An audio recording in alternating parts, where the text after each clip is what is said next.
Yi Dong, an ordinary college student, unexpectedly triggers the Super Goddess Cashback System after being cheated on by his girlfriend of 3 years. The rules are simple: spend money on beautiful women, and you'll receive a multiple cashback. For women rated 8 to 9 out of 10, double cashback. For goddess level women rated 9 to 9.5, tenfold cashback. For women rated above 9.5, hundredfold cashback and the chance to win exciting surprise gift packs. While his ex-girlfriend cries her heart out in the bathroom, Yi Dong is already reveling in the pinnacle of a life surrounded by stunning beauties. As his power grows to unprecedented levels, the number of beauties and super goddesses around him continues to soar. Chapter 1: The Goddess Cashback System. A semi-parallel world. In a cozy cafe with an elegant ambience inside Southwest University in Mountain City. Yi Dong, let us break up. Liu Weiwei looked at her boyfriend of 3 years, Yi Dong, and calmly spoke, her tone indifferent. There was even a hint of disdain in her eyes. Yi Dong was dumbfounded. Her sudden words left him staring blankly, utterly at a loss. Just moments ago, he had been imagining their beautiful future together after graduation in 2 months. Weiwei, you must be joking. This is too much for me to handle. His face was full of disbelief as he stammered out his question. Liu Weiwei, however, remained unfazed. Her voice was cold as she replied. Yi Dong, you know I can't go back to your small town with you. However, if your parents can buy a house in Mountain City outright, put it in my name, buy a car worth 500,000 yuan, and agree never to live with us after we're married, you can take what I just said as a joke. My parents only have one son. How could I abandon them? And you know my family's situation, my parents are just ordinary workers. How could they possibly afford a house in Mountain City? Looking at the woman he had loved and devoted himself to for 3 years, now casually throwing out such unreasonable conditions, Yi Dong felt a deep sense of unfamiliarity. For 3 years, Yi Dong had lived frugally, surviving on meals of steamed buns and cabbage just to save some money. What little he saved, along with his earnings from part-time jobs, was all spent on Liu Weiwei.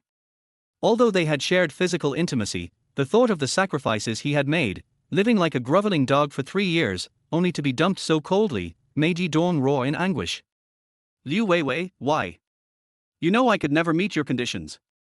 Liu Weiwei, unfazed by his outburst, coldly replied. Why? Your family rents its home in your small town, doesn't it? Do you expect me to move to the countryside with you after graduation? I worked so hard to leave that place.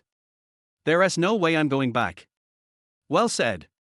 People should always aim higher, just like water flows downhill. Weiwei, you've made the right choice. A voice suddenly came from behind Yi Dong. A man with an air of confidence strode over and stood beside Liu Weiwei. Jong Jang. The moment Liu Weiwei saw the man, she quickly got up and stood beside him, leaning into him like a delicate bird. Her affectionate display made Yi Dong's anger surge. Jong Jang, a classmate of Yi Dong and Liu Weiwei, was rumored to come from a wealthy family that owned a hotel in Mountain City, worth several million yuan. He was a well-known rich kid in their class, often driving a BMW worth 400,000 to 500,000 yuan on campus, and had already seduced countless materialistic girls. Judging from Liu Weiwei's behavior, Yi Dong strongly suspected that the two of them had already been involved. He shouted angrily, Liu Weiwei. So you've been with Jong Jang all along? Then what was the point of those impossible conditions you gave me? Jong Jang turned to Liu Weiwei with a puzzled expression. Weiwei, what conditions did you mention just now? Liu Weiwei glared at Yi Dong hatefully before turning to Jong Jang and coquettishly saying, Jigang, I know his family's situation. I just gave him some conditions he could never meet. Don't misunderstand. You're the only one in my heart now. As she spoke, she leaned even closer to him. Jong Jang smirked smugly. Among all the women he'd been with, Liu Weiwei was definitely high quality. Though she wasn't pure, he didn't care at all. Previously, he had held back because she was dating Yi Dong, and they were in the same class. But a few days ago, at a party, he had noticed Liu Weiwei. After getting her a little drunk and showing off his wealth while driving her back to campus, one thing led to another, and they ended up in a hotel room together. Comparing Jong Jang's extravagant spending to Yi Dong's frugality over 3 years, Liu Weiwei realized what kind of life she truly wanted. That's why today's breakup happened. Yi Dong, we're all classmates. dating is mutual. Since Liu Weiwei has chosen me, don't take it too hard, Jong Jang said smugly, rubbing salt into the wound.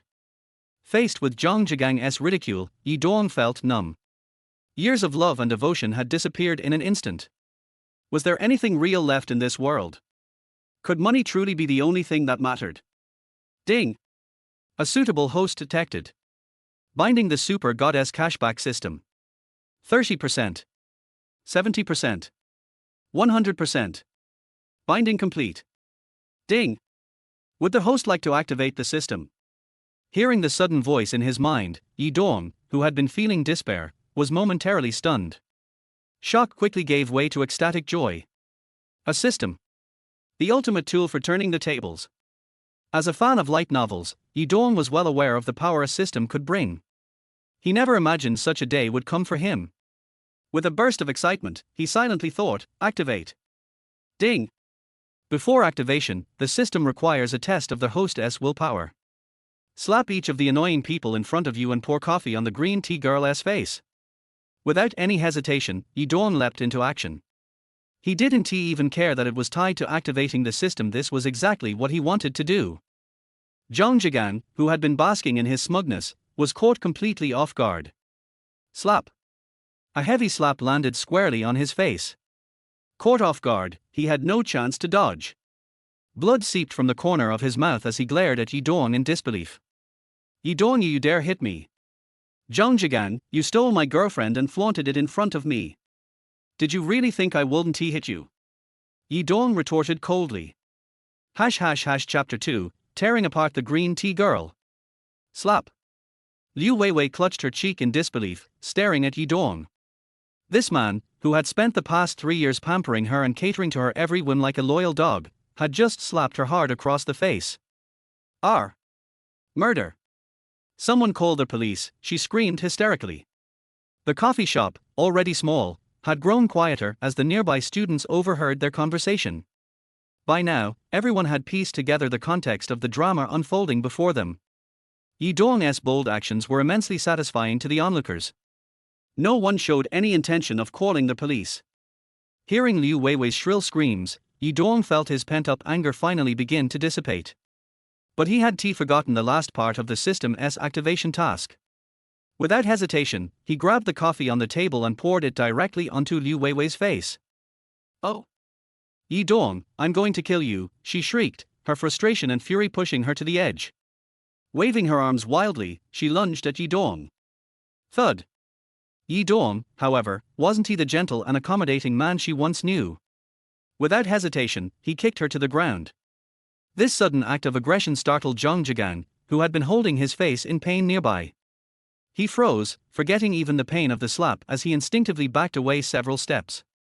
Liu Weiwei, seeing Jong Jang's fearful retreat, screamed at him hysterically, "Jang, call the police now. I want this bastard thrown in jail." Shaking, Jong Jang fumbled to pull out his phone and dialed 110. Yi Dong didn't stop him. He knew that the minor scuffle they had wouldn't amount to a criminal charge. At worst, he'd face a few days of detention and a small fine. Ding! Congratulations, host, on activating the system. Super Goddess Cashback System activated. For girls with an overall attractiveness score of 8.0 to 8.9, all money spent on them will be doubled and returned to their host. For girls rated 9.0 to 9.5, categorized as goddesses, all money spent on them will return tenfold. For girls rated 9.6 and above, categorized as super goddesses, all money spent on them will return 100-fold. Yi Dong quickly grasped the system's workings. Essentially, this was a simping for profit system. To earn more money, he would need to spend money on beautiful women. System, are there any restrictions? And what about the source of the funds? Is it safe? Yi Dong asked. He had read enough similar novels to know that these systems often glossed over important details, like where the money came from. The system responded. Ding! 1. The hostess' current daily cashback limit is capped at 1 million. Any amount exceeding this will not yield a cashback. This limit will increase as the host completes specific tasks. 2. As for the safety of funds, the host can rest assured. All cashback will be derived from legal and legitimate operations conducted within the international financial market. The host will face no legal or regulatory issues. Satisfied with the explanation, Yi Dong nodded. As a finance major, he understood the importance of having a clean source for funds, and this setup was ideal. Ding! Due to completing the activation task, their host is rewarded with their 3-man strength. Note, their host's physical strength and agility are now equivalent to that of 3 trained soldiers combined. Claim reward, Yi Dong said excitedly. Immediately, a surge of warmth coursed through his body. He felt his strength increase significantly, and his movements became faster and more fluid. System, is this supposed to be 3 times my current strength? Yi Dong asked. Ding! The strength enhancement is based on the average physical capability of 3 trained soldiers, not the host's base level. Looking down at his now more muscular physique, Yi Dong smirked. For someone of his already tall and sturdy build, the improvement was remarkable. When his gaze shifted to Jong Jang, he realized how much more significant the upgrade would be for someone of Jong's smaller stature. It might even multiply his strength tenfold. At that moment, Jong Jang, who had just helped Liu Weiwei to her feet, caught Yi Dong's piercing gaze. Startled, he instinctively loosened his grip, causing Liu Weiwei to fall back to the ground with a thud. Ow, she cried out, glaring at him in frustration. The man she had chosen to replace Yi Dong had failed to stand up for her earlier, retreating when she was in trouble. Now he had been so frightened by Yi Dong's stare that he dropped her. For the first time, she began to doubt her decision. Feeling her accusing gaze, Jong Jang looked awkward and embarrassed. Truthfully, Yi Dong's earlier slap had left him terrified. Standing so close, he was genuinely afraid of being hit again. Just then, 2 police officers entered the cafe, accompanied by campus security. Yi Dong sized them up with a bit of disappointment. He had half expected a glamorous policewoman, as often depicted in movies. Instead, 2 middle-aged men stood before him. The officers quickly identified Yi Dong, Liu Weiwei, and Jong Jang as the primary parties involved. Who called the police? What happened here? One of the officers asked. Before Liu Weiwei could speak, Yi Dong calmly answered, Officer, it was them who called. They deliberately provoked me, and I just couldn't hold back.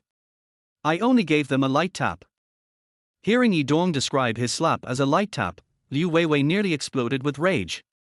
Her cheek was still burning. You're lying. He was so aggressive. He was trying to kill me. She shrieked hysterically. Her dramatic outburst only annoyed the officer. Turning to her, he said sternly, We'll determine the truth after investigating. Speak when it's your turn. Liu Weiwei was left fuming in silence, feeling utterly wronged. Who's the victim here? Chapter 3, Buying Bubble Tea to Celebrate Being Single. Since the moment the police officers and security personnel walked into the cafe, Jong Jang had been regretting his decision. He thought that by calling the police after being slapped, he was acting like a coward. A real man should get up again when he falls, not cry about it. Jong Jang believed that with his wealth and connections, he could call a few thugs to deal with Yi Dong. He wasn't afraid of a fight. Before Yi Dong could say anything more, Jong Jang rushed ahead and told the police officer, Sorry, it was me who called the police. We're classmates, and there was just a little misunderstanding. We can settle it ourselves. Liu Weiwei stared at Jong Jang in disbelief, her mouth agape. She was about to say something when Jong Jang shot her a fierce look. In Jong Jang's mind, his relationship with Liu Weiwei was nothing more than a financial and physical one, not something that could be talked about in terms of marriage. His harsh look silenced Liu Weiwei, leaving her to feel a sense of grievance that she alone could understand. Are you sure you can settle this on your own? The officer asked. These small disputes were better left to the parties involved to resolve, to avoid wasting public resources. Jong Jang nodded confidently. Yes, we can settle this ourselves. I apologize for impulsively calling the police. The 2 officers exchanged a glance and nodded. You university students should cherish your current status. Think before you act, especially considering your parents. After a brief reprimand, they left the cafe. The campus security breathed a sigh of relief, grumbling as they left, It's such a trivial matter, and you still call the police. After they left, Yi Dong was a bit dazed by Jong Jang's actions. He had expected to face a few days of detention, but Jong Jang had proposed to settle things. Liu Weiwei, however, was not satisfied. Jigang, why did you say that? It would have been better to get this jerk locked up. Jong Jang, now feeling more confident that Yi Dong wouldn't dare do anything, glared at him and sneered, "You hit me. It's not that easy. If you think you can get away with it, Yi Dong, I'll find someone to beat you into the ground." Hearing this, Yi Dong understood what was going on. No wonder Jong Jang had spoken that way to the police. It was all to get physical revenge on him. Yi Dong, now eager to test out his newfound strength, didn't he mind a little physical altercation. He smirked and said, "Jong Jang, you son of a bitch, if you don't find someone to teach me a lesson, I'll be surprised." Jong Jang, seething with anger, knew that arguing here was pointless. "Fine, we'll see who's laughing later. Weiwei, let us go." Liu Weiwei, now understanding a bit of Jong Jang's intentions, shot Yi Dong a hateful look before they both left the cafe. As they left, a few students who had been watching the scene clapped. Some girls even stared at Yi Dong with stars in their eyes. Though Yi Dong wasn't particularly handsome, his height of over 1.8 meters made him stand out. His looks weren't striking, but he was the kind of guy that grew on you. The girls, though aware of his poor background, still fantasized about him as a potential partner. Hearing applause, Yi Dong smiled and acknowledged the 10 or so students around him. He had initially hoped to spot a suitable girl to test the system's rebate function, but unfortunately, none of the girls in the cafe met the beauty standard required by the system. After apologizing to the owner and paying an extra 100 yuan to cover the coffee spilled on the floor, Yi Dong left the cafe, feeling excited. With only a few hundred yuan left in his account, he was eager to see if the system's rebate feature was real. If it was, he could be living a life of luxury in no time. After walking around campus and seeing many beautiful women, Yi Dong didn't feel confident approaching a girl he didn't know to offer to spend money on her. It felt awkward. He considered trying his luck on a live streaming app, wondering if giving gifts to a girl online would work the same way. Just then, at a bubble tea shop on campus, he saw two familiar faces in the long line: Enikasen, the class beauty, and her friend Wen Xiaoqian. Wen Xiaoqian wasn't much to look at, but Enikasen was undeniably beautiful. In the financial department at Southwest University, she was considered one of the top beauties, even more so than Yi Dong's ex-girlfriend Liu Weiwei. Feeling more excited than ever, Yi Dong quickly walked over to them. "Enikasen, Wen Xiaoqian, you guys are here for bubble tea too?" Enikasen, recognizing him, smiled and replied, "Yi Dong, it's you. Are you here to buy bubble tea for Liu Weiwei?" Everyone knew about Yi Dong's obsessive behavior toward Liu Weiwei in the past few years. It was no secret. Since bubble tea here wasn't cheap, starting at over 20 yuan per cup, Enikasen thought Yi Dong couldn't possibly be here to buy it for himself, given his usual habits. Sighing, Yi Dong joked, "Don't mention it. I just got dumped by Liu Weiwei. I'm free now, so I'm here to celebrate with a good cup of bubble tea." Enikasen and Wang Xiaoqian were both stunned by his response. Though they had looked down on Yi Dong's past behavior, they couldn't deny that he had been an ideal boyfriend for the past few years. They couldn't understand why Liu Weiwei would break up with him right before graduation. Seeing Yi Dong's calm demeanor, they were also surprised that he didn't seem distressed after the breakup. Wang Xiaoqian teased, "Yi Dong, don't tell me you just got dumped by Liu Weiwei and now you're planning to chase after Enikasen." Her teasing made Enikasen blush. Though she acknowledged that Yi Dong had been a great boyfriend, she wasn't interested. At least, not with his current financial situation. Chapter 4, A Mobile Beauty Fortune. After hearing Wen Xiaoqian's teasing, Yi Dong couldn't help but glance at Enikasen again. For the past few years, his attention had been entirely on Liu Weiwei, and although he knew that Enikasen's looks surpassed those of Liu Weiwei, he had never really paid close attention to her before. Because of Wen Xiaoqian's teasing, Enikasen's cheeks flushed slightly. She had a long, slender figure, soft, smooth arms like snow, and beautiful, shapely legs. The term, gracefully slender, fit her perfectly. Of course, after the recent incident with Liu Weiwei and with the system being his secret weapon, Yi Dong wasn't really thinking about starting a relationship right now. However, the way he looked at her made Enikasen feel uneasy, and her cheeks flushed even more. "Yi Dong, where are your eyes wandering? What I said was just a joke. You don't actually want to hit on my friend, do you?" Wang Xiaoqian feigned anger. Seeing Wang Xiaoqian continuing to joke around, Enikasen quickly shyly spoke up, "Xiaoqian, stop making things up. He's just here to grab a cup of milk tea." No intentions at all. Wang Xiaoqian laughed and said, I was just joking. In Wang Xiaoqian's mind, she didn't think Yi Dong had any real chance with Enikasen. However, if Yi Dong were to show interest in her, Wang Xiaoqian wouldn't mind as much. Just then, it was their turn at the counter. Yi Dong's eyes lit up. To be on the safe side, he had already asked the system about Enikasen's rating. It was just as he expected, 8.5 points. A solid beauty ranking, right in the middle tier. He quickly said, Enikasen, Wang Xiaoqian, we're classmates, and graduation is just around the corner. Why don't I treat you both to some milk tea today? Before Enikasen could reply, Wang Xiaoqian quickly responded, sure, Yi Dong.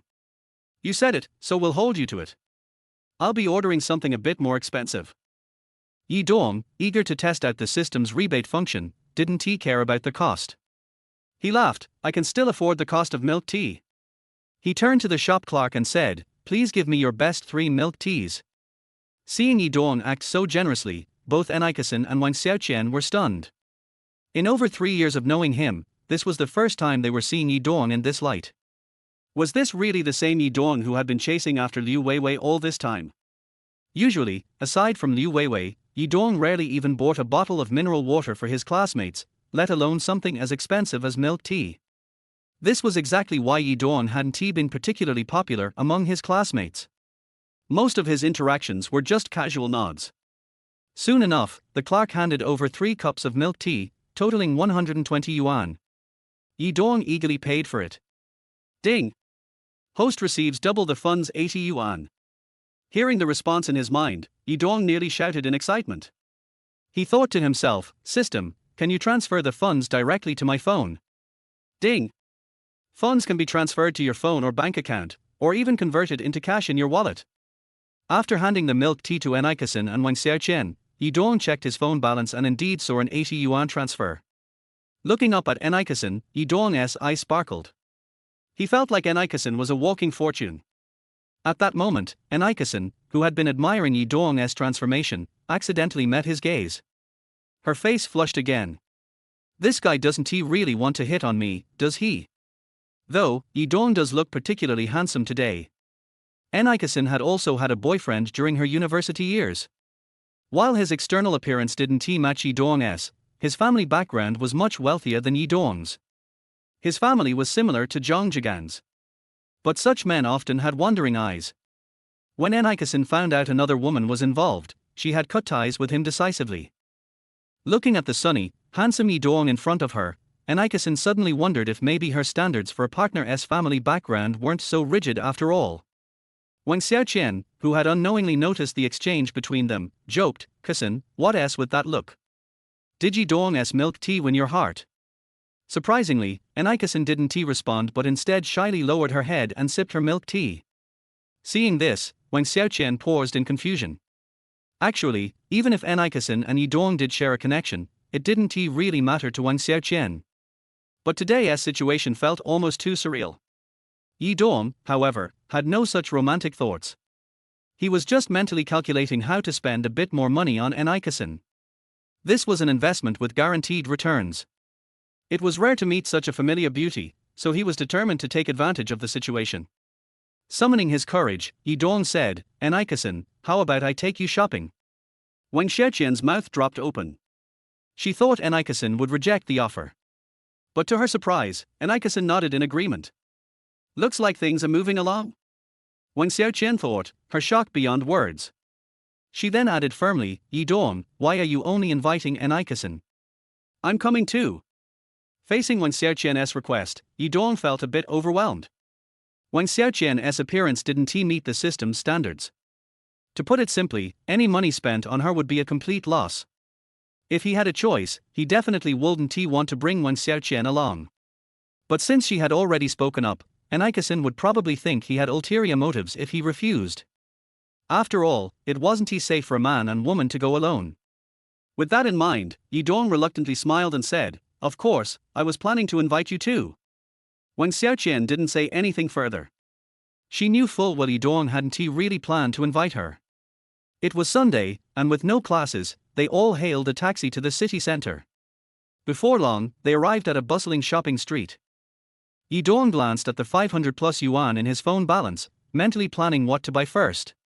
Just then, two little girls holding flower baskets approached them. "Big brother, would you like to buy a flower for your girlfriend?" Yidong's eyes lit up. This was perfect. He smiled and asked, "How much is each flower?" The two girls beamed at the question. Typically, when someone asks the price, there's a good chance the sale will go through. Chapter 5 Shopping Spree. One of the clever little girls smiled and said, "Big brother, our roses are 10 yuan each." After hearing this, Yidong didn't care about the price. He smiled and said, "You two little girls are together, right? Help me wrap a bouquet of 500 yuan roses for the beautiful sister next to me." Enikasen didn't expect that Yidong would give her roses as soon as she arrived at the commercial street. What I didn't expect was that he was so generous and bought 500 yuan worth of roses in one go. Although she agreed to accompany Yidong to go shopping, she had not yet decided whether to have a boyfriend or girlfriend relationship with Yidong. If you accept the rose, the meaning will be different. When Xiaoqian next to him also looked at Yidong in disbelief. She didn't expect Yidong to be so generous with money. 500 yuan is almost 10 days' living expenses, and you can just buy roses like this. The two little girls were very happy to hear this. The cost price of their roses was only 1 or 2 yuan. Normally we only sell a few flowers a day, but I didn't expect a super big customer to come as soon as we opened today. Almost emptied both of their flower baskets. A big bouquet of roses was quickly wrapped up. One of the girls thanked him, "Big brother, thank you for taking care of us. We also gave you 10 more roses." Yidong pointed at Enikasen beside him. He smiled and said, "Give the flowers to this beautiful big sister, and your mission will be accomplished." Seeing this, Enikasen said with a somewhat embarrassed expression, "Yidong, this is probably not appropriate." Yidong laughed when he heard that. He said, "Enikasen, please don't misunderstand. It's okay for classmates to give each other small gifts. You don't want these two little sisters to suffer in the crowd, do you?" Enikasen and Wang Xiaoqian definitely did not believe the first half of Yidong's words. They had never heard of classmates giving each other roses, let alone such a big bouquet. Enikasen glanced at the two little girls in front of her with expectant eyes. After hesitating for a moment, she finally took the rose. Seeing this, Yidong was overjoyed and paid 500 yuan directly with his mobile phone. As soon as I looked at my balance, it had become 1000 yuan. Yidong didn't know how to describe this feeling. He was already impatiently thinking about what to buy for Enikasen with 1000 yuan. Enikasen held the bouquet of flowers in her hand and had basically figured out what she wanted to do. Although Yidong's family conditions are not that good, he is generous and romantic towards his girlfriend. He looks so sunny and handsome, so why not get along with him? Afterwards, the three of them chose a large shopping mall. Since Enikasen was holding a bouquet of flowers, it was not very convenient, so they chose a counter and left them there. Yidong looked at the various shops in front of him and suddenly felt like he had no idea where to start. Giving gifts to Nicoling is a job that requires a lot of attention. Not only do you have to choose one with the right price, but the other party also has to like it. It's really a headache just thinking about it. Fortunately, it was still early. Yidong couldn't believe that he had money but couldn't spend it. Shopping and going shopping are of course girls' favorite things to do. Enikasen and Wang Xiaoqian haven't been to the city center for a long time. As soon as they entered the mall, they both smiled more often. When he walked into a jewelry store, Yidong was also looking at the various price tags. The prices here were quite reasonable, mostly ranging from a few dozen to a few hundred yuan. Yidong directly selected two pieces of jewelry, whose total value was exactly 1000 yuan. He walked over to Enikasen and smiled faintly, "These two pieces of jewelry are very beautiful. Can I buy them and give them to you?" Yidong's words shocked both Enikasen and Wang Xiaoqian. Generally, when a man and a woman go shopping, the woman always asks the man to buy gifts in a coquettish manner. Even when Nicoling and her ex-boyfriend were shopping together before, he rarely took the initiative to buy gifts for her. When she came to Yidong, she took the initiative to buy flowers and now she wants to give him jewelry. You should know that Enikasen and Yidong have not officially announced it yet. Seeing that Yidong didn't seem to be joking, Enikasen hesitated for a moment, then nodded softly and said, After paying 1000 yuan, within 2 seconds, the balance on Yidong's phone became 2000. Then, 4000 yuan worth of clothes and 8000 yuan worth of cosmetics. When Yidong wanted to give Enikasen a luxury bag worth more than 15,000 yuan, Enikasen was really scared. In the past, even if Yidong gave gifts to his girlfriend Liu Weiwei, the most expensive one was only worth a few thousand yuan. Now the price is more than 10,000. And looking at Yidong's expression, he didn't see the slightest sign of pain at all. It seems like the more than 10,000 yuan spent is just a drop in the bucket. Both Enikasen and Wang Xiaoqian had the same bold idea in their minds. Yidong is not the son of a wealthy family. He pretended to be poor in college to find true love. But Liu Xinshan was blind and gave up on Yidong just before graduation. Once this idea comes out, it's unstoppable, and the more you think about it, the more likely it becomes. When they came out of the luxury bag store, Enikasen and Wang Xiaoqian became even more certain of this idea. After buying a bag worth more than 15,000 yuan, Yidong bought another limited edition luxury bag worth 30,000 yuan without saying a word. And he forced it to Enikasen, saying that she could take turns carrying it when she had nothing to do.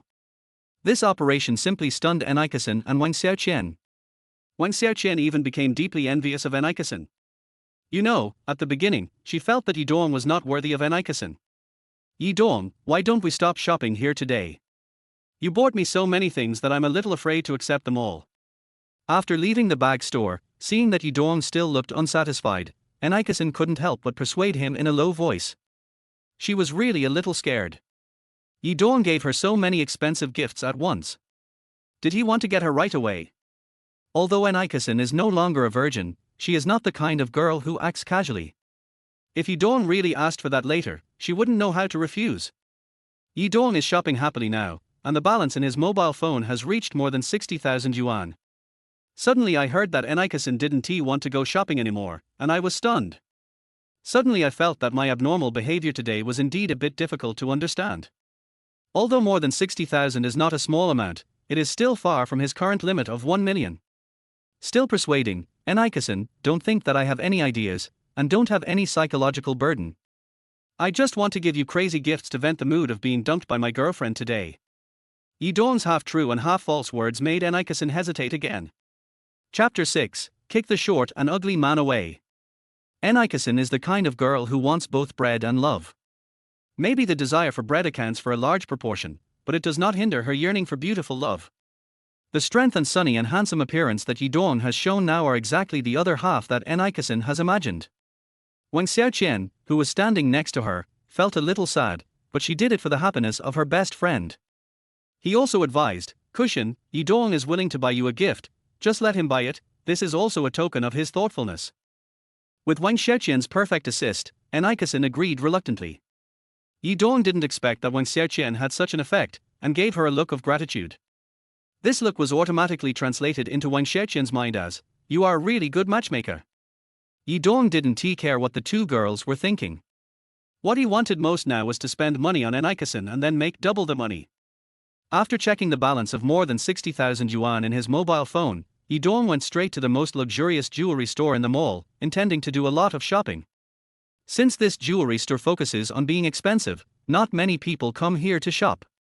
But the service attitude is really impeccable, basically customers receive one-on-one service as soon as they enter.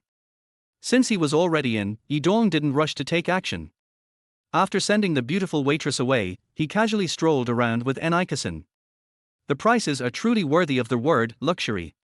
The amounts on the price tags of most jewelry items are almost 5 figures. Yidong even saw several pieces of jewelry worth 5 figures. Of course, this is exactly the price Yidong wants to see most. At this time, 2 more guests walked in and the service staff hurried to greet them. The man looked like a nouveau riche. Although he was short, the thick gold necklace around his neck and the several jewel rings on his hands made him look as if he was afraid that others would not know how rich he was. The female companion who accompanied him was more dazzling. Although she was wearing makeup, with Yidong's eyesight, even if she took off her makeup, she was at least on the same level as Enikasen. In terms of figure, she is even better than Nicole Ng. Although this beauty looks very inconsistent with the short and ugly man, it is the most normal phenomenon in today's society. In the past, beauties were paired with heroes, but now only rich people can be heroes. As soon as he came in, the man said in a casual tone, "Baby, pick anything you like under 100,000 yuan. Today I'll show you what luxury is." When the woman heard that, she happily kissed the short and ugly man on the face. "Thank you, husband." Of course, Enikasen and Wang Xiaoqian who were standing next to them also saw this scene. Yi Dong's figure became even more majestic in their hearts. Not long after, the short and ugly man and his female companion arrived at the same area with Yi Dong and the other two. I don't know if it was Yi Dong's sunny and handsome appearance that caused the short and ugly guy's dissatisfaction. At first glance, Yi Dong is wearing all cheap goods, which definitely cost no more than 500 yuan in total, and yet he is accompanied by a beauty of Enikason's level. The short and ugly guy felt that this was the biggest challenge to his wealth. She snorted at the waiter next to her, "Isn't this a luxury jewelry store? How come all this rubbish can come in and shop around?" These words, which were obviously full of innuendo, made Yi Dong and the others stunned. Is there something wrong with this guy? Yi Dong would not tolerate him, and angrily shouted at the short and ugly man, "Who are you calling trash, you short and fat guy?" The biggest taboo in a short and ugly guy's life is that he is afraid of people saying that he is short and fat. Yi Dong's words, short and fat, immediately made the short and ugly man furious. He even felt that he had lost face in front of his beautiful female companion. "You little jerk!" He cursed and then, without any warning, threw a punch at Yi Dong. To be honest, although this short and ugly guy is short in stature, he is quite agile, otherwise he would not dare to attack rashly when facing Yi Dong, who is 2 heads taller than him. If it were Yi Dong before today, he might not be a match for this short and ugly guy. Yi Dong's current skills and strength have reached the point where he can kill 3 people. The moment the short man made his move, he had already struck back, grabbed his arm, and then kicked him to the ground. "Arr!" The women around almost screamed at the same time. The fight between the two actually only lasted 2 or 3 seconds, and Yi Dong still used most of his strength, otherwise the short and ugly man would not have simply been lying on the ground.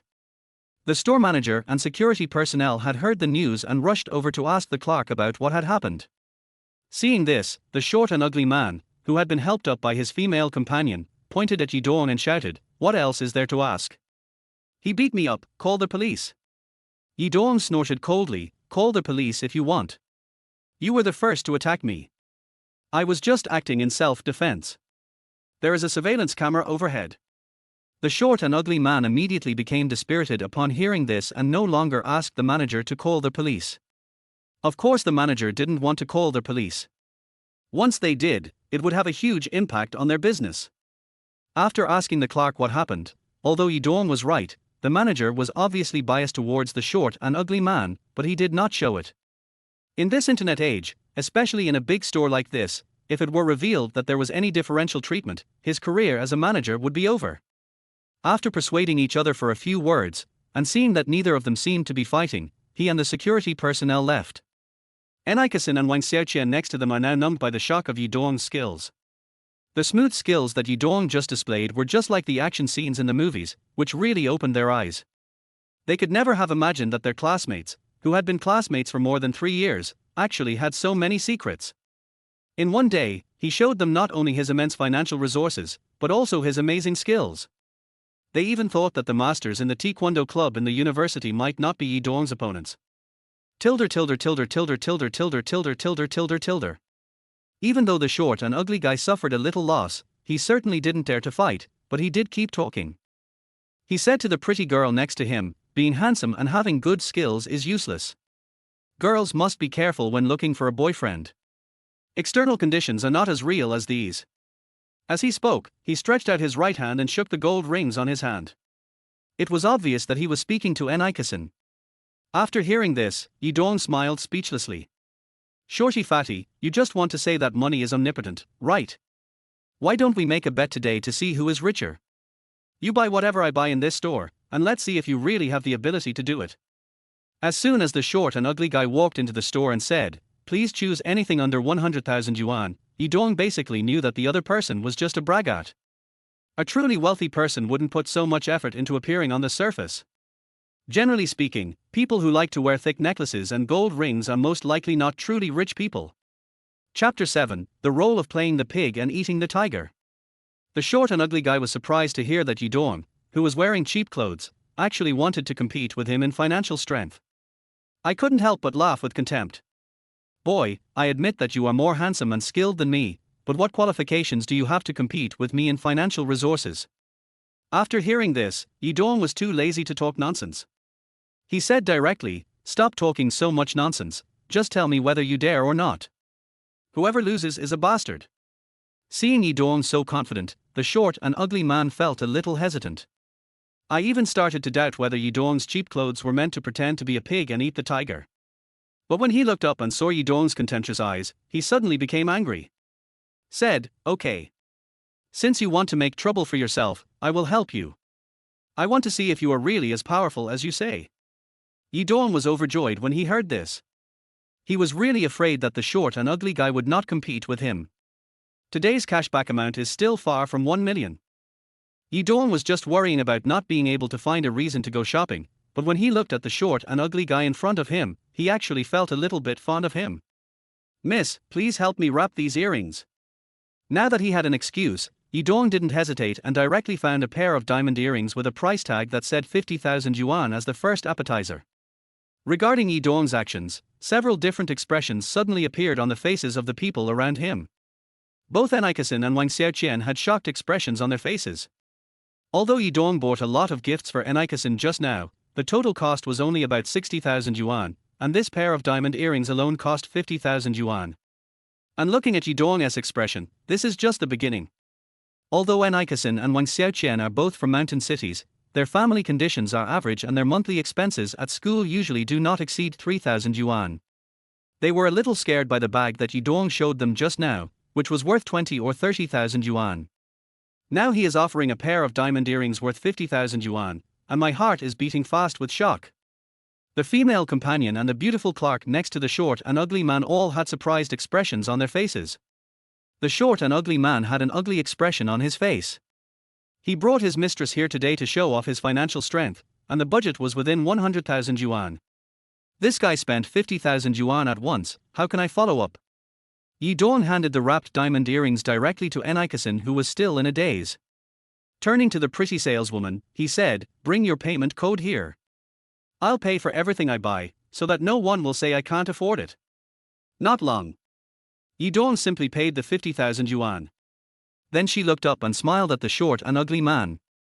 These $50,000 diamond earrings were not a problem for the short and ugly guy, as they were originally within his $100,000 budget.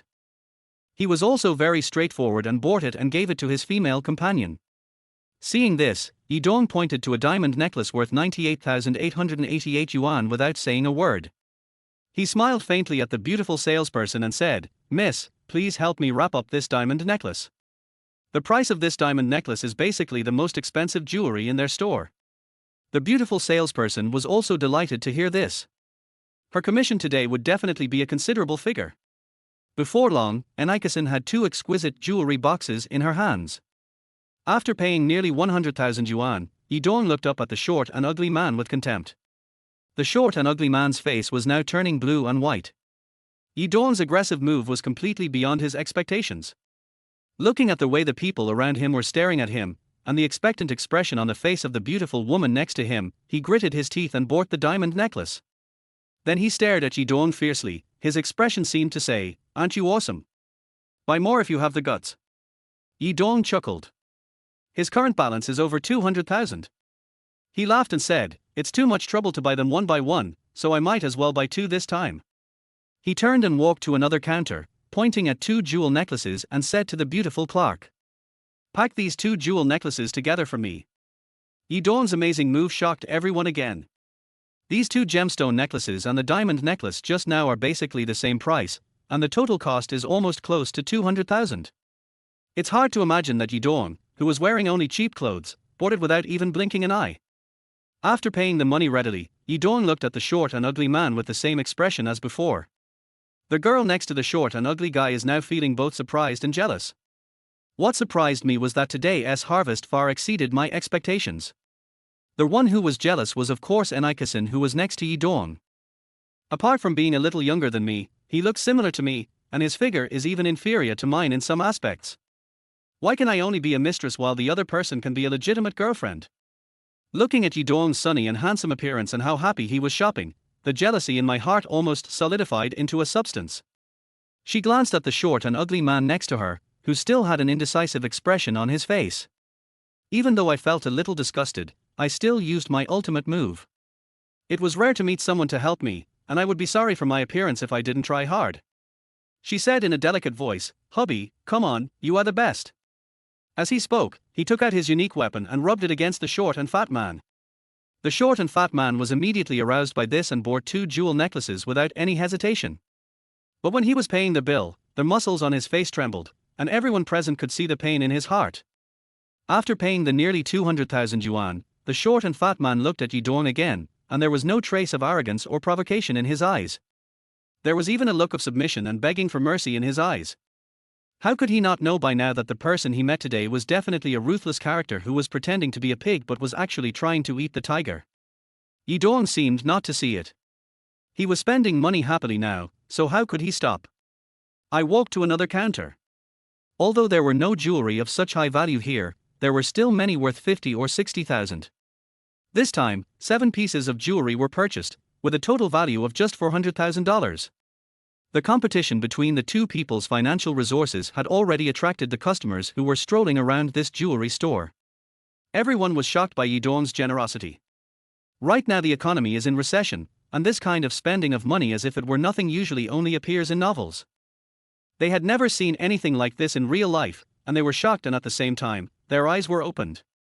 Yi Dong then handed the 7 packaged pieces of jewelry to Enikasen, who was still in a daze, and then looked up at the short and ugly man with the same look. Seeing Yi Dong's contemptuous eyes, the short and ugly man suddenly became timid. He is just a big recipient of demolition compensation. Most of his assets are real estate, and it was very painful for him to pay the 200,000 yuan just now. I can only blame myself for being horny, and now I regret it very much. He said with a sad face, "Brother, I was wrong. I looked down on others. I was just pretending to be rich. I admit that I am a bastard." After saying this, he ignored the laughter of the people around him, took the beautiful female companion beside him, lowered his head and walked out. Before leaving, the beautiful woman turned back and glanced at Yi Dong. Fortunately, the short and ugly guy didn't see it, otherwise he would have lost everything. Chapter 8: The Perfect Prince Charming. Seeing this, Yi Dong had no intention of stopping. He glanced at the pretty clerk, pointed at the counter and said, "Pack this, and that for me." Under the shocked gazes of the crowd, Yi Dong selected 3 more pieces of jewelry, with a total value of 160,000. After some mental calculation, I concluded that the items I purchased today were not far from 1 million. Tilde tilde tilde tilde tilde tilde tilde tilde tilde tilde. Wang Xiaoqian looked at Enikasen carrying a lot of bags and swallowed her saliva with envy. Yi Dong's behavior today completely overturned her 3 views. He could go shopping and buy things so lavishly. And Enikasen was really frightened by Yi Dong's crazy behavior.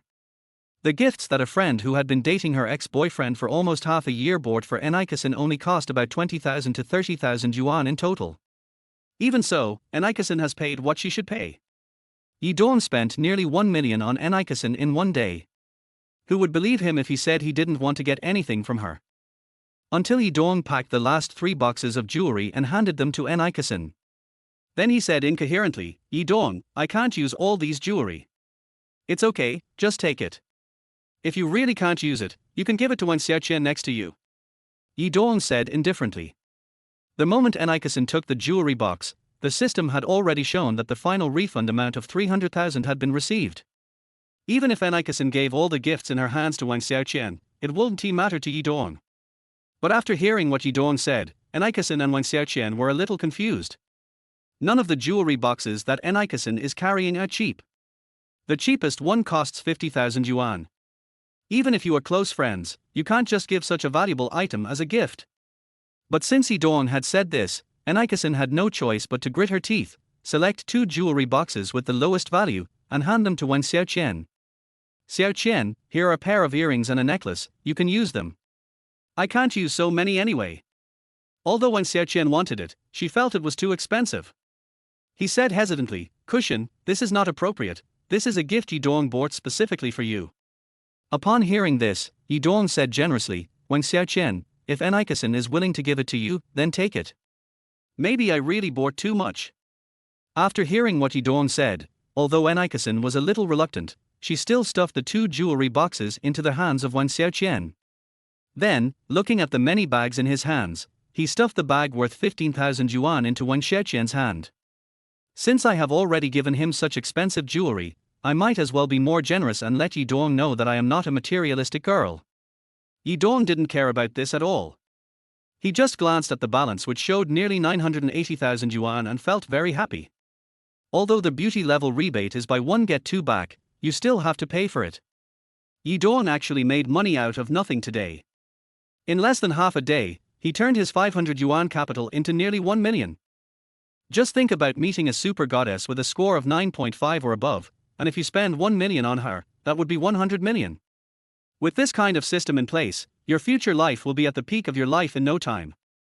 Yi Dong, who was in a good mood, said casually, "You must be tired after walking around for so long. I'll treat you two to something to eat." Afterwards, the three of them were escorted out of the store with the manager's very enthusiastic attitude. Yi Dong saw that Enikasen had too many bags in her hands. I suggested, "Why don't you take these shopping bags to the counter and store them while we look for a restaurant?" However, Enikasen quickly shook her head. "No, it's not that heavy, it's better for me to hold it in my hand." If there were dozens or hundreds of items, Enikasen might be willing to save them. But the total value of the items in my hands is almost 1 million. How can I possibly take them to the counter and deposit them with confidence? If I really lose it, I won't even have anywhere to cry. Seeing this, Yi Dong was too lazy to persuade him anymore. He would not bring it up anyway. He originally had no idea about Enikasen, and after confirming the system's incredible rebate situation, he had even less idea about it. Enikasen had no complaints at all about Yi Dong not taking the initiative to help her carry the bags. For a materialistic girl, what can she complain about if a handsome man is willing to spend 1 million yuan to buy her a gift? The few of them then found a seafood restaurant, and Yi Dong ordered several dishes of seafood that he had never eaten before. Now that I have money, I will definitely not treat my stomach badly. Soon, king crabs, lobsters, abalone and other dishes were all served on the table. Not to mention Yi Dong, even Enikasen and Wang Xiaoqian had never seen so many delicious foods at the same time. They were indeed a little hungry, so they didn't hesitate to eat. As the food was really delicious, they all chose their favorite food and started eating. Half an hour later, there was still so much seafood left on the table. Wang Xiaoqian said a little embarrassedly, "Yi Dong, can I pack up the leftovers and eat them back?" Yi Dong laughed and said, "Of course, saving food is everyone's responsibility." This was the first time in his life that he came to such a high-end seafood restaurant. He was so excited that he accidentally ordered too much. Now Wang Xiaoqian is willing to pack up, which is exactly what Yi Dong wants. When he came across a boutique men's clothing store downstairs, Yi Dong took a look at the cheap goods he was wearing. He said to the two girls, "Wait for me a moment. I'm going to go in and buy some clothes. I'll be out soon." He doesn't want to be so rich and yet still have to put himself in a difficult position, and he doesn't want to play the role of a pig eating a tiger. Without waiting for Enikasen and Wang Xiaoqian to respond, Yi Dong entered the men's clothing store. Enikasen and Wang Xiaoqian looked at the bags in their hands and tactfully did not follow in. In a few minutes, Yi Dong came out wearing a brand new set of clothes, holding another set in his hand. As for the old clothes, he simply asked the clerk to throw them away. Although it was not a big change, the sight of Yi Dong in front of them made Enikasen and Wang Xiaoqian's eyes light up. The saying that clothes make the man and saddles make their horse is not groundless. Looking at the handsome Yi Dong in front of him, Enikasen is now feeling both nervous and expectant. Yi Dong spent so much money on her today that she was actually expecting Yi Dong to come up with some unreasonable ideas. It's no wonder that she has this mentality. The extraordinary purchasing power demonstrated by Yi Dong, coupled with his sunny and handsome appearance, makes him the perfect Prince Charming in the hearts of many girls. Chapter 9. The class beauty wants to chase him. It's a pity that Yi Dong's mind is now full of thoughts on how to spend tomorrow's quota. I didn't notice Enikasen's little girl-like expression at all. "It's getting late, how about I take you back to school?" Yi Dong suddenly spoke. Upon hearing this, Enikasen and Wang Xiaoqian looked at Yi Dong with some surprise. Wang Xiaoqian thought that Yi Dong would send her away immediately. She is not stupid either. Yi Dong's crazy shopping today is a gift to Enikasen. Wang Xiaoqian thinks that there is a high possibility that the two of them will go to bed tonight. Who would have thought that Yi Dong didn't have that idea at all?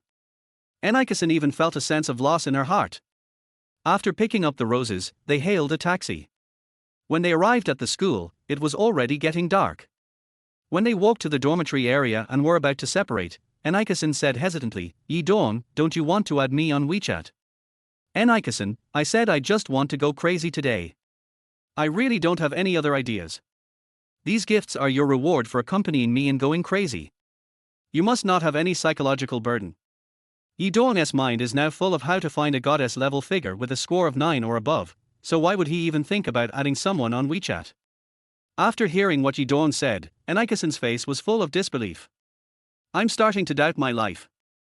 First he sent me roses, then he bought me gifts like crazy, and now he actually says that he really doesn't have any feelings for me. But immediately a firm idea emerged in my mind. No matter if this kind of man has feelings for you or not, you will regret it for the rest of your life if you miss him. Then, in the face of Wang Xiaoqian's incredulous eyes, Enikasen said in a tone that was almost like a coquettish tone.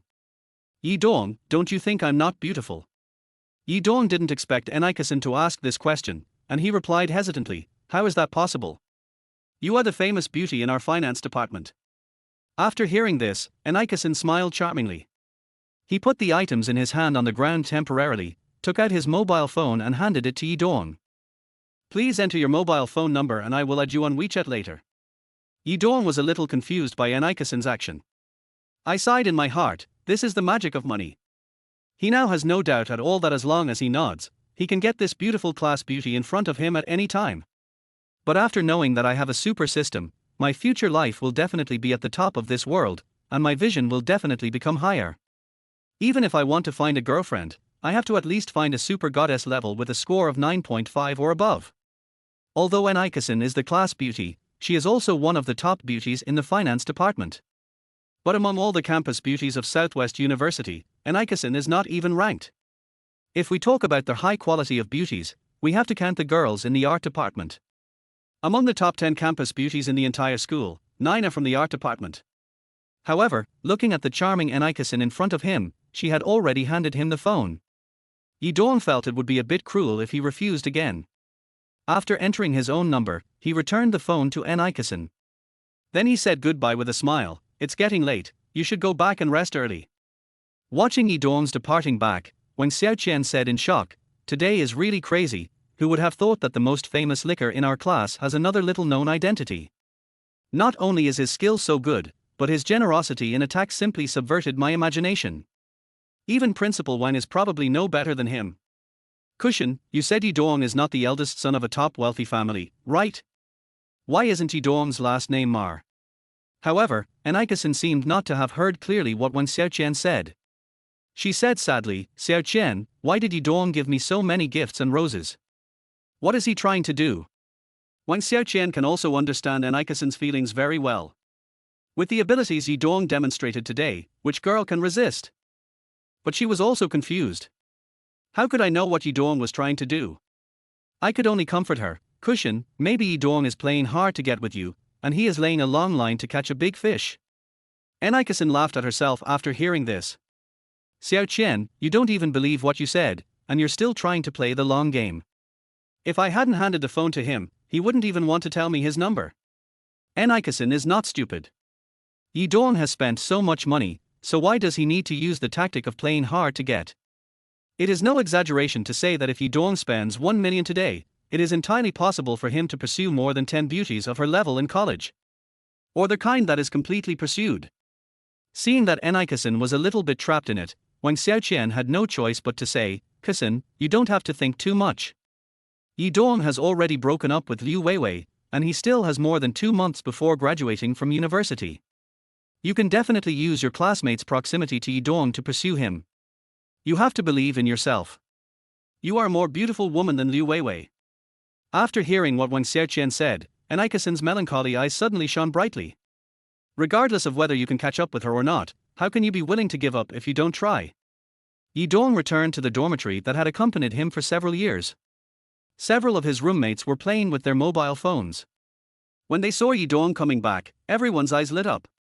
Yi Dong's outfit can be considered a complete upgrade. Although it is not luxury clothing, it is more than 10 times better than the original street stole goods. Among them, there is one named Wang Jinchuan who has a good relationship with Yi Dong. He was the first to ask, Dongzi, you won the prize, when are you going to buy new clothes? Yi Dong smiled and replied, it's a small prize, Jinchuan, Wu Jibin, Liu Ku, stop playing with your phones and go out to eat supper. I'll treat you. Among Yi Dong's 3 roommates, except for Wang Jinchuan, the relationship with the other two is average. In the more than 3 years of living in the same dormitory, there have been basically no conflicts. In comparison, it is better than ordinary classmates. Hearing that Yidong was going to treat them all, they were excited and a little surprised. Yidong usually has some money, but most of it is spent on Liu Weiwei. It is rare to see Yidong treating others. Dongzi, the sun rose from the west today. It seems that you really won the prize. Liu Ku laughed and teased. Of course, no one asked Yidong how much money he won. The news did not report any news about who had won the double color ball or lotto jackpot nearby. Everyone thought that Yidong must have won a scratch-off lottery. Soon, they arrived at the barbecue square outside the campus. Yidong chose a barbecue restaurant with the best business. After preparing the meal on the dam outside the restaurant, he handed the menu to a few people. He smiled and said, "Just order whatever you want to eat, don't be polite." Chapter 10, Trouble at the Barbecue Stall. Although Yidong told them to order whatever they wanted, the three of them did not kill them. Each person only ordered something worth 20 or 30 yuan, and no matter what dish it was, they ordered a few skewers. Seeing that they were hesitating, Yidong said to the waiter next to him, "Wipe away all the food they ordered just now. I'll order it myself." He snatched the menu from Wang Jinchuan and glanced at it casually. He said, "Give me 100 skewers of lamb, beef, squid, and kidney, and a large plate of lobster, and a grilled fish, and give me another 100 yuan worth of vegetarian dishes, you decide." Then, looking at the stunned roommates, he asked, "Are you drinking alcohol or drinks?" Wang Jinchuan came back to his senses and asked incoherently, "Dongzi, why did you order so much? It's such a waste." They had just looked at the menu. The dishes Yidong ordered cost at least 2,000 yuan in total. It's almost enough for their living expenses for a month. It's okay. If you can't finish it, you can pack it up and heat it up for breakfast tomorrow morning. Yidong replied indifferently. Then he looked at the others and asked, "Beer or a drink? How can we have drinks during such a good barbecue? Bring us beer." Seeing that Yidong, the one who invited them all, didn't care, Wang Jinchuan also spoke generously. Wu Jibin and Liu Ku both nodded excitedly. Their family situation is only slightly better than Yidong's. How could they normally have the chance to eat such delicious barbecue? While they were excited, they were also surprised that Yidong was suddenly so generous. Even if Yidong won the prize, he wouldn't be so generous as to treat them to such delicious barbecue. Since Wang Jinchuan had a good relationship with Yidong, he asked questions more casually. "Dongzi, did you really win the lottery?" There was no way Yidong was telling the truth, and even if he did, they would definitely not believe it. He replied half-truthfully, "I didn't win the lottery, but I made a little money buying stocks these days."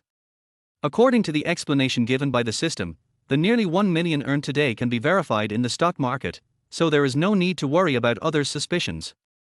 The system has even opened accounts for him in several major financial markets around the world. Of course, this little bit of money now will definitely not attract the attention of others, but when the funds amount to tens of billions or hundreds of billions in the future, if there is no reasonable explanation, someone will definitely come to investigate the source of your funds. Several of them were from the finance department and were very familiar with the stocks that Yidong mentioned. They usually just play around, so they don't lose much, and the profit is just enough for 2 packs of cigarettes. Yidong spent more than 2,000 yuan on a barbecue meal, so the money he earned must be at least tens of thousands. How much capital does it take to make so much money? Everyone was very curious about where Yidong got the capital. Of course, everyone has their own little secrets, and no one is stupid enough to dig deep to get to the bottom of them. After a while, all kinds of barbecue were brought up one after another, and soon filled up the table. Looking at the delicious barbecued skewers in front of them, Wang Jinchuan and his companions swallowed their saliva. Seeing this, Yidong smiled and said, "Eat whatever you want. Fill your stomach with food first before drinking beer." With so many skewers of meat in front of them, the few of them didn't bother to be polite. Everyone took their favorite barbecue skewers and started eating them. Because Yidong ordered too much, there was no room for the crayfish and grilled fish, so he added another table. Yidong wasn't hungry at all, so he ate a little and then chatted with the others while drinking. The topics that college boys talk about are nothing more than how pretty a girl is. As they chatted, they talked about Yidong's girlfriend Liu Weiwei. "Dongzi, after graduating from university, did Liu Weiwei also go to your hometown to look for a job?" Wang Jinchuan asked while peeling a spicy crayfish. Jinchuan, don't mention that woman. I have nothing to do with her anymore. Upon hearing this, the three of them looked at Yidong in shock. Everyone has seen Yidong's meticulous care for Liu Weiwei over the past few years. I thought this golden couple would get married, but when graduation was approaching, I heard this news from Yidong. Dongzi, are you okay? Wang Jinchuan asked a little worriedly. Yidong laughed. Do you think I'm okay? I just regret that I wasted my time these past few years. Forget it, let's not talk about that bitch. I'm out of my misery now. Let's have a drink. Seeing that Yidong didn't look sad, the few people still had many questions in their minds, but in the subsequent conversation, they intentionally or unintentionally avoided the topic of women. A few people were chatting about the football game when suddenly, a loud laugh came from the side. Har har har. Yidong, you are such a bastard. I was just wondering how to get you out of the campus, but I didn't expect you to dare to come out for a barbecue. Yidong looked up and saw 5 or 6 people coming over. The one who laughed wildly was Jong Jang, who had a conflict in the afternoon. The few people next to him were obviously gangsters, with messy hair and hipster tattoos on their arms, as if they were afraid that others would not know they were gangsters. It was such a coincidence that after Jong Jang was slapped in the face by Yidong today, he became angrier and angrier. He wished he could avenge himself as soon as possible, so he found a gangster from the next class and asked him to introduce some gangsters from society to him so that he could discuss how to take revenge. Of course, there is a price to pay for finding someone outside, and tonight I am planning to hire these guys for one-stop service. First we had barbecue, then we went singing, and then we had sauna and massage. I never thought that I would meet Yidong before I even started my first service. Gangzi, is this the guy who cut you this afternoon? A yellow-haired man asked arrogantly. Brother Jin Mao, this is the guy. Please help me beat him up. I'll provide you with 2 days of one-stop service. Wang Jinchuan and his companions had no idea what was going on. Seeing that the golden-haired gang didn't look like good people at first glance, he didn't understand why Jong Jang wanted to ask these hooligans to deal with Yidong. He quickly stood up and advised, Jagang, what's going on between you and Dongzi? We are all classmates, is it necessary to make things so awkward? Although they were in the same class, Jong Jang and Wang Jinchuan had no friendship at all.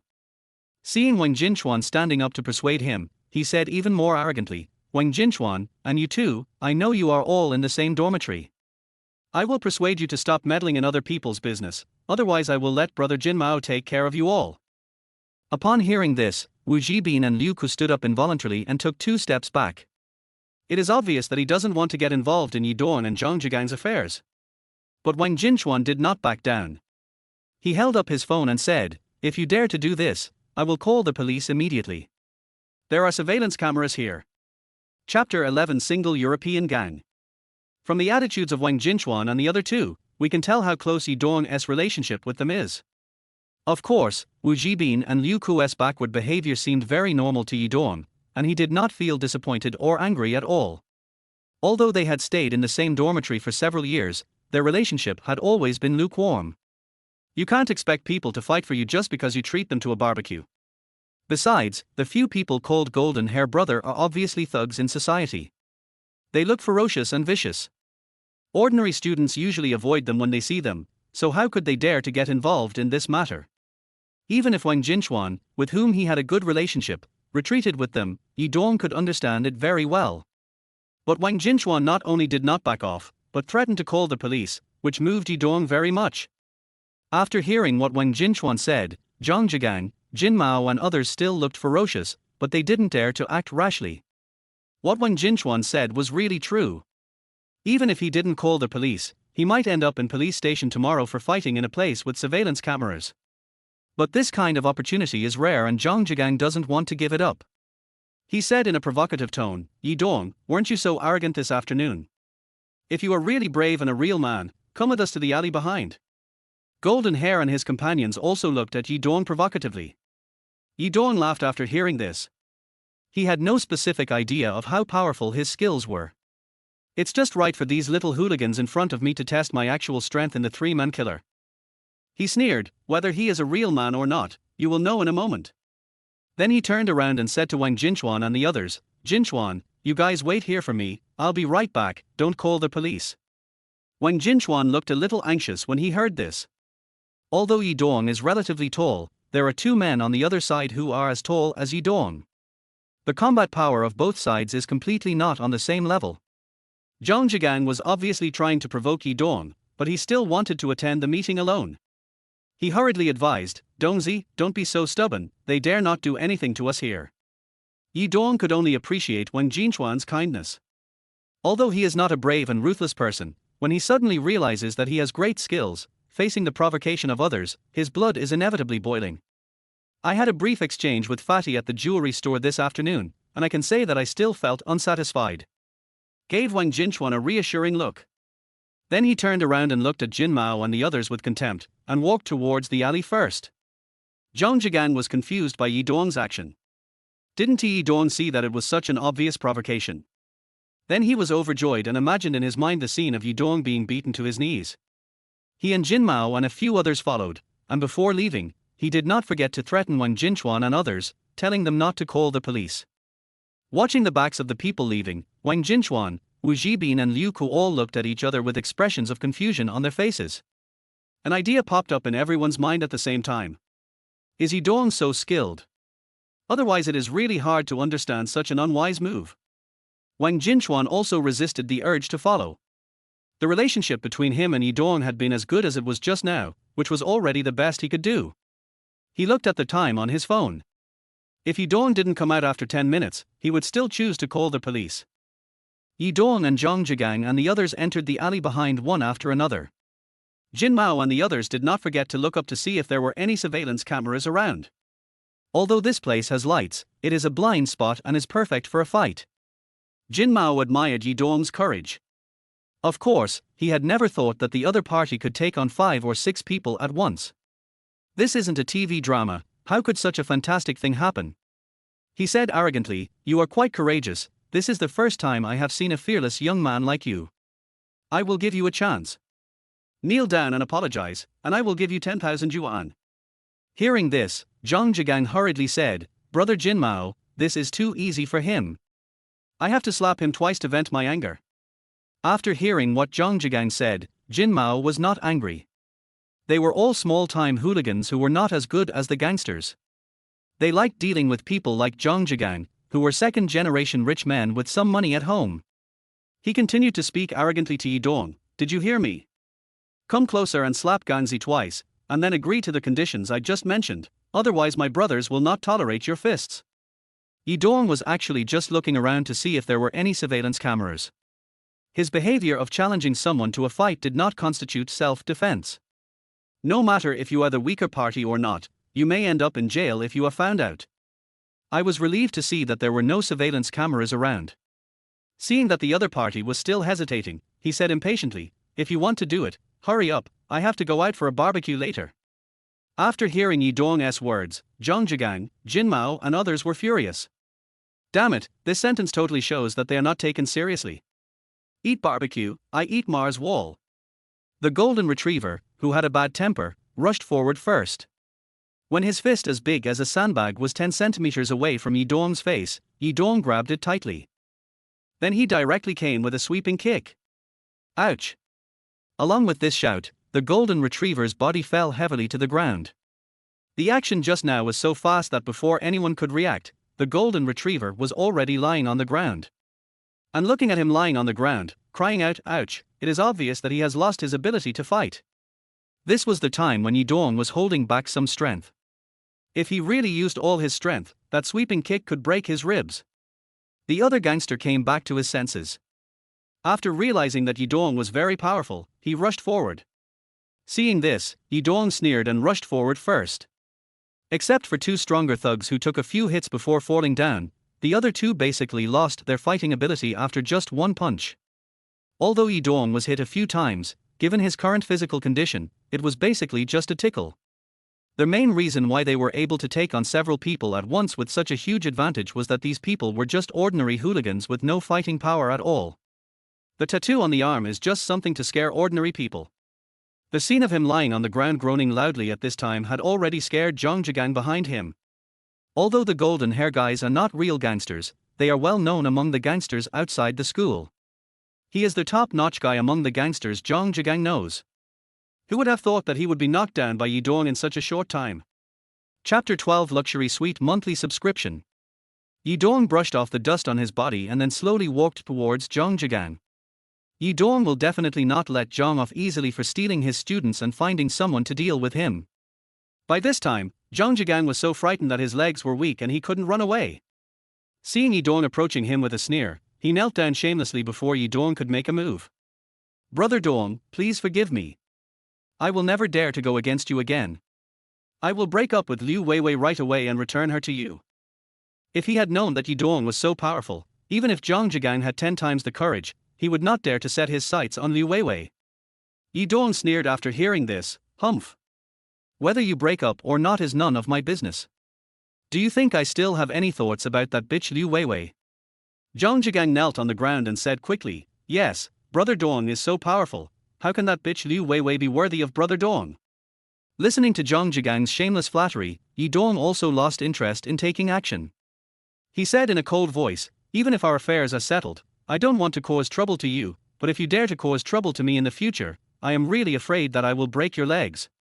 Jong Jang waved his hands and said, "Brother Dong, you are my brother. I won't dare to do that again. Just treat me like a fart." Seeing that Jong Jang was really scared by him, he probably wouldn't dare to play any tricks again. Yi Dong then turned around and walked towards the gangsters lying on the ground. Seeing this, Wang Mao and others stopped crying out loud.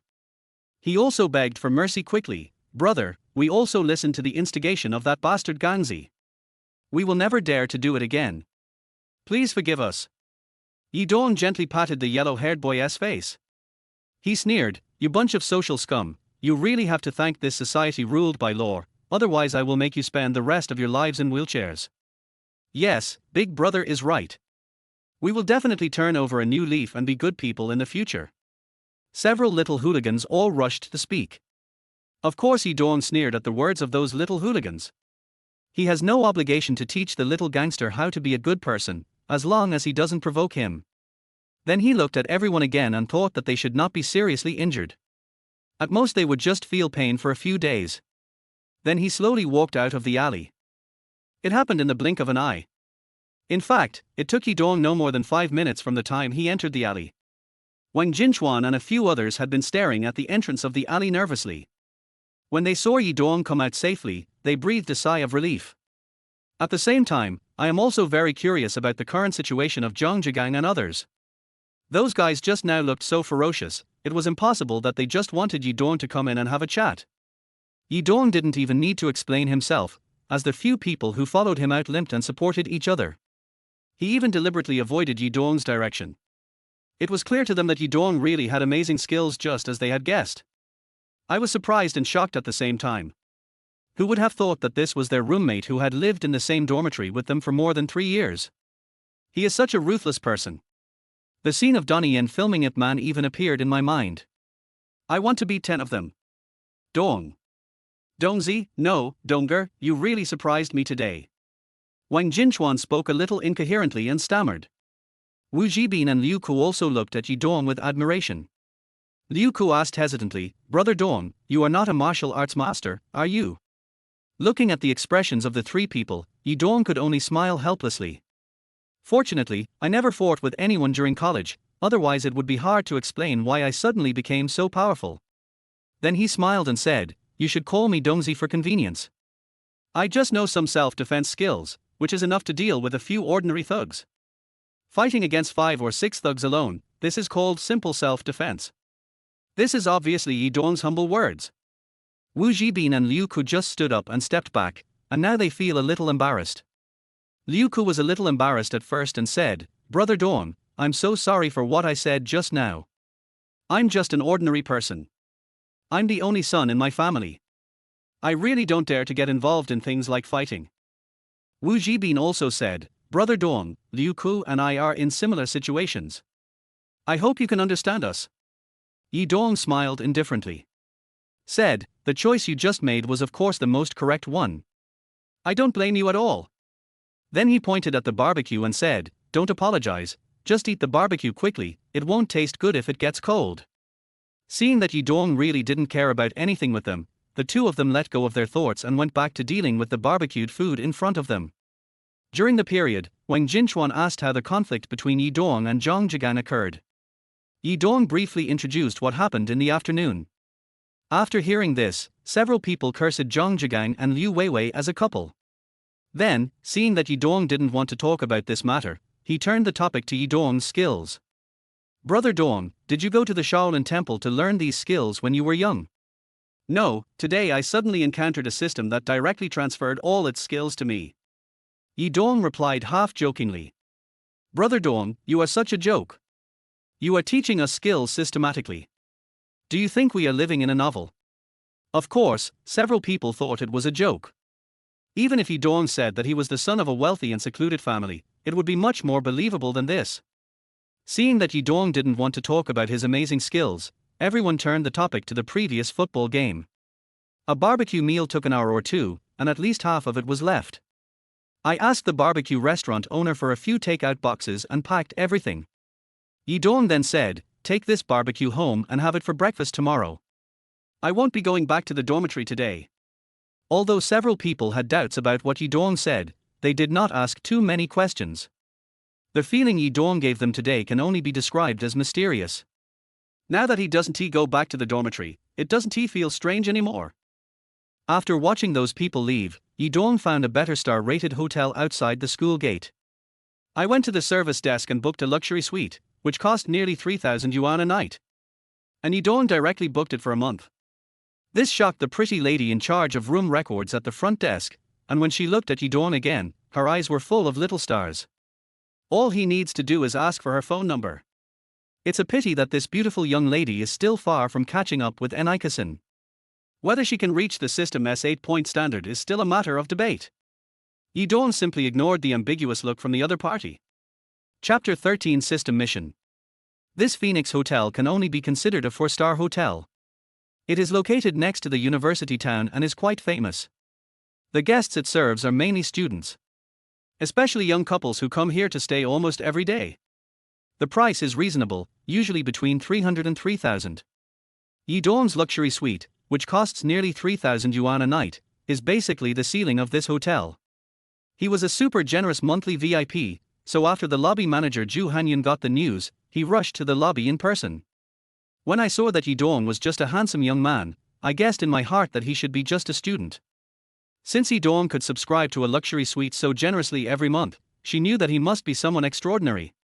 Then he immediately smiled and said, "You are Mr. Yi, right? Thank you for staying at our Phoenix hotel. I am the lobby manager of this hotel. My name is Zhu Hanyun. Now I will personally take you to the luxury suite." When he saw the lobby manager, Yi Dong's eyes lit up. Zhu Hanyun's appearance is definitely better than that of Nicole Ng, and her figure is even better than that of Nicole Ng. Under that professional attire, her breasts appear more upright. Perhaps this is the advantage brought by a mature working woman. System, how would you rate Zhu Hanyun in front of me? Ding! Zhu Hanyun's overall score, 8.8 points. Sure enough, the system scoring is absolutely the most fair, 0.3 points higher than Enikasen. Zhu Hanyun had no idea that in the blink of an eye, her beauty score had already been announced. Yi Dong was somewhat disappointed with Zhu Hanyun's score. Such a beautiful woman can't even meet the standards of a goddess. The system's requirements are really unusually high. When I think of the super goddess who can give more than 100 times the cash back, I really don't know what I have to look like to meet the system's requirements. Does it really have to be at the level of Reber, Chao Yu, and MIMI? After receiving a double rebate of 1 million today, Yi Dong is no longer very excited about beauties who are rated between 8 and 9 points. After learning that Zhu Hanyun in front of him only scored 8.8 points, his eyes, which had been shining just now, slowly returned to normal. He smiled faintly and said, "Manager Zhu, thank you for your help. Mr. Yi, please go over there. Let's take the elevator up first." Zhu Hanyun also smiled politely.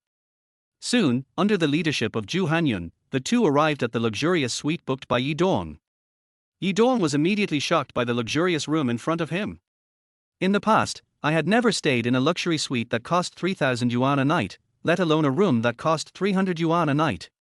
Even when Yi Dong and Liu Weiwei booked a room outside the school, they mostly chose ordinary hotels, and the room rate never exceeded 200 yuan. Yi Dong's expression did not escape Zhu Hanyun's eyes. I was also very curious and asked, "Is this your first time staying in a hotel, Mr. Yi?"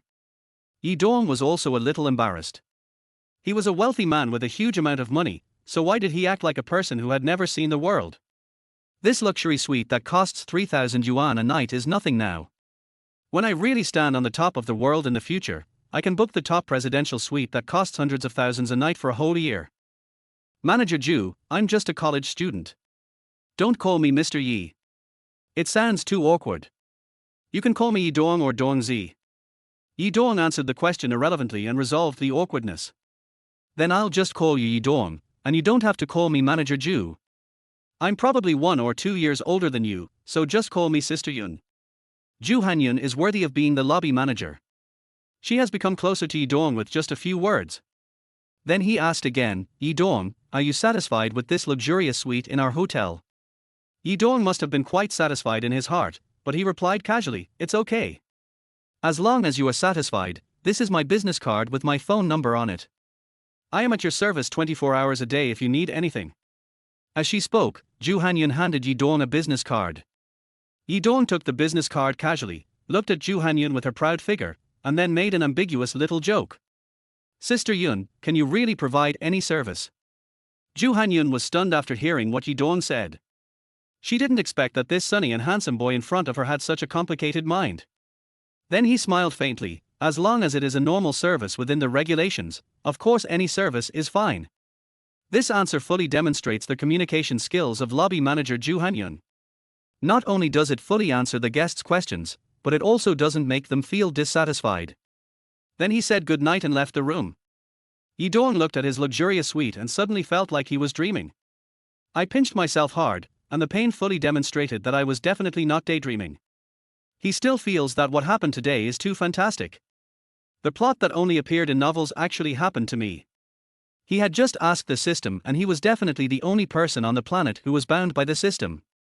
As for the reason, the system just said vaguely, "The cause and effect of the previous life must be cultivated in this life." It seems that I did too many good deeds in my previous lives, and they have accumulated and are being rewarded in this life. Afterwards, Yi Dong enjoyed for the first time in his life what it felt like to take a bath in a super large bathtub.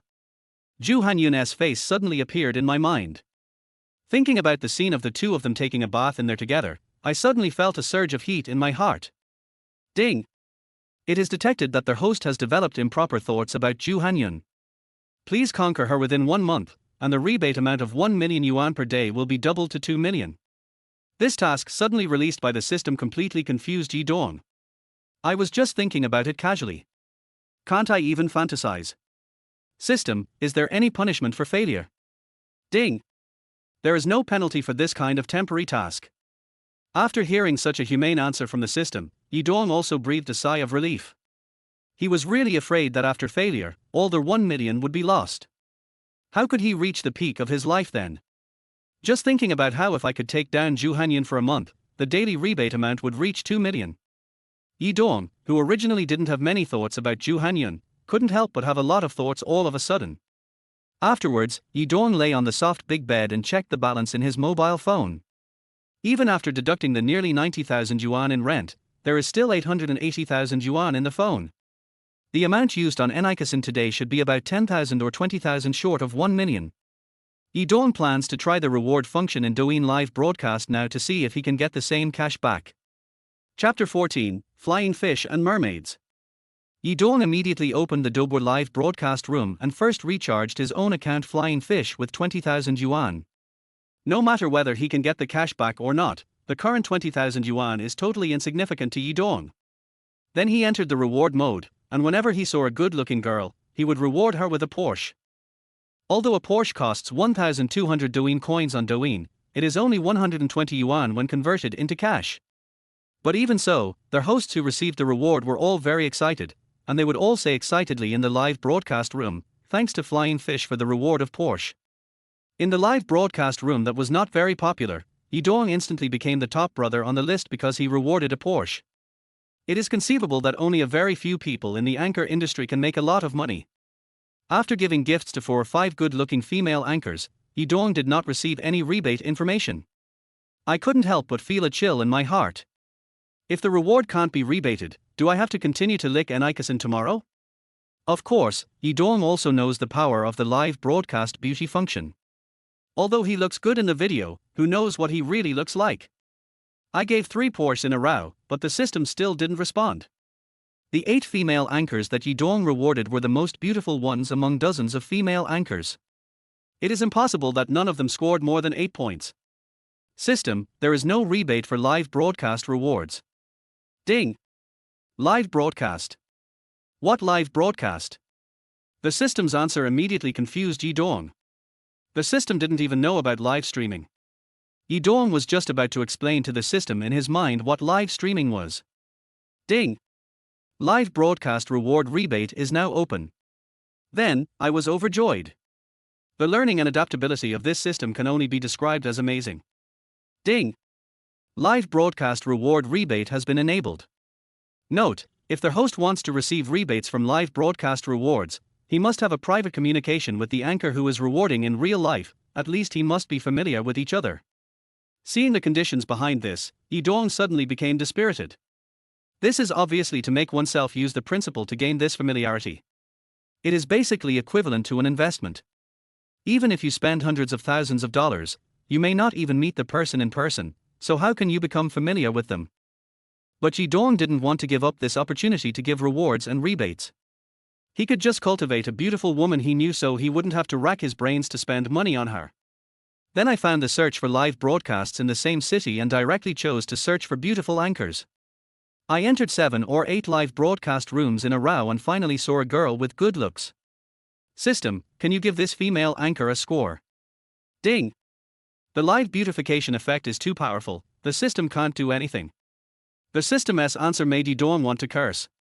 If you spend a lot of money and end up dating a dinosaur, you'll be so depressed. To be on the safe side, Yidong will only make a move when he sees a super beautiful female anchor who, even without the beauty filter, is at least a beauty. He entered more than a dozen anchor rooms in a row, but Yidong didn't feel particularly safe in any of them. Just when he thought that tonight might be in vain, the next girl who appeared in the anchor room made Yidong's eyes light up. And he felt that she was very familiar. After taking a closer look, he realized that this was Wenrushua, the goddess-like figure that many boys dream of in Southwest University. The 3rd goddess-level figure among the top 10 campus beauties of Southwest University. She seemed to be a dance major in the art department. Yidong had only seen her in person a few times on campus. Although she was only ranked 3rd, Yidong believed that Wenrushua was no worse than the 1st and 2nd ranked campus beauties. It's because Wenrushua is only a freshman now, and she is a little behind in popularity, so when it comes to selecting the school beauties, she is slightly behind the top 2. What interests Yidong the most is that Wenrushua is the only goddess among the top 5 school beauties who still does not have a boyfriend. After looking at Wenrushua's online name, Yidong smiled unconsciously. Wenrushua's name was actually Mermaid. Looking at the popularity of this live broadcast room now, it is also average, with only 500 or 600 people in the room. Many female anchors who can't even match Wenrushua's looks have rooms with thousands of people. So, although appearance is an advantage when being a female anchor in the Dobwa live broadcast room, it is not complete. There are many popular female anchors, all of them are cute and coquettish, and their dressing style is so good that many big brothers almost drop their eyes. Whenever Wenrushua broadcasts live, she dresses very conservatively and just performs a few simple dance moves. At the beginning, relying on his good looks, he was also a big brother-like figure, and he was on the gift reward list continuously, giving almost tens of thousands of gifts. But Wenrushua just responded with a simple thank you and never thought about the idea of becoming his big brother's friend. No matter whose money it is, it didn't come from the wind. After spending tens of thousands of dollars, she can't even add anyone as a friend. Who would be willing to support her? As a result, there are very few big brothers appearing in Wenrushua's live broadcast room now. Without the leadership of a big brother, there will definitely not be too much traffic in the background. Wenrushua is such a beautiful goddess, but she only makes a few hundred yuan from a live broadcast at most, and sometimes even less than 100 yuan. But her family is not wealthy, and even though her income is not high, she will come back to broadcast a show whenever she has time. I was about to finish the last dance today and then go offline. Suddenly, a carnival appeared in the live broadcast room. This is the most expensive gift in Dobwa. Many well-known anchors rarely receive such gifts during a broadcast. 30,000 Douyin coins for one carnival is equivalent to 3,000 yuan in cash, which is almost equal to an ordinary worker's monthly salary. Yidong's Douyin account instantly reached the top of the list. And driven by the carnival, a site-wide announcement was issued, and the popularity instantly increased by 100 people, and the number of people in the live broadcast room reached 700. Wen Ruxue was also a little excited. It was the first time she received a gift of carnival level in more than half a year of live streaming. Although some big shots had given her gifts worth tens of thousands in the past, the amount was only a few hundred added up. Since Wen Ruxue has not joined any guild, she can get at least 1,500 from today's carnival. Thank you, Brother Flying Fish, for sending me the carnival. I was about to go off the air, so I'm going to do a dance for you, especially for Flying Fish. Friends in the barrage section also left messages. Damn it, I am not seeing things. A level 23 villain account actually gave a reward to a carnival. Could it be that some worker fell in love with our mermaid and gave her a month's salary as a reward? Yidong had never given rewards before, but he just gave 8 Porsche as rewards, and his level instantly climbed from level 0 to level 23. Chapter 15 The Charm of Carnival. Because of another carnival reward, the level of the Douyin account of Flying Fish has suddenly risen to level 28. Although Yidong had watched live broadcasts before, he had never experienced the joy of leveling up, so this made him feel very happy. I took a look at the comments in the barrage section and found them very interesting. After checking his Douyin account and finding that he still had 16,000 in balance, Yidong did not hesitate to launch 5 consecutive carnival campaigns. Wen Ruxue was dancing her best dance with all her heart because she received a carnival gift from Yidong. Suddenly, another carnival with gorgeous effects appeared on the screen. A flying fish, given to the Anchor Mermaid Carnival X1. Wen Ruxue was so happy that she didn't have time to say thank you, in an instant. Flying fish, gift to Anchor Mermaid Carnival X2. Flying fish, given to Anchor Mermaid Carnival X3. 5 consecutive carnivals stunned Wen Ruxue. Oh my god! Could this be the new boss in the legend? Including the carnival just now, he has posted 6 carnivals in total. Who was the one who said the flying fish? He is just a wage earner. What's wrong with me? 6 carnivals only cost 18,000. Even a wage earner can afford it if he grits his teeth. Forget it, you think you are writing a novel, which worker would spend all the money he worked so hard to earn for half a year to give rewards here? That's right, I bet that even if this flying fish gave 6 carnivals of rewards, he still couldn't get the goddess WeChat ID. Only then did Wen Ruxue come back to her senses from her shocked expression. Thank you so much, my big brother Flying Fish. I don't know what to say. This is the first time I have received so many gifts. Big brother, if you want to see any dance, just put it on the screen. As long as I can dance it, I will do my best to satisfy you. At this time, the popularity of Wen Ruxue's live broadcast room also skyrocketed because of Yidong's 5-hit carnival combo. This is not as simple as 1 + 1 is equal to 2.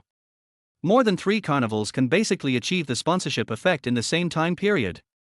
Many ordinary people don't necessarily have to watch beautiful women and handsome men when watching live broadcasts. The scene of big brothers giving gifts is even more attractive to them. In a flash, the number of people in Wen Ruxue's live broadcast room reached almost 3,000. This has basically reached the peak number of visitors since Wen Ruxue's live broadcast. When many friends came in and saw Wen Ruxue's appearance, they also started screaming in the barrage area. Such a beautiful female anchor, how come I haven't seen her after watching for so long? Wow! This is definitely a goddess level figure. No wonder the big brother took action. After hearing Wen Ruxue asking Flying Fish to arrange the dance, there were all kinds of messages in the barrage area. Host, here comes a piece of yoga beauty. The Flying Fish made the anchor dance like a pretty dancer. Yidong ignored all the comments and just typed a few words and sent them out. Snow Beauty, just take care of the arrangements yourself, don't worry about it. When Wen Ruxue saw Yidong's message, she was surprised and shocked. How did he know my name contains the character Shui? Could he be someone who knows me? Although a little surprised, Wen Ruxue didn't think much about it. When you do a live broadcast on Douyin, there is a chance that you will be seen by people who know you or admire you. Then I'll arrange a duet dance. My partner is also my roommate, who is also a beautiful lady. Then, another girl appeared on the screen.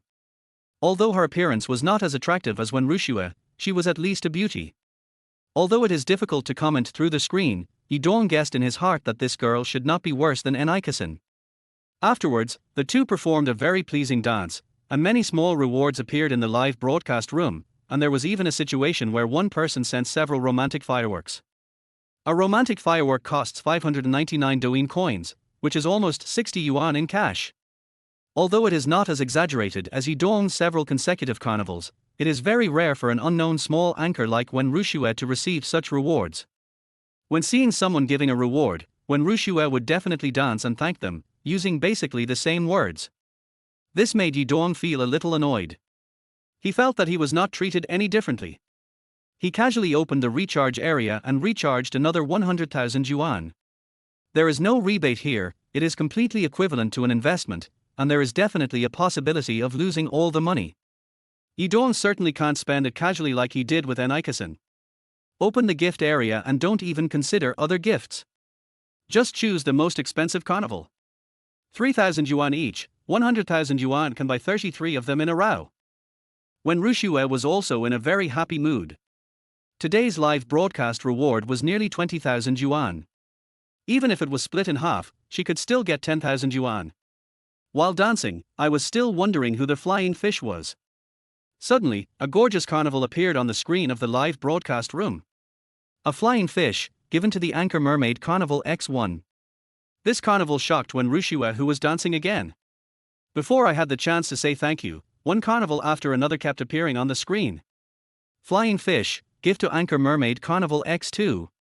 Flying fish, given to Anchor Mermaid Carnival X3.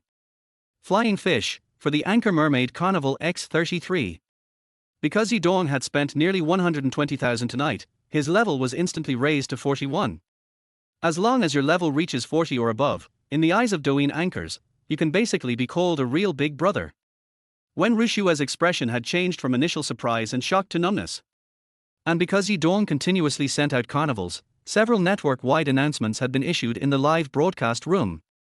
In just a few minutes, the popularity increased tenfold, and the number of people in Wen Rushue's live broadcast room has reached more than 30,000. You have to know that 10 minutes ago, there were only 500 or 600 people. And after seeing the announcement on the entire network, many anchors flocked to Wen Rushue's live broadcast room, wanting to see which big brother was so generous. The beautiful female anchors to whom Yidong had initially rewarded Porsche also entered Wen Rushue's live broadcast room. Seeing that this big brother who was giving generous rewards was the same one who had just rewarded them with a Porsche, they felt both envious and jealous. They all hated themselves for not using their special skills to keep this big brother. Maybe this lavish reward would be theirs now. And the friends in the barrage section are even crazier. Chapter 16. The goddess added me as a friend. I have been watching live broadcasts for so long, but this is the first time I have seen someone give away so many carnivals. It's confirmed, this rich man must have taken a fancy to the mermaid. This anchor is so beautiful. If I had a flying fish and this guy was as rich as this guy, I would definitely do the same. Wen Rushue has come back to her senses now. Today's live broadcast has truly made her realize what a real big brother is. Compared to those stingy brothers she met when she first started live streaming, this brother's rewards can easily kill them all. Thank you again for all the gifts from Flying Fish. It's getting late, so I'm going to go offline soon. Wait for you to receive the message and I'll add you. After saying that, before the friends in the live broadcast room had time to sigh, the live broadcast was closed. Room 406, Girls' Dormitory, Department of Art, Southwest University. Schwer, do you really want to add the flying fish as a friend? The beautiful girl who was dancing with her asked. I'm just curious about who he is and how he knows my name. He. Could it be that there is a boy in our school who has a crush on you? If it really is him, then he is really willing to spend the money. When Rushue ignored her roommate's teasing, took out her cell phone, searched for Flying Fish's WeChat ID, and clicked on the friend request. If Yidong hadn't sent that message, Snow Beauty, Wen Rushue really wouldn't have had the urge to add him as a friend. From the moment she joined the live broadcast industry, she never thought of relying on her looks to hook up with any big brother. With a look like Wen Rushue, there are definitely more than 1 or 2 boys chasing after her in college who are willing to spend hundreds of thousands of dollars on her. The moment when Rushue was willing to add him as a friend, Yidong was a little confused. Although he also wanted to meet Wen Rushue privately as soon as possible so that they could get to know each other better, he didn't expect it to be so smooth. But no matter what, This is definitely the effect he wants most. He quickly opened WeChat and found that Enikasen had sent him several messages. Ever since he and Enikasen added each other on WeChat, Dawn ignored them and didn't pay any attention to these messages at all. Brother Dawn, I've already arranged the roses you bought for me. They are so beautiful. Let me take a picture for you. Brother Dawn, you spent so much money on gifts for me today, how can I repay you? Brother Dawn, why don't you reply to my message? Brother Dawn, are you asleep? Good night, Dawn brother. Seeing these messages from Enikasen talking to herself, Dawn also felt a headache. In the afternoon, he was thinking about how to spend the money and didn't consider Enikasen's thoughts at all. This misunderstanding has really gotten out of hand. Dawn had no doubt at all that as long as he sent a message, Enikasen would definitely rush to his room without hesitation. Dawn also sighed in his heart. This is the magic of money. Not every girl will be like this, but most girls cannot resist its temptation. A girl who was the most beautiful girl in the class turned into his bootlicker in just one afternoon. After thinking about it, Dawn didn't reply her message for the time being, so he just pretended he didn't see it. After a while, a friend request message from a mermaid's ID came in. Dawn was also a little puzzled. Logically speaking, a goddess-level school beauty like Wenrushua shouldn't be able to be won over with just tens of thousands of dollars. As soon as I passed, Wenrushua sent me a message. Thank you for giving me so many gifts today. I want to ask who you are. How do you know my name? After seeing this message, Dawn immediately understood why the other party wanted to add him as a friend. It seems that the phrase Snow Beauty worked. Of course, the nearly 40 carnivals also played a role. Dawn didn't plan to beat around the bush with Wenrushua anymore. The sooner they could meet in private, the more rewards he would get. There is no doubt that Wenrushua is definitely a goddess-level girl. When Dawn thought of the tenfold rebate, he felt excited. I immediately edited a message and sent it. Wenrushua, you are the third most popular goddess in our school. How could I not know you? You may not know me, but I am Dawn from class 402 of the finance department. Not long after Wenrushua sent the message, she received an instant reply from Dawn. My roommate and good friend Li Xiaohui also leaned over curiously. Wow, Schwer, I guessed it right. This flying fish is from our school. I just don't know if it looks handsome or not. Xiaohui, I don't have any impression of this classmate named Dawn. How could he give me so many gifts? Li Xiaohui laughed and said, Schwer, what's so hard about this? You are so beautiful, I don't know how many people have a crush on you, and this classmate Li Dawn is just one of them. After a pause, he continued, but Schwer, this guy named Dawn must be someone extraordinary to be able to give so many gifts at once. If he looks okay, you might consider him. Wenrushua couldn't help but giggle after hearing this and said, Li Xiaohui, what nonsense are you talking about? I think you are the one who likes the other person. Alas. If this classmate really likes me, I will definitely devote myself to him without any hesitation. It's a pity that the flower has feelings, but the water is ruthless. After hearing what Li Xiaohui said, Wenrushua laughed. You little girl, you don't even know what other people look like, and you're already horny. Li Xiaohui said disapprovingly, what's the use of a handsome man? The most important thing is to have ability. Of course, a handsome and capable man is definitely more attractive. After hearing Li Xiaohui's serious words, Wenrushua didn't know how to respond. Although she also wanted a love without any worldly influence, she also knew that what Li Xiaohui said was not wrong. It has been almost a year since Wenrushua came to Southwest University, and the number of love letters she has received is at least in double digits. Among them there are many handsome boys and also rich second generations who drive luxury cars to show off their wealth, but Wenrushua does not feel moved by any of them. She also doesn't know when her true love will appear. Xiaohui, do you think I should treat this classmate to a meal? After all, he has given me so many gifts in my live broadcast room, and now it has been confirmed that he is an alumnus. Li Xiaohui answered without hesitation, why ask? They gave you so many gifts and told you that you are alumni, so they are just waiting to meet you in private. Schwer, let me tell you, do you know how rare people like you who are so generous are? I wonder how many girls want to throw themselves at them. He is definitely not on the same level as those rich second generations who usually have their eyes on you in school. You must seize this opportunity. As long as you are not too ugly, you can try to develop your career. Chapter 17, Frustrated Liu Weiwei. Seeing that he had sent the message for a long time but had not received a reply from the other party, Yi Dong ignored it. Anyway, we are in the same school, so it is quite easy to meet privately. I picked up Ju Hanyan's business card and added her as a friend on WeChat. Perhaps the other party had fallen asleep, so I waited for a long time but her call didn't get through. I looked at the time and it was already 11 o'clock in the evening. I lay on the soft big bed, but I just couldn't feel sleepy at all. I don't know if it was because he was too excited or he was afraid that it would be just another dream after waking up. Yi Dong was in a daze and didn't he know when he fell asleep. Yi Dong woke up just after dawn. Looking at the luxurious surroundings, he knew that his life of luxury had really begun. I opened WeChat and saw that Ju Hanyan's message had been received. And also sent a message. Yi Dong, I fell asleep last night. Please add me on WeChat. Do you have any instructions? Yi Dong also quickly sent a message back. Sister Yun, you are joking. How dare I tell you anything? I just want to add you as a friend. After sending the message, Ju Hanyan immediately replied with a smiley face. After getting up and washing up, Yi Dong thought about the situation at home again. He wanted to call back last night, but he didn't know how to explain this matter. Yi Dong's hometown is in the countryside. His parents used to be ordinary workers.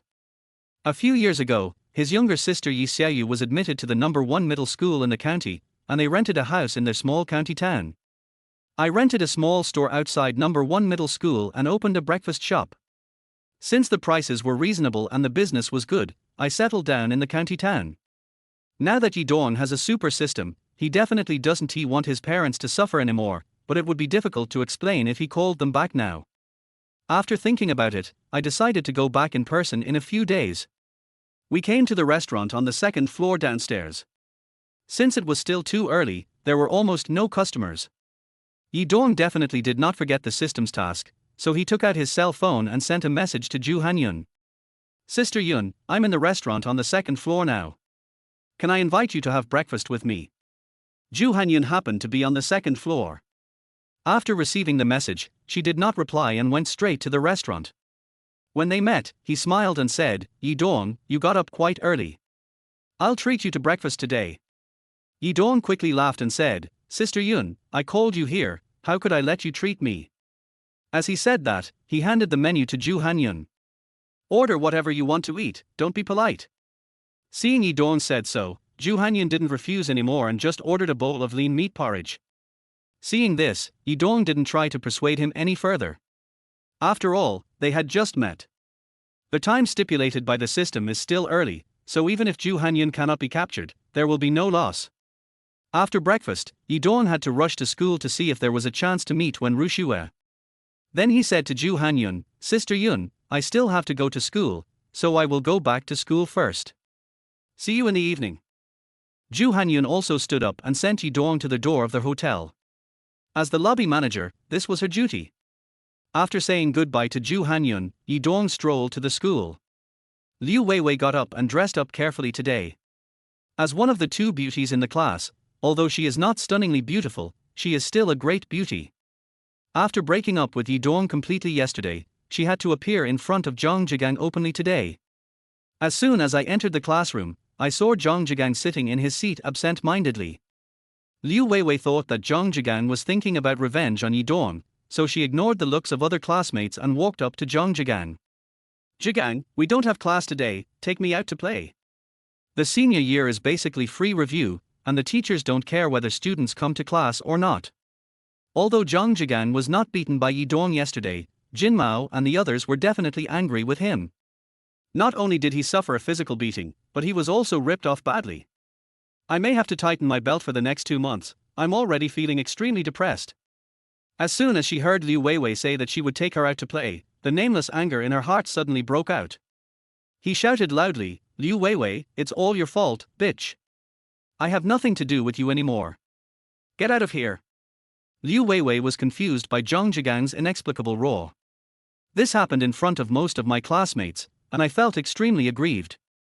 But as one of the two beauties in the class, Liu Weiwei also has a very strong self-esteem. She also said loudly, Jong Jang, you are sick so early in the morning, right? It doesn't matter, it doesn't matter. Do you think I still care about you? The other students were all watching this scene in shock. Although a few knew the relationship between them, most people didn't know. I really don't understand why Liu Weiwei is involved with Jong Jang when she is dating Yi Dong. And judging from the tone of their voice just now, there is not much hope for the two of them. Liu Weiwei returned to her seat angrily, but she didn't feel very disappointed. She is a pretty girl, and if she really thinks positively, it won't be difficult for her to find a rich boyfriend. I just don't understand why Jong Jang suddenly treated me like this. Even though the two of them tried to comfort themselves after being slapped by Yi Dong yesterday, they started talking nonsense for no apparent reason today. Just when I was feeling very upset and wanted to go back to the dormitory, Yi Dong entered the classroom. Yi Dong was wearing the brand new clothes he bought yesterday, and he looked much more elegant than before. It made many female classmates' eyes light up. When passing by Jong Jang's seat, Jong Jang even stood up and nodded flatteringly, "Brother Dong, you are here." Liu Weiwei was stunned by the scene. Yesterday he came out in a threatening manner, saying that he would definitely find some gangsters to beat Yi Dong up, but today he acted like a hapless boy, which made Liu Weiwei simply unacceptable. Was it just a slap in the face by Yi Dong? Could it be that he has been cast into a shadow? Liu Weiwei was also very surprised at Yi Dong's new clothes. "Damn it, it's only been 1 day since you broke up with me and you've already changed your arsenal to a bigger one." I felt very depressed early in the morning. The man who was dumped by me didn't look sad at all. Instead, he looked more and more energetic. Thinking that out of sight, out of mind, I quickly returned to the dormitory. Suddenly, another beautiful girl came to the classroom door. It was Enika-san, the top girl in the class. She walked straight to Yi Dong with a loving breakfast in her hand. In the most gentle tone, he said, "Brother Dong, please have some breakfast I brought you." Chapter 18. The school beauty invites you to dinner. Enika-san didn't sleep well that night because Yi Dong didn't reply to her message. She didn't know whether Yi Dong was asleep or deliberately not replying to her message. She was so worried that she didn't know how he fell asleep. She got up early in the morning and took the jewelry box home. She was worried about leaving such a valuable item in the dormitory. After arriving at school, I became more determined about my thoughts yesterday. He didn't care about the opinions of other classmates at all, which led to the scene just now. Seeing this, Yi Dong glanced at Liu Weiwei, who was stunned not far away, and felt very refreshed. He didn't expect that Enika-san would put aside her pride and try to please him in front of so many classmates. But Yi Dong really didn't have that kind of intention towards Enika-san. Then he smiled and said, "Sorry, Enika-san, I have already had breakfast." Although Enika-san was a little disappointed after hearing this, she still smiled gently and said, "It's okay, Brother Dong, I'll go back to my seat first." Faced with this scene, not only Liu Weiwei found it difficult to understand, but the other students in the class also looked as if they had seen a ghost. Even Yi Dong's roommates, including Wang Jinchuan, had shocked expressions. Damn. I was dumped by a class beauty yesterday, and today another class beauty rushed to be my lapdog. Although other students found it difficult to understand, they didn't have any thoughts on it. After all, they are about to graduate from college and are all worrying about their own future, so how can they have the time to worry about others? Liu Weiwei felt very uncomfortable. She even thought she was dreaming. How come everything had changed when she woke up? Jong Jang's roar at himself turned into flattery to Yi Dong. Now, coupled with Enika-san's obvious licking of Yi Dong, Liu Weiwei's three views were completely overturned. She found it hard to accept that the man she had just dumped suddenly became a hot commodity in the eyes of other girls. Just when she was at a loss for words, another beautiful girl appeared at the classroom door. I looked carefully at the classroom number before walking into it. I asked a female classmate in the front row, "Sister, may I ask, is senior Yi Dong in your class?" A strange beautiful girl suddenly walked into the classroom, and the classroom became much quieter. Everyone heard basically all the questions asked by this pretty girl, and they all looked at Yi Dong at the same time. I was surprised and shocked. In terms of appearance, although Yi Dong is considered the most handsome boy in this class, his classmates do not think that Yi Dong is that outstanding because of his long-term flattering behavior towards Liu Weiwei. No one has yet digested how Enika-san licked Yi Dong just now. How come another beautiful girl comes to see him? Yi Dong was also a little bit puzzled. This beautiful girl seemed a little familiar to him, but he couldn't remember where he had seen her. Out of politeness, he stepped forward and said, "Hello, I'm Yi Dong, what can I do for you?" Li Xiaohui looked at the mysterious rich man in front of her, her heart pounding. He was much more handsome than she had imagined. After calming down, she smiled and said, "Senior, my name is Li Xiaohui, but it's not me who is looking for you, it's Wen Rushua who is looking for you." As he said this, he pointed outside the classroom door, where a stunningly beautiful woman was standing next to the flower bed. Yi Dong was thinking about how to meet Wen Rushua in private so as to fulfill the conditions stipulated by the system. "I didn't expect the other party to come to my door, and I was very happy." Then he went out with Li Xiaohui. As soon as the two of them left, the classroom suddenly exploded. Everyone heard clearly the conversation between the two people just now. Although Wen Rushua is only a freshman, she is very famous throughout the school. Not only is she the dream goddess of many boys, but many girls also like the name Wen Rushua. In terms of appearance, class beauties like Enikasen and Liu Weiwei are not even on the same level as Wen Rushua. In front there is a class beauty like Enikasen who acts as a bootlicker, and in the back there is a school beauty goddess who comes to date.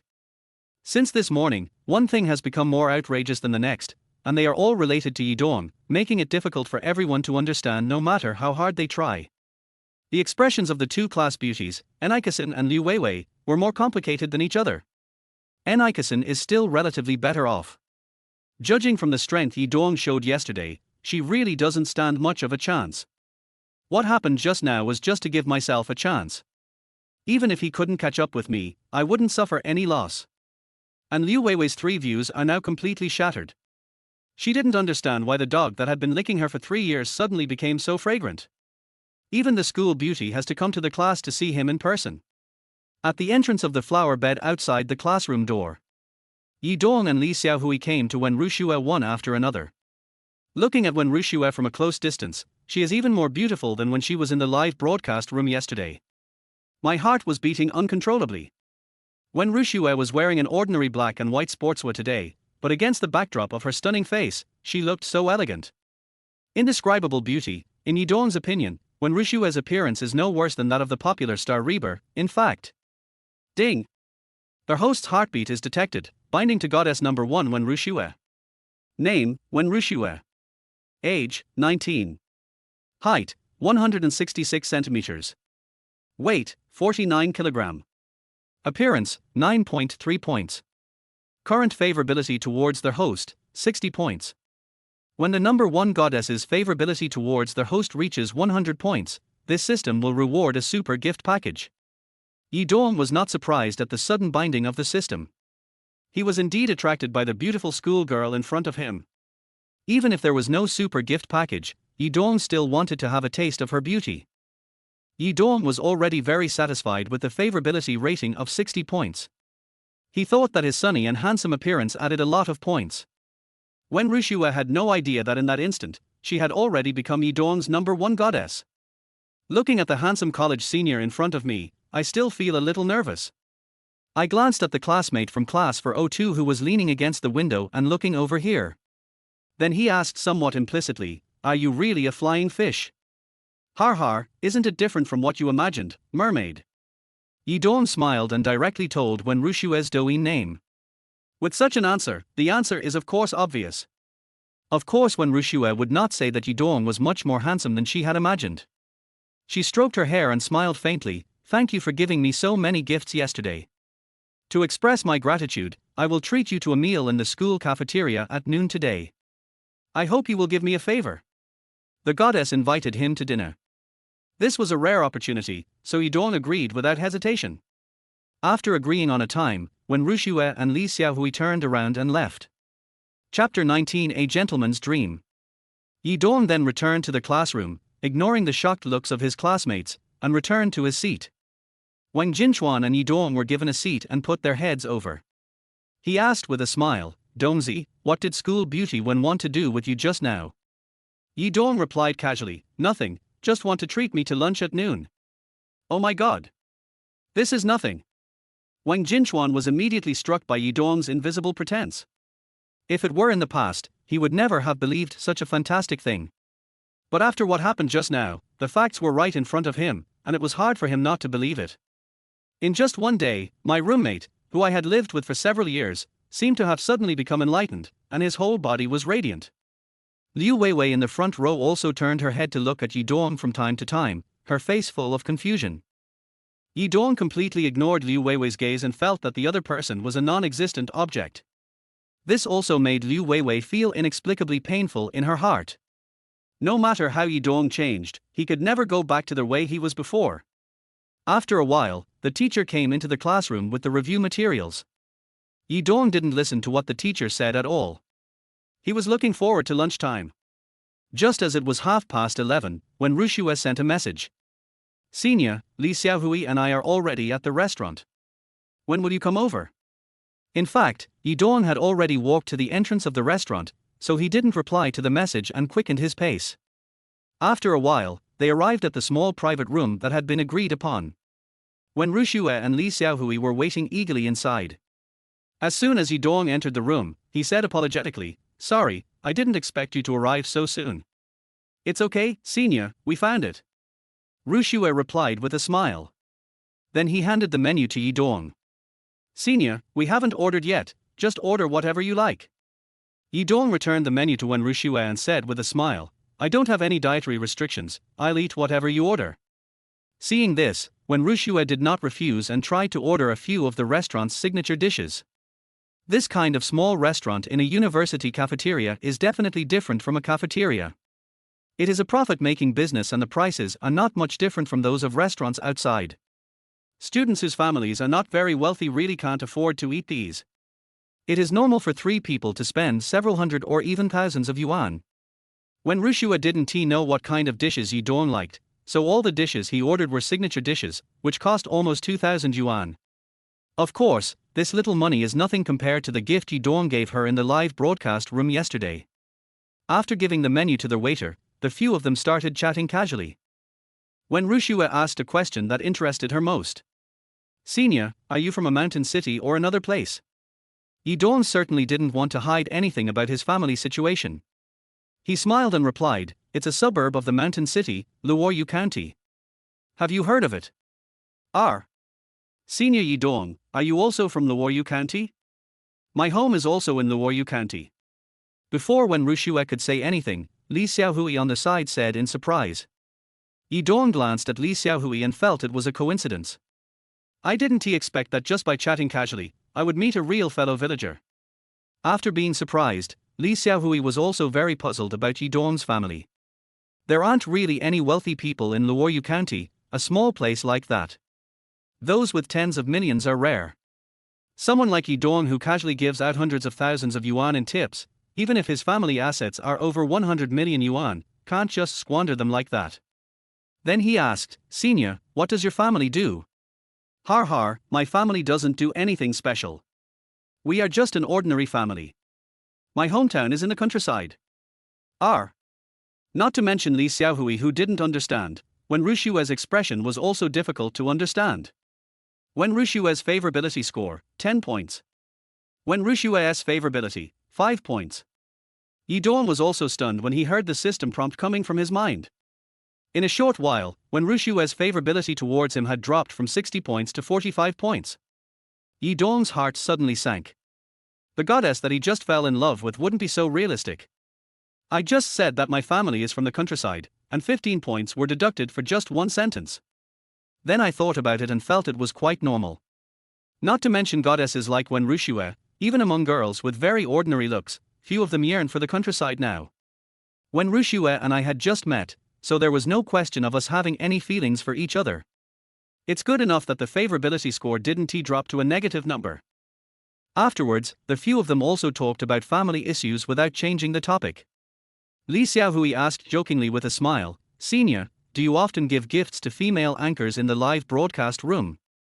"No, I just watched the live broadcast before, and yesterday was the first time I gave a tip." The two of them obviously didn't believe Yi Dong's answer. "Senior, lying is not a good habit.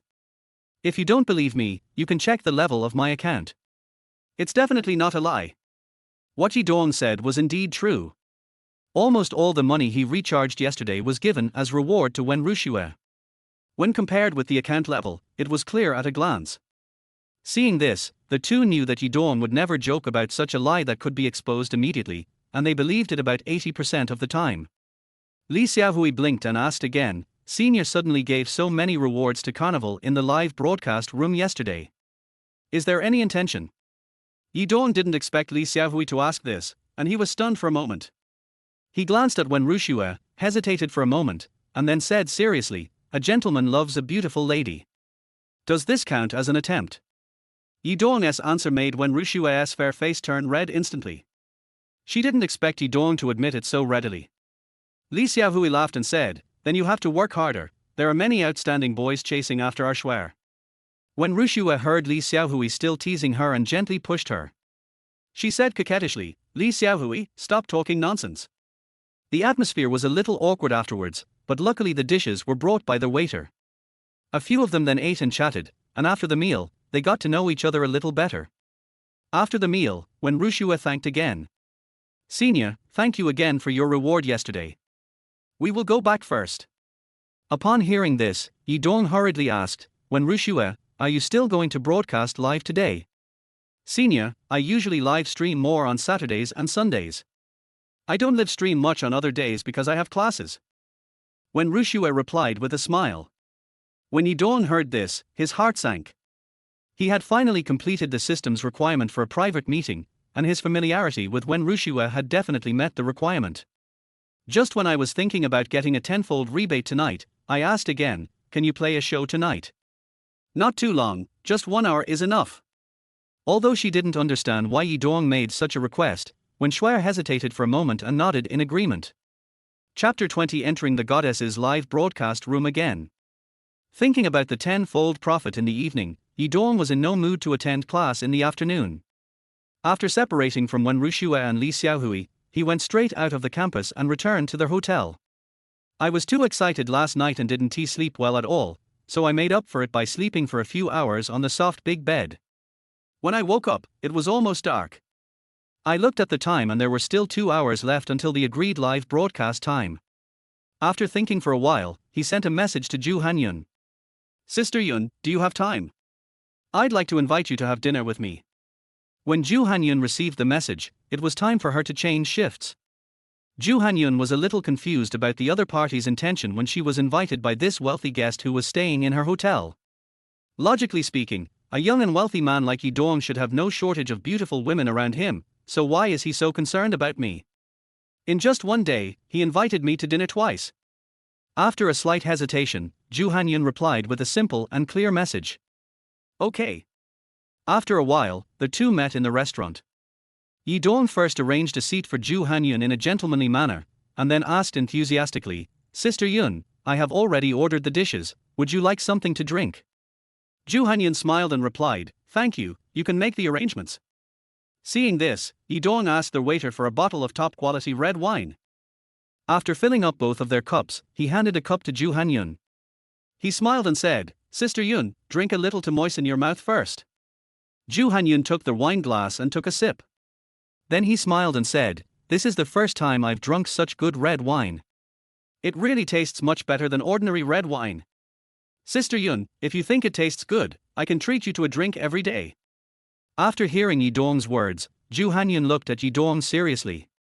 Then he said with a half-smile, "Yi Dong, tell me, do you have any evil ideas about me?" Seeing Ju Hanyun speaking so bluntly, Yi Dong felt a little embarrassed.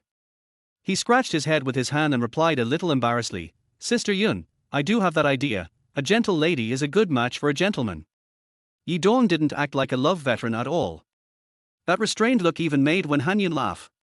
"Har har, you're quite straightforward. Then keep up the good work." When Yi Dong heard Ju Hanyun say this, his eyes suddenly lit up. This obviously had potential. Come to think of it, how many girls can resist a young, rich, sunny and handsome man? Afterwards, one dish after another of top-notch delicacies were placed on the table, and Ju Hanyun was amazed when she saw them. As the lobby manager of this hotel, she knew the prices of the dishes in front of her. Basically, they are all signature dishes, and there are at least several thousand dishes on the table. "Yi Dong, there's just 2 of us, there's no need to order so many delicious dishes. Sister Yun, money is meant to be spent. Life is short, if you don't enjoy it now, you have to wait until the next life." In response to Ju Hanyun's question, Yi Dong gave a philosophical answer. Ju Hanyun nodded as if she understood. The world of the rich is indeed difficult for ordinary people to understand. After dinner, Yi Dong looked at the time and said with a smile, "Sister Yun, thank you for coming to eat with me. I'm going back to my room first. Contact me on WeChat if you have anything. Yidong's words made Ju Hanyan stunned, and then she smiled. Yidong, you treated me to such a delicious meal, I should be the one thanking you. It's my honor to invite Sister Yun to dinner. I'll leave first. Now it is almost time for Wen Rushue's live broadcast. After saying goodbye to Ju Hanyun, Yidong returned to the room and couldn't wait to turn on the Douyin live broadcast. Wen Rushue has indeed started broadcasting. Since she gained a lot of fans yesterday, there are nearly 1,000 viewers when she just started broadcasting today. As soon as Yidong's account ID came in, Wen Rushue saw it. The flying fish has reached level 41, although it is still far from the real big brothers above level 50. But in the eyes of many beautiful anchors, he is also a very popular figure. Oh my god! Yesterday's mysterious rich man is here again. Is this rich man coming to the carnival again today? That's impossible. He spent hundreds of thousands yesterday and is spending again today. Do you think he is Mr. Wang? What are you talking about, super rich people and carnival people? I just entered this live broadcast room today and I am completely confused. As soon as the flying fish account came in, more than 90% of the people in the live broadcast room recognized Yidong. Although the level has only reached 41, there is still a big gap between him and the real big brothers who are over level 50. But yesterday, Yidong left a very deep impression on them in the live broadcast room. Most people have been watching live broadcasts for such a long time, but have never seen such a generous reward scene. Of course, there are even crazier records of rewards in Douyin live broadcast rooms. When there was a PK with an anti-fraud anchor, a guy named Jiandan even posted 333 record-breaking carnivals in a row. It was equivalent to 1 million renminbi, and it was sent out with just a click of a finger in less than an hour. He is so arrogant that he treats money as nothing more than paper. Of course, that kind of scene is rare no matter which live broadcast software is used. In the worldview of ordinary people, a one-time reward of more than 10,000 is considered quite generous. Of course, when Ruyue also saw Yidong entering. Although he and Yidong were already familiar with each other, in order to attract popularity, he still shouted sweetly, "Welcome our Feiyu brother to the live broadcast room." Suddenly, other quasi-big brother level figures who had reached around level 40 also felt jealous. My level is about the same, but when I entered the venue, I didn't see any hosts lining up to welcome me. TSK. Try to give the anchor 39 carnivals in a row and see if you can do it. If you don't have the ability, don't be jealous. Yes, how about this, big brother? You can have a PK with brother Feiyu later, and let us see your strength. This prospective big brother just made a complaint and immediately attracted a crazy response. He suddenly became dispirited. Last night, he was also pulled into the live broadcast room by Yidong's carnival. There is no doubt that Yidong's strength can be said to be far superior to his. Although he also relies on the total reward record, his level is almost reaching level 40, which is the quasi-big brother position. But this is the accumulation of several years. When watching live broadcasts normally, even those who give tips exceeding 4 digits are very rare. How dare I compete with a wealthy man like Yidong? Yidong ignored all these comments and just recharged 500,000 yuan in cash in the background. Thinking about the 10 times rebate that will come soon, the excitement in his heart is indescribable. Chapter 21 Rocket Brothers Provocation. Wen Rushue has already started her dance performance. Even though she is dressed conservatively, her graceful figure and stunning beauty are indescribably pleasing to the eye. Yidong also clicked on the carnival without hesitation. Ding! Congratulations to their host for doubling the funds to 30,000 yuan. The heavenly sound coming from the system made Yidong tremble. After confirming the return, Yidong immediately recharged the remaining balance of more than 200,000 yuan. Wen Rushue was a little excited when she saw Yidong rewarded her with another carnival. As usual, I said thank you brother Feiyu for the carnival. Seeing this, Yidong was about to show off his skills in the live broadcast room. Suddenly, a brilliant blue firework appeared in the live broadcast room. This is the special effect of a real big brother who has reached level 50 or above entering the live broadcast room. Oh my god! It's the super rich Rocket Brother who is here. Who is Rocket Brother? Can anyone tell me more about him? Fuck! You don't even know Brother Rocket, the most active rich man in Dobor in the past year, the real rich man who has rewarded at least 5 million in cash in Dobor in less than a year, the big rich man in the heart of a real beautiful anchor. Oh my god! What is wrong with this society? I work hard every year to earn tens of thousands of yuan, why can others just give me 5 million yuan in rewards? Yi Dong, who was about to start the continuous reward carnival, also pressed the pause button. I took a look at the level of this rocket brother, he has reached level 55. This means that the total amount of money he gave as tips in Dobo was at least over 5 million. This number would have been unimaginable to me in the past. But now it seems to Yi Dong that it is just like that. If he gives the reward without expecting anything in return, he can surpass this rocket brother tonight. Of course, Yi Dong is not that stupid. Although his money came easily, he has just started out and has not yet reached the point where he can do whatever he wants. Of course, when Rushua also saw Brother Rocket come in. This was the first brother of the highest level to come to her live broadcast room after all the long time she had been live broadcasting. Welcome Brother Rocket to my live broadcast room. She is not stupid either. Big brothers of this level all have their own traffic and fans. No matter which live broadcast room they go to, they will have a group of people with them. Although when Rushua couldn't give the same delicate welcome as other anchors, she still had to say a simple welcome. Otherwise, you will only leave others with the impression that you are too aloof. The live streaming industry is like this. No matter how beautiful a girl is, no matter how noble you are, if you remain indifferent when a big brother of this level comes in, you basically have no chance of staying in this industry. Brother Rocket might have been attracted by Wen Rushua's appearance, and without saying a word, he started firing rockets. Rocket Brother, give the Anchor Mermaid Super Rocket X1. Rocket Brother, give the Anchor Mermaid Super Rocket X2.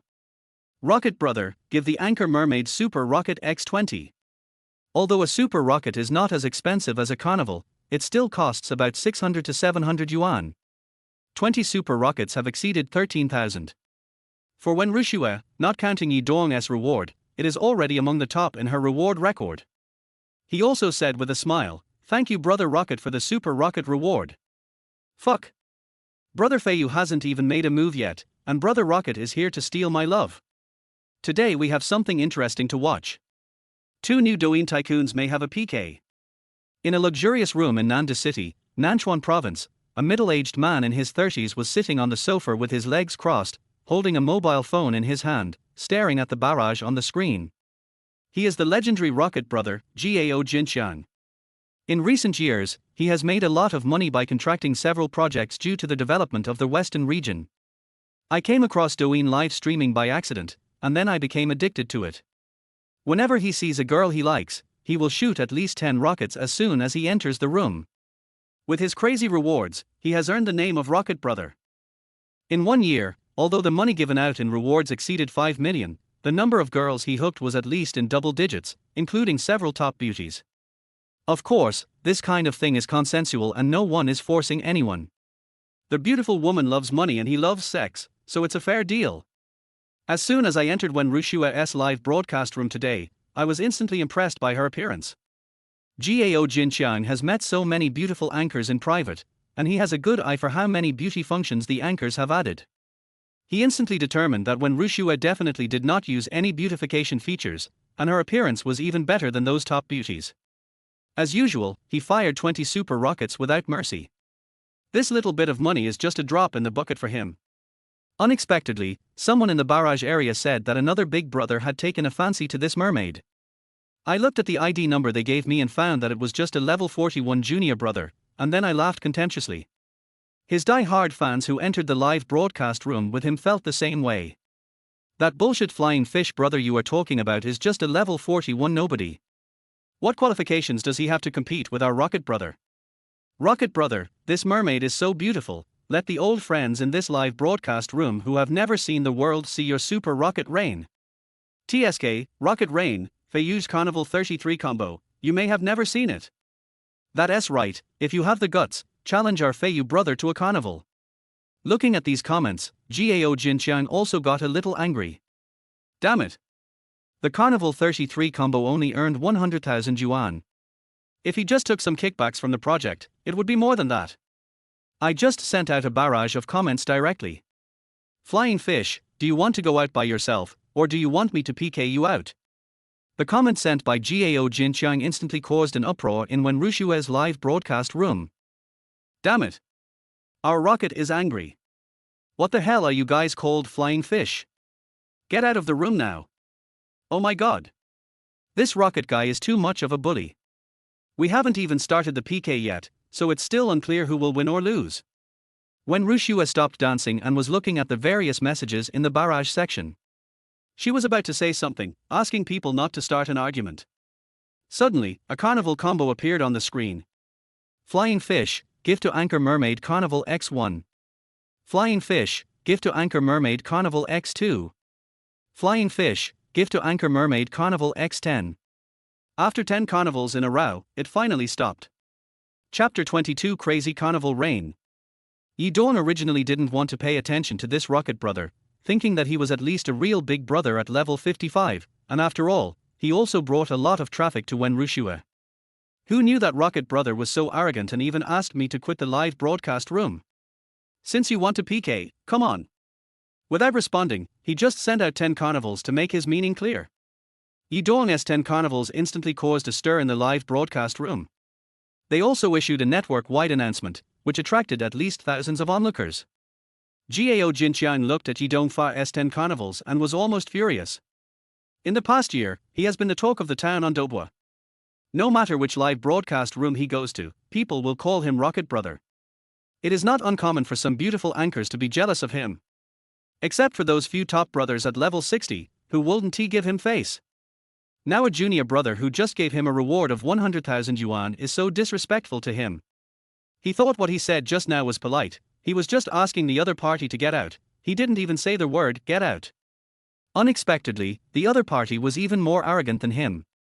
He didn't even bother to pay attention to him and started a fight directly. Brother Feiyu, you are so handsome, keep it up. Rocket Brother, the opponent is too arrogant, quickly put an end to his momentum. Fans of both sides also started a barrage war.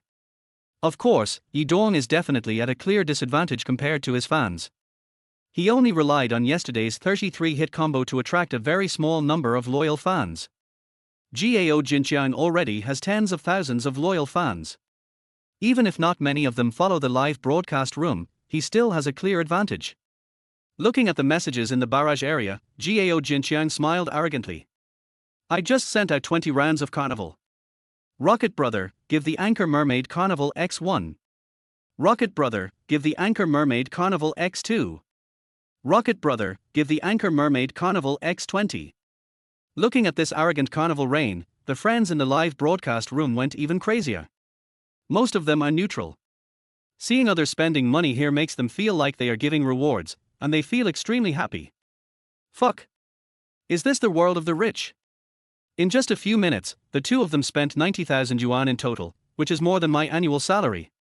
The mermaid anchor is so lucky, she just sits there and doesn't have to do anything, and she earns more than 40,000 in a few minutes. Wenrushua was a little confused now. If it wasn't for Yi-dawn's request, she would have had no intention of doing the live broadcast today. I had never experienced what the carnival was like before, but in the past 2 days, the carnival in my live broadcast room has been everywhere. Yi-dawn also laughed. He didn't believe that there was anyone richer than him in real life. Without hesitation, he fired a 30-round carnival. A Flying Fish, given to the Anchor Mermaid Carnival X1. Flying Fish, given to Anchor Mermaid Carnival X2. Flying Fish, give the Anchor Mermaid Carnival X30. Wow. Brother Yu is so generous. Has he already tipped over 100,000 today? Rocket Brother, don't be afraid, we support you. Some of the onlookers didn't mind making trouble, and even though they were not his die-hard fans, they still said such words of encouragement, obviously just wanting to watch the fun. Everyone else says so, and his die-hard fans are even crazier. Rocket Brother, add up to 50 carnivals directly, and kill Flying Fish Brother. Gao Jinqiang sat on the sofa, looking at these comments, and felt like vomiting blood. Although his money came easily, it did not come by force of wind. 50 carnivals is easy to say, but that's 150,000 cash. For all the female anchors he had given tips to before, basically the amount did not exceed 50,000, and he could get their contact information. If he really didn't get what he wanted, he wouldn't continue to give rewards. Gao Jinqiang just wanted to have some fun. There were thousands of beauties in Dobor, so he wouldn't hang himself on a tree. But looking at Wenrushua's charming appearance on the screen, I decided to go crazy again and did as the die-hard fans said and performed a 50-shot carnival. Rocket Brother, give the Anchor Mermaid Carnival X1. Rocket Brother, give the Anchor Mermaid Carnival X2. Rocket Brother, give the Anchor Mermaid Carnival X50. Everyone in the live broadcast room was shocked by this carnival. The news that two big brothers were engaging in an internal fight in Wen Rushue's live broadcast room spread across the entire internet in an instant. Coupled with occasional announcements across the entire network, the popularity has skyrocketed at a speed visible to the naked eye. After Rocket Brother sent out these 50 carnivals, the number of people watching in the live broadcast room has reached a terrifying 100,000 plus. Many female anchors came in and saw this scene, and their whole bodies tensed with envy. Damn! Doesn't this kind of scene only happen when the anchors are competing with each other? But here at Wen Rushue's place, there was an internal fight among the big brothers. No matter who wins or loses, the only winner must be the anchor himself. After Gao Jinqiang posted 50 carnivals, he arrogantly typed in the barrage area. Flying fish, do you want to go out by yourself, or continue coming? Yi Dong didn't respond to him at all, and directly launched an even more terrifying carnival 100 fires. A flying fish, given to the Anchor Mermaid Carnival 1. Flying fish, give the Anchor Mermaid Carnival X2. Flying fish, give to Anchor Mermaid Carnival X100. With Yi Dong's 100 carnivals, the live broadcast room became even crazier. The so-called Rocket Brother Gao Jinqiang suddenly wilted. He knew that he had met a tough guy this time, and the opponent's strength was definitely stronger than his. Although his level is far from reaching his, but judging from the other party's ruthless and taciturn expression, he is likely to throw out 1,000 carnivals. If he continues to fight, he will probably end up with nothing and won't get a single hair. But he has already donated more than 200,000 yuan in rewards, and looking at Wen Rushue's beautiful body, he feels unwilling. After thinking about it, he casually sent out another barrage. Brother Feiyu, I don't have enough funds today. I'm going to lose in this PK, mermaid, please add me as a friend in the backstage. I'm leaving first. He thought, even if he lost this PK, he had already given so much in rewards, which was already generous enough. As long as the other party was not stupid, he would contact him privately. In the world of beauty live broadcasts, it is not uncommon for a beautiful host to have several big brothers hanging around at the same time. After posting this comment, Gao Jinqiang left the room in shame. No way, Rocket Brother actually lost the PK. Oh my god. Brother Feiyu is definitely a super rich man, even Mr. Xiaowen can't give such crazy rewards. Brother Feiyu, from today on, I will be your loyal fan. Brother Feiyu, are you married? I want to have a baby for you. Chapter 23. Answer correctly and get a reward. Wen Rushue only danced a little at the beginning of today's live broadcast. Seeing more than 100,000 people in the live broadcast room, she was very excited. A quick glance at the reward gifts shows that they have exceeded 6.3 million dubi, which is equivalent to 630,000 in cash. If it is split in half with the platform, it will be over 300,000. Much more than her live streaming income in the past year. After seeing Brother Rocket leave the live broadcast room, he was just about to say a few words of thanks to Yi Dong. Suddenly, a carnival storm broke out on the live broadcast screen again. Flying fish, given to Anchor Mermaid Carnival X1. Flying fish, given to Anchor Mermaid Carnival X2. Flying fish, for the Anchor Mermaid Carnival X193. This carnival didn't stop until 193 pieces were delivered. Yi Dong just recharged 1 million from the rebate funds. This is a tenfold rebate, and he certainly doesn't want to miss even a little bit. Damn it. Brother Feiyu and Brother Rocket were both beaten away by you, and you still give out so many carnivals. Do you really have too much money and nowhere to spend it? Have you guys done the math? Including the carnival just now, Brother Feiyu has given out 333 in total, which is exactly 1 million. Oh my god, is this Feiyu brother the alias of Mr. Wang? He has taken a fancy to this mermaid. If you ask me, even Mr. Wang is not necessarily so generous as to give such a generous reward. Brother Feiyu, are you still in need of a maid, the kind to warm the bed? TSK, this kind of rich young man would cut off his maid. Even if he wants a bed warmer, she should be a mermaid. Wen Rushue is now numb with shock. Isn't Yi Dong's family from the countryside? Where does so much money come from for the crazy rewards? Seeing that the comments in the barrage area were becoming more and more outrageous, he said a few incoherent words of thanks and turned off the live broadcast. Li Xiaohui, who had been sitting next to her, had an expression of shock on her face that was no less than Wen Rushue's. After seeing Wen Rushue exit the live broadcast room, it took him a long time to come back to his senses. He asked hesitantly, "Shuer, how many gifts have you received today?" "R. It seems to be almost 1.3 million. Wen Rushue also answered a little incoherently.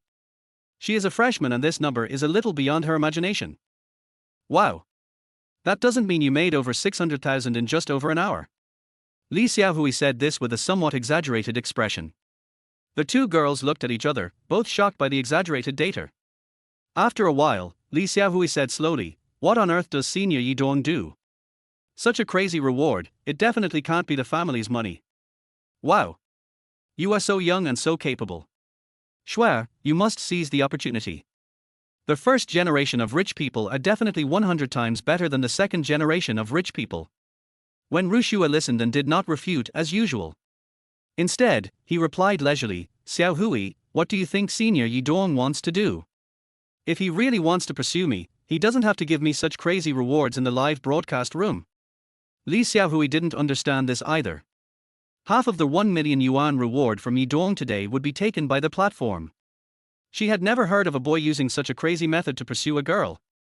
While the two girls were puzzled, Yi Dong was staring at the balance of nearly 10 million and grinning foolishly. "Although I already knew that I would never have to worry about money again, the feeling of seeing my balance suddenly increase is really great." Then he sent another message to Wen Rushue. "Wen Rushue, when will you be live streaming tomorrow?" Wen Rushue was stunned when she received this message. Judging from the tone of Yi Dong's message, does he want to give himself gifts crazily? She just wants to be quiet now. After Yi Dong sent the message, he waited for a long time but did not receive a reply. Suddenly I realized that my crazy behavior might have scared the other party a little. Oh, it's so hard to spend some money. He glanced at Zhu Hanyan's WeChat account again, thought for a moment, and sent a message. "Sister Yun, are you asleep?" In the hotel staff dormitory, Zhu Hanyan also has an independent dormitory because she is a middle-level leader. Although it is only a small 10 square meter room, it is much more comfortable than a large room that accommodates several people. Zhu Hanyan is also a pitiful person. Her situation is similar to that of Fan Xingmai in Ode to Joy. Apart from being a few years younger than Fan Xingmai, her family situation is almost the same. She just received a call from her mother, saying that her younger brother Zhu Lei now has a girlfriend and the family is in urgent need of money, so she asked Zhu Hanyan to find a way to send some money back. You know, although Zhu Hanyan is the lobby manager of a 4-star hotel, her salary plus all bonuses is only a little over 10,000 yuan a month. Basically, more than half of the salary would be transferred back home every month. Even so, her parents felt it was still not enough. They said that Zhu Hanyan's hotel provided her with free food and lodging, and a girl doesn't spend much money, so why would she keep so much money around her? Whenever she thought of this, Zhu Hanyan felt very aggrieved. Don't I have any social interactions other than at work? Do I not need to spend money? My younger brother didn't study hard and went out to work before graduating from high school. He has achieved nothing in all these years. I don't know how many times he has asked me for money behind my parents' backs. When Zhu Hanyan was dating her boyfriend before, they had a pretty good relationship. However, after knowing her family situation, his parents refused to agree. After repeated consideration, her boyfriend finally listened to his parents. Zhu Hanyan was sad for several months because of this matter. She still remembers what her boyfriend said.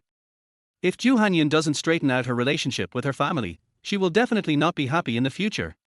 But what can she do?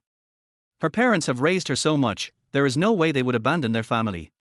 Thinking of his younger brother Zhu Lei gives him a headache. Now that he has a girlfriend, he has the nerve to ask me for money. Looking at the pitiful few thousand yuan in the balance of his mobile phone, when he was hesitating, he received a message from Yi Dong. Zhu Hanyan didn't know whether this big boy who wanted to hit on her was just playing around or really liked her. After a little hesitation, he replied to the message. "I'm still awake, what can I do for you?" "Sister Yun, I can't sleep anyway, how about we play a game?" Yi Dong also replied with a message within seconds. Zhu Hanyan was also stunned when she saw this message. "What game?" "Let's play a quiz game. I ask questions and you answer them. If you answer correctly, you get a reward." Chapter 24, Red Envelope Game. When Ju Hanyun saw Yi Dong's message, she didn't think much about it and thought Yi Dong was joking. Okay, go ahead and ask. Sister Yun, how old are you this year? Ju Hanyun didn't expect Yi Dong to ask this as the first question. 25 years old. Ding. You have a transfer of 1,000 yuan to be received. Ju Hanyun looked at the 1,000 yuan transfer on WeChat and suddenly felt a little dizzy. Yi Dong, what do you mean by 1,000 yuan? Sister Yun, didn't we just say we were going to play a game? If you answer correctly, of course there will be a reward. Do you still want to play? Seeing Yi Dong reply to the message, Ju Hanyun bit her lip. I thought to myself, is this just a pastime for rich people? She even had the urge to delete Yi Dong's WeChat account. But then he thought about his family situation, gritted his teeth, and accepted the 1,000 yuan. Anyway, you can get thousands of dollars just for answering a few questions, so what is your dignity worth? Then he immediately replied with a message. Play, why not play, just ask whatever you want to ask. Where are you from? Juanhe Road, Chianmar County, Shichong City, Nanchuan Province. Seeing Ju Hanyun answer so carefully, Yi Dong was also stunned. But without thinking too much about it, I just transferred 5,000 yuan. Ding! You have a transfer of 5,000 yuan to be received. Ju Hanyun was shocked by this message. Wasn't it 1,000 yuan? How come it suddenly increased to 5,000? Suddenly, the feeling of being entertained in my heart was reduced a lot. 5,000 yuan is almost equal to her half a month's salary. Even if she is a great beauty, it is not worth spending so much money to entertain her. Since Yi Dong dared to send it, she dared to receive it. Sister Yun, how many boyfriends have you had? Ju Hanyun thought about this question. She wanted to lie and say that she had never had a relationship with him, but after thinking about it, she decided to answer truthfully. 1. Ding! You have a fund of 20,000 yuan to be collected. Ju Hanyun stared at the 20,000 yuan transfer in amazement.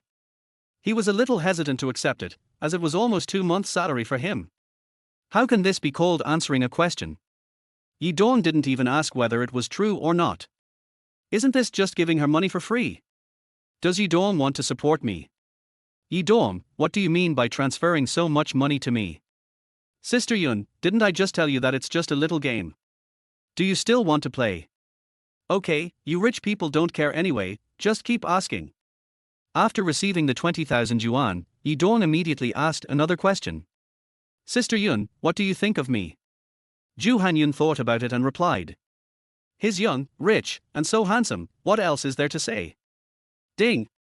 You have a fund of 100,000 yuan to be collected.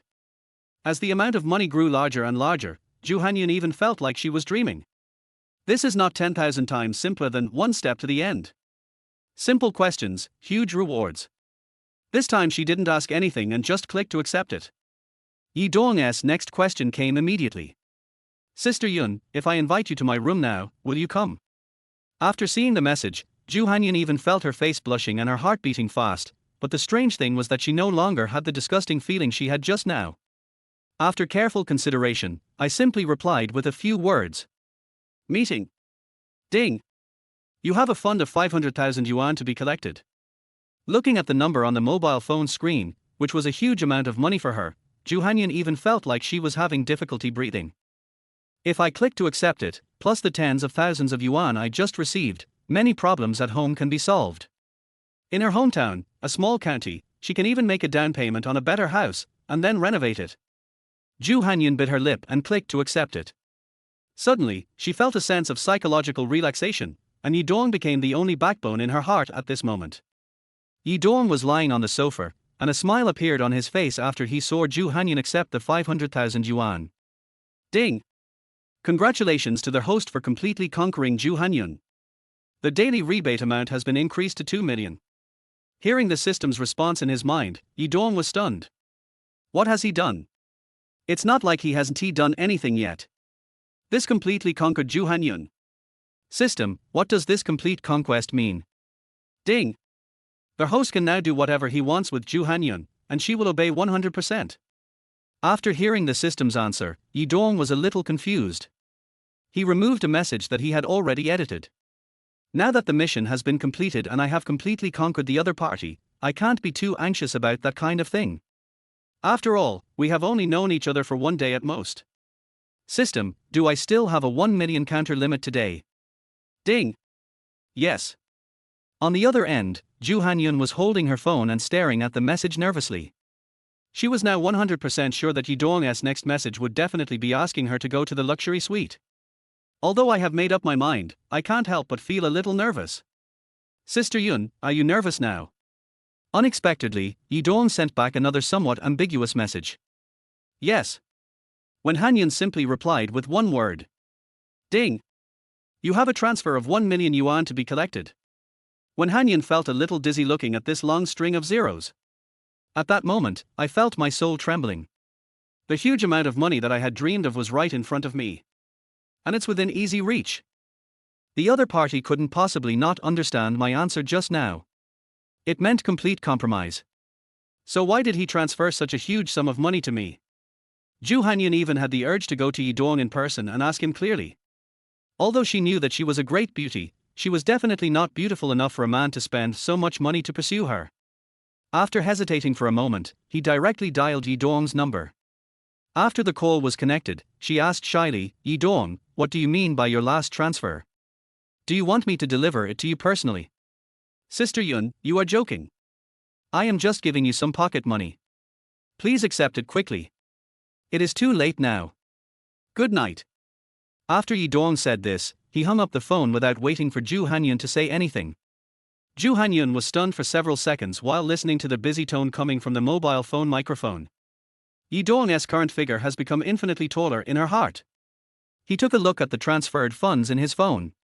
Since he had already received so much money before and Yidong also said it was pocket money, he clicked to accept it. Ju Hanyun, who was still worried about thousands or tens of thousands of yuan the moment before, has become a real rich woman the next moment. It's so wonderful. The moment Ju Hanyun clicked to accept it. This is Yidong.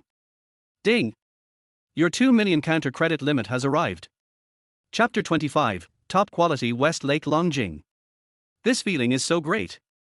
He easily picked up a top-notch girl, didn't spend a penny, and even made hundreds of thousands of dollars. Yidong had no doubt at all that as long as he beckoned, a top beauty like Ju Hanyun would shyly come into his bed to warm it. I suppressed the impulse in my heart and decided to wait until I am more familiar with it before taking action.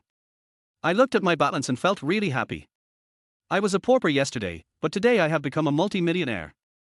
The next day, Yidong slept comfortably until he woke up naturally. He didn't plan to go to the classroom for the remaining classes. After getting up and having a quick breakfast, I went to the mall and bought 2 boxes of the best Westlake Longjing tea on the market, planning to visit my counselor Jong Jang. Jong Jang is not too old, less than 30 years old, and is also Yidong's senior. After graduating from Southwest University, he chose to stay on at the school to work. Perhaps because Yidong's grades were good in all aspects, Jong Jang had always been very caring towards Yidong. The temporary job that Yidong found on campus was also through the help of Jong Jang. When they met privately, Yidong always called the other party Brother Jong. Now that I'm rich, it's only right and proper for me to go visit Brother Jong. After the phone call, he went directly to his assigned teacher's dormitory. After ringing the doorbell, a pretty girl opened the door. The other party smiled and said, "You are Yidong, come in and sit down, Jiming is in the bathroom." Yidong guessed that the good-looking girl in front of him should be Lao Zhang's girlfriend.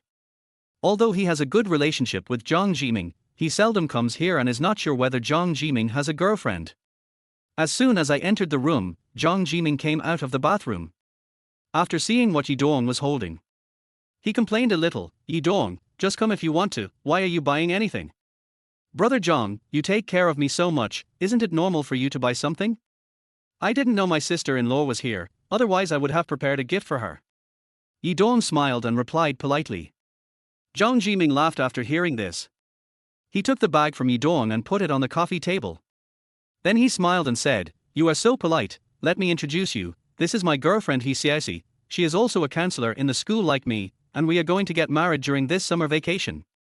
You just happened to come today, and I want to ask you for a favor.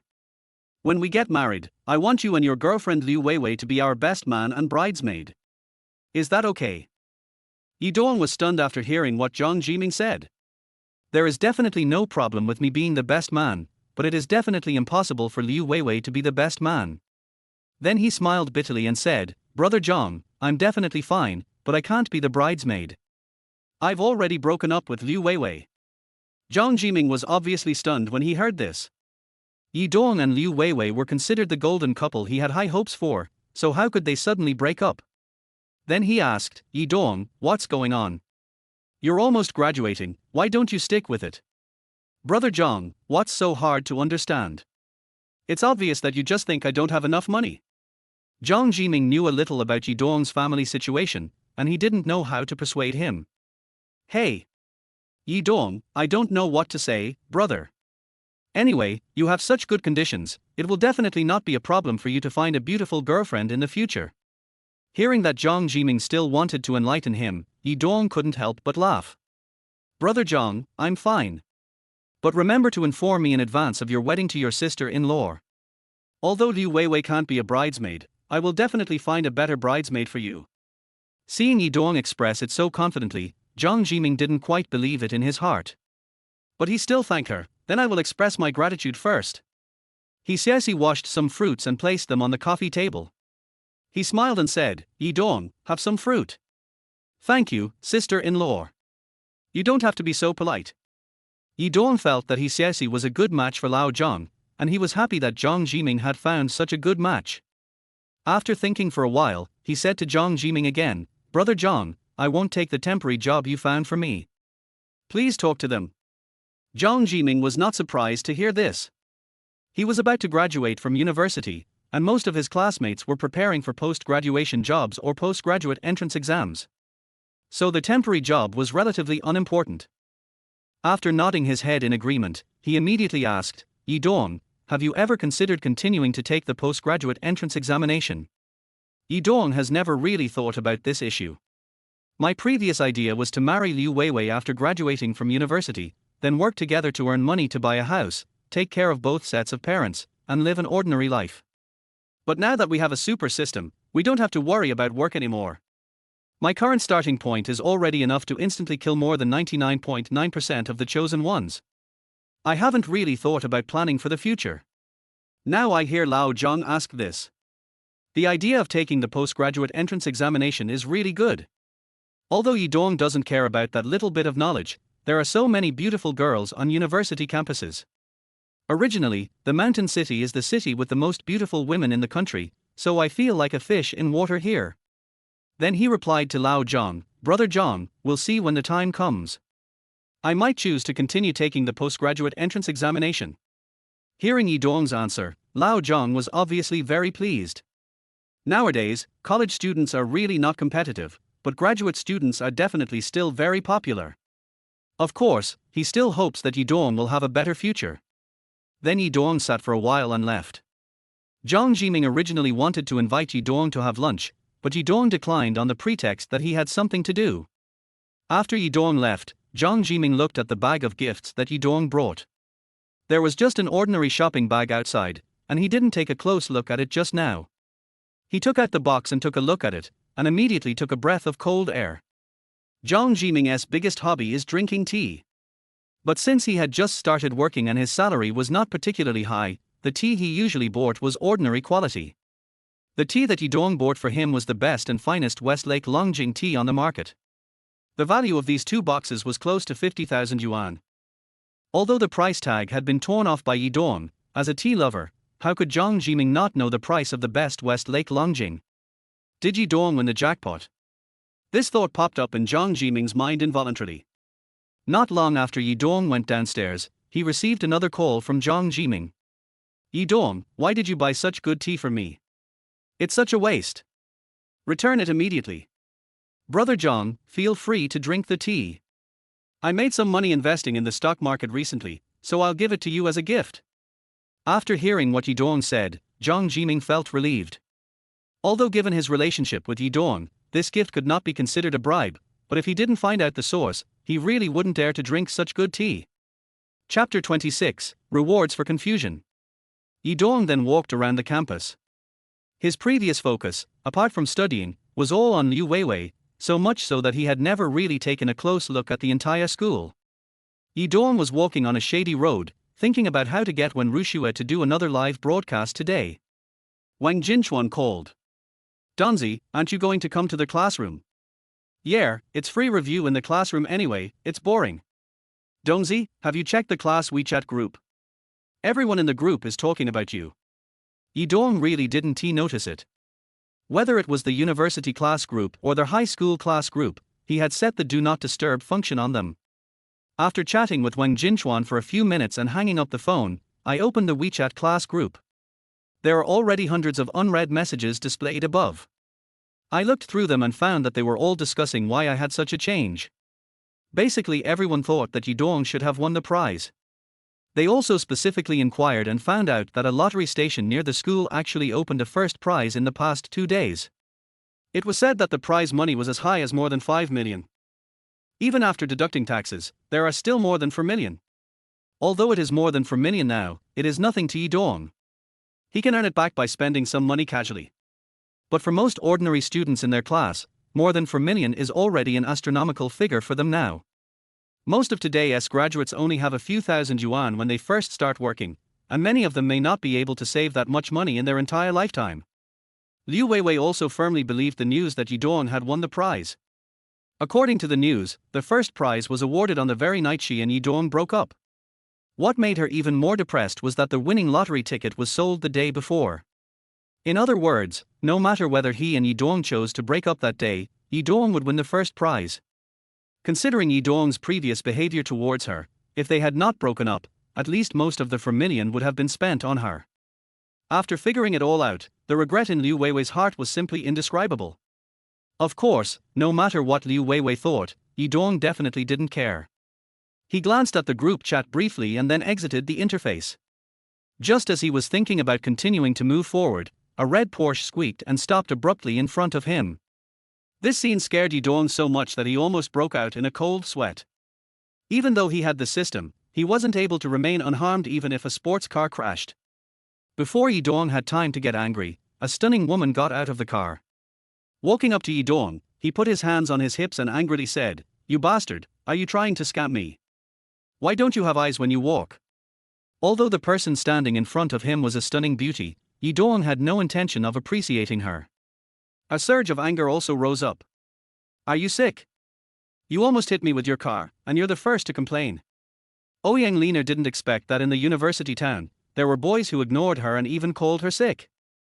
He became even more angry and said angrily, "Who do you think is sick? I think you are sick. Who told you to walk in the middle of the road? Sister, this is on campus.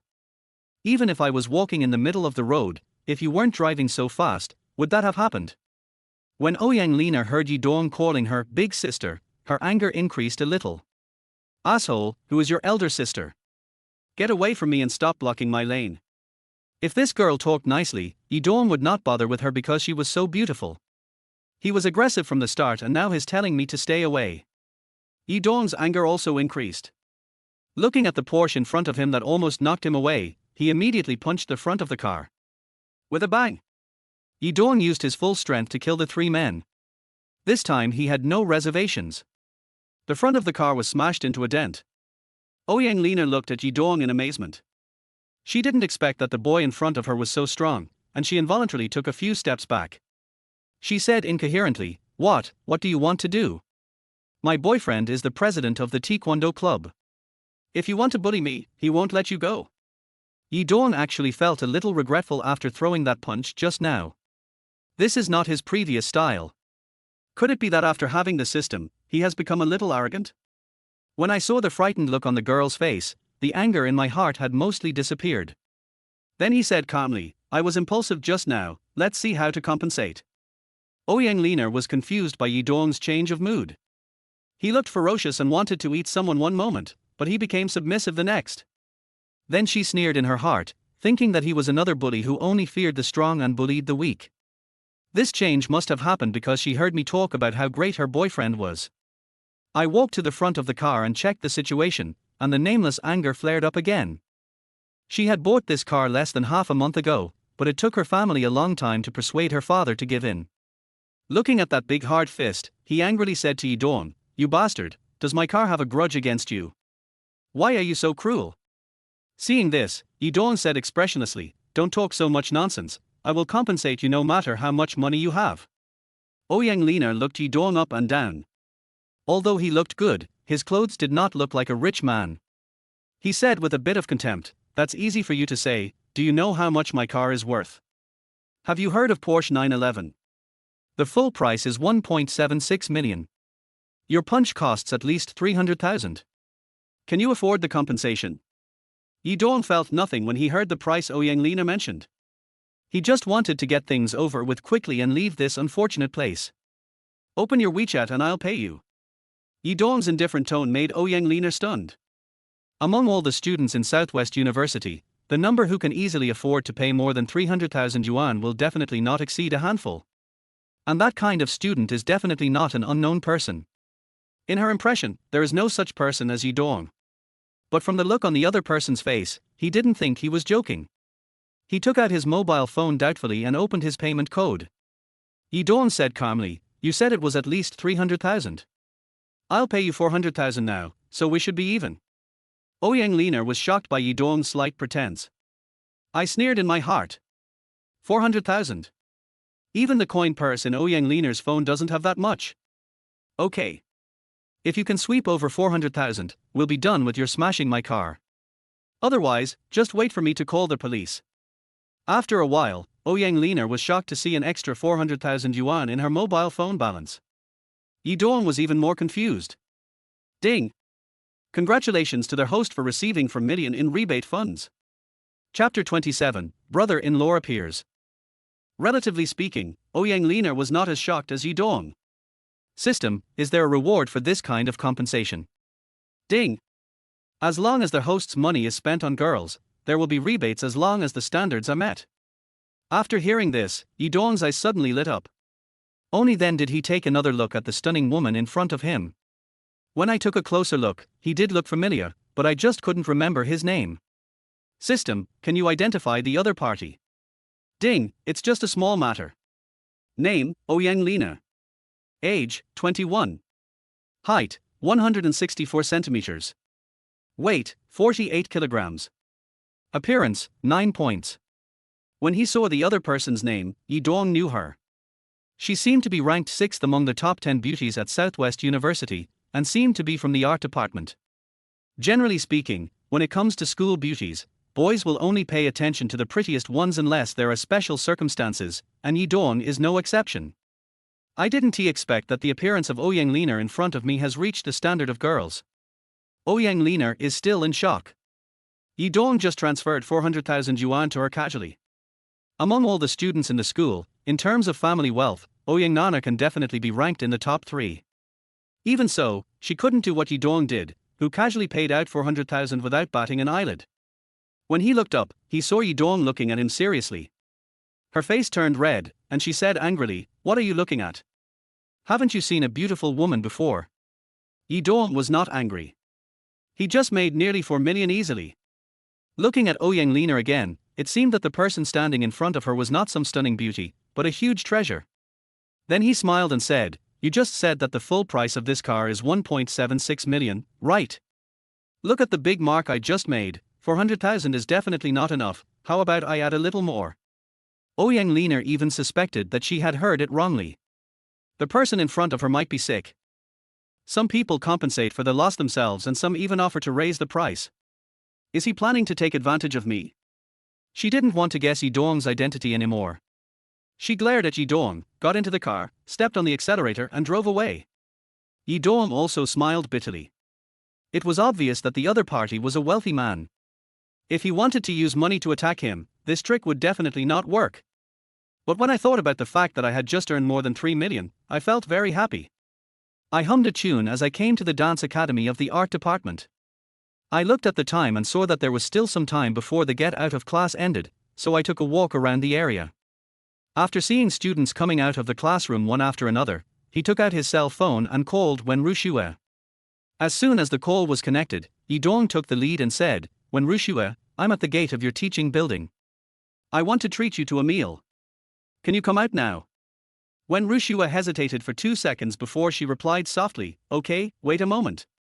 Less than 2 minutes after hanging up the phone, Wen Rushue's figure appeared in Yi Dong's eyes. In this dance academy filled with beautiful girls, Wen Rushue's figure stands out among the crowd. She walked gracefully to Yidong and said with a smile, "Yidong, let's go." Looking at the beauty in front of him, Yidong suddenly had an urge to hug her in his arms. But I also know that impatient people can't get hot tofu. If I were to be so impatient, I would definitely scare the other person. It was the peak time for classes to be dismissed, and many students in the dance class saw Wen Rushua meeting a strange man. Several boys came up with unfriendly looks. A man who looked even more handsome than Yidong pointed at Yidong and asked, "Wen Rushua, who is he?" Without waiting for Wen Rushua to answer, Yidong stepped forward and blocked his fingers. He said calmly, "Who are you? Why do you speak to Wen Rushua in this tone?" The handsome man glared at Yidong, then looked at Wen Rushua and said, "Wen Rushua, talk to this guy and see if I am qualified." Seeing this, Wen Rushua pretended to be angry and said, "Brother, stop making a fuss. He just invited me to dinner." When Yidong heard this, he was immediately stunned. "Nima. After all this fuss, it turns out that he is my future brother-in-law. No wonder he is so arrogant." Then he immediately smiled and said, "So you are Wen Rushua's brother?" "Hello, my name is Yidong, from the School of Finance." This handsome man didn't give Mr. Yi any face at all. He still said arrogantly, "I don't care what college you are from. Remember, my name is Wen Zihao, the leader of the school's martial arts club. I advise you not to hit on my sister, otherwise I will let you know why the flowers are so red." After hearing what Wen Zihao said, Yidong was also a little angry. "Damn it. Even if you are your future brother-in-law, you don't have to be so arrogant." Then he responded sharply, "Your name is Wen Zihao, right? Then I tell you, I don't care what club you are from. As for the woman Yidong, like, it doesn't matter who tries to stop me." When Wen Zihao heard this, his expression was obviously stunned. He didn't expect that the other party was even more arrogant than him. Then he sneered, "My sister has so many suitors. This is the first time I see you being so arrogant. If we weren't in school now, I would let you know why the king of Helmar has 3 eyes." Yidong ignored Wen Zihao's provocative words and looked at Wen Rushua. Asked, "Wen Rushua, it's getting late, let's go." Wen Rushua looked at his brother Wen Zihao and said in embarrassment, "Brother, we are just going to the cafeteria to have a meal, why don't you go back?" When Wen Zihao heard this, he saw that his sister was determined to go. He turned to look at Yidong and said, "Since you really want to treat my sister to a meal, then I will grant your wish, but you wouldn't mind inviting a few more people, right?" After saying this, he glanced at his companions around him. It was obvious that if Yidong insisted on inviting Wen Rushua to dinner, Wen Zihao and his companions would definitely go. Yidong certainly didn't want to have dinner with a bunch of grown men. He also wanted to talk to Wen Rushua about the live broadcast that evening. But seeing Wen Rushua's embarrassed expression, he could only say, "It's okay, let's go together." Upon hearing this, Wen Zihao said, "You want to treat my sister to a meal? To show your sincerity, shouldn't you go to a better place outside the school?" Wen Zihao's words clearly meant to make Yidong give up. Although there are some better restaurants in the school, the prices are still quite far from the most luxurious restaurants outside the campus. If it were an ordinary student who didn't have much money, he might have given up after hearing such words. But Yidong is not an ordinary person now. He smiled faintly and said, "Of course, no problem, you can choose the place." Wen Zihao was a little confused for a moment, the script was not going in this direction. When Rushua glanced at her brother, he whispered, "Brother, Yidong is the Feiyu brother in my live broadcast room." Chapter 28, Dining at Jushin Tower. After hearing Wen Rushua's words, Wen Zihao was stunned. He was just bragging about Brother Feiyu to a few of his mates. Although their family is not poor, they are definitely not rich. "Both my parents came from dance classes and opened a dance training school in the mountain city, earning hundreds of thousands a year. The family's financial situation is limited, and of course the pocket money is also limited, so Wen Zihao is quite supportive of his sister Wen Rushua's live broadcast. When my income is high, I can even borrow some pocket money from my sister. Sometimes when the popularity of Wen Rushua's live broadcast room is low, he will drag a few friends to the live broadcast room to fill in the water army.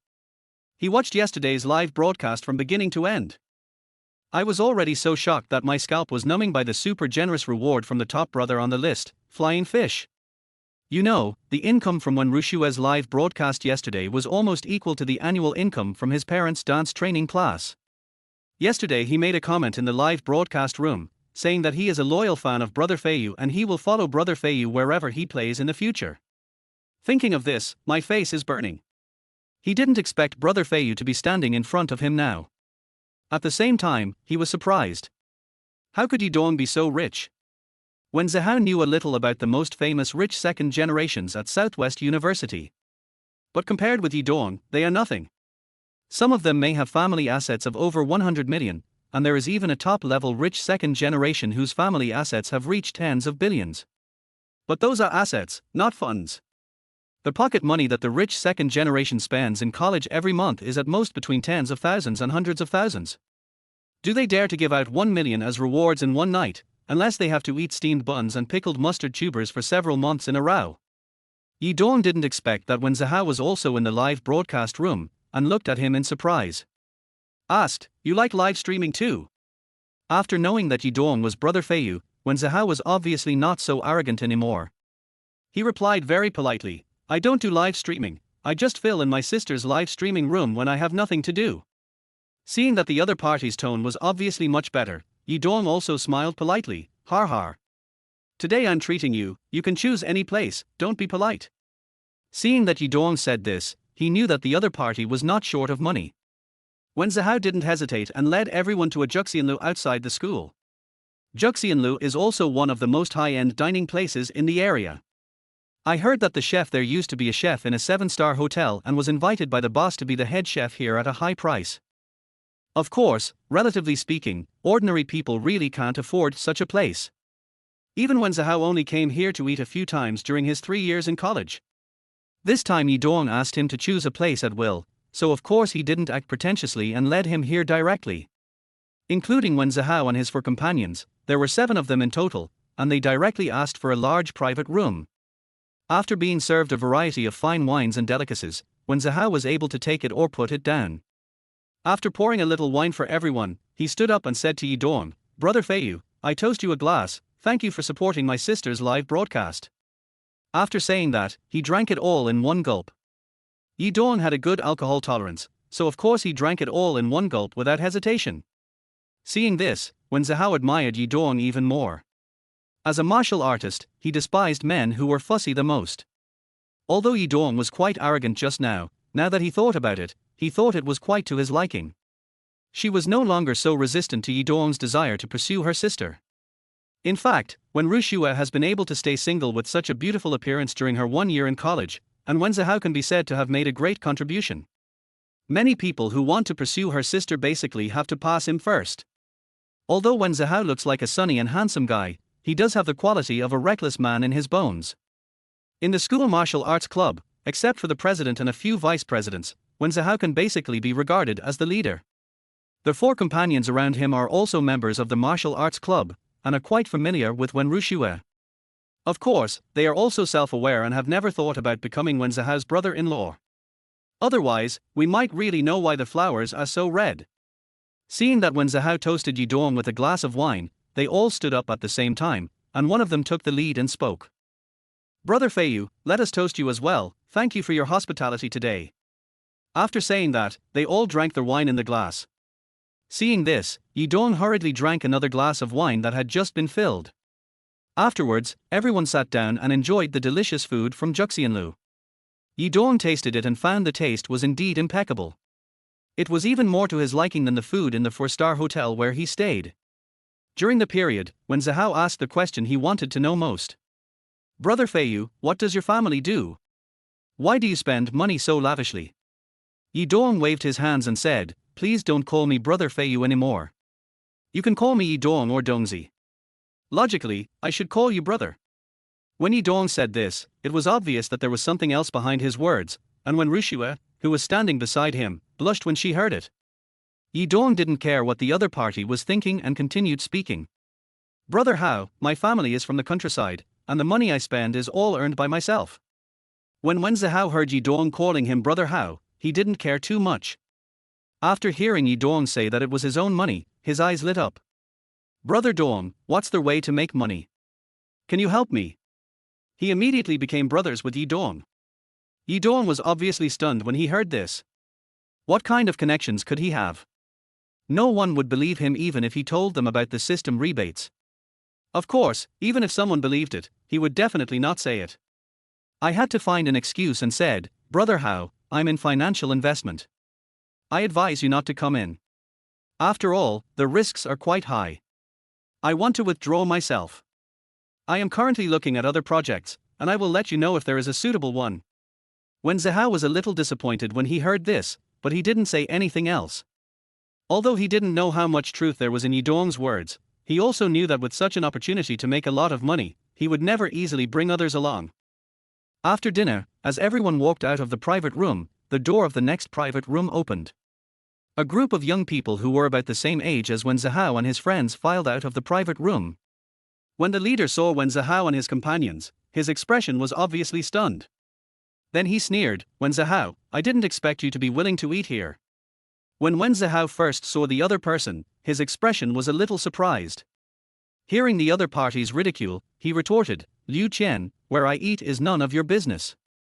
You are really meddling in other people's business." Chapter 29: The Shock of Power.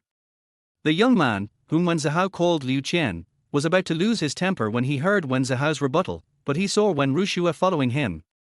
His eyes suddenly lit up, and he smiled mischievously. "Wen Zihao, how about I be your brother-in-law? You won't suffer any loss, how about that?" Hearing such teasing words, Wen Rushua and Yidong, who came out later, both looked unhappy. Wen Zihao was even more furious. He said angrily, "Liu Qian, do you want to die?" Liu Qian sneered and said, "Wen Zihao, as a defeated general, do you have the qualifications to say such things?" As soon as he said this, several of his accomplices burst into laughter. Upon hearing this, Wen Zihao and his companions' faces turned very ugly. The man named Liu Qian is a member of the school's Taekwondo club. Some time ago, when the two clubs were competing, Wen Zihao's opponent happened to be Liu Qian. Both of them are the leaders of the club and have similar basic skills, so it is normal for them to win or lose. Wen Zihao was ambushed by the other party because of his carelessness, and he was already feeling resentful about that incident. I didn't expect that the other party would say it proudly now. Then he said angrily, "You are a piece of trash. What else can you do besides sneak attacks? If you have the guts, let's fight again." The other party didn't show any weakness either, and hummed, "Let's compete, but it's meaningless to just compete, how about we get some prizes?" His eyes accidentally glanced at Wen Rushua again, and then, with a lewd smile, he said, "How about if I win, you can just let your sister kiss me?" Liu Qian certainly knew what he was doing, and he was just joking when he said something like brother-in-law. But if he could be kissed by the school's famous goddess Wen, he would definitely regard it as the most glorious thing in his college life. After hearing this, Wen Rushua quickly pulled Wen Zihao's sleeve. He said timidly, "Brother, let's go and ignore this bastard." She was really afraid that Wen Zihao would agree on impulse. Although she could not fulfill the bet even if Wen Zihao lost, Wen Rushua did not want to damage her brother's reputation. Seeing Wen Zihao's hesitation, Liu Qian on the opposite side sneered, "Wen Zihao, I think you don't dare, why don't you just admit that you are defeated?" Wen Zihao was so angry when he heard this. He said angrily, "What's there to be afraid of? But the bet cannot be made according to your will. Whoever loses will kneel down and kowtow to the other. Do you dare?" Although Wen Zihao was furious, he was not stupid enough to bet with his sister's kiss. After hearing what Wen Zihao said, Liu Qian's face was obviously a little disappointed. But it feels good to think about making your enemy kneel down and kowtow. Then he grinned and said, "Since you want to kowtow to me, I will grant your wish. Come with me if you have the guts." After saying that, he led his companions out of the Jushin Tower first. Seeing this, Wen Rushua hurriedly said, "Brother, forget it, don't pay attention to this bastard." How could Wen Zihao, who was already extremely angry, listen to his sister's words now? He turned to Yidong and said, "Brother Dong, please send my sister back." Wen Rushua was still worried when she saw that her brother was determined to go. "No, brother, I want to go with you." When Wen Zihao saw Wen Rushua's determined look, he knew that if he didn't let his sister go today, the competition would definitely not be possible. He turned his gaze to Yidong again. Seeing this, Yidong laughed and said, "Then I'll go too." Upon hearing this, Wen Zihao said nothing more and followed Liu Qian's direction. Soon, everyone came to a small lawn. This place is perfect for excision. Even if you fall down during a fight, you won't suffer any serious damage. Ding!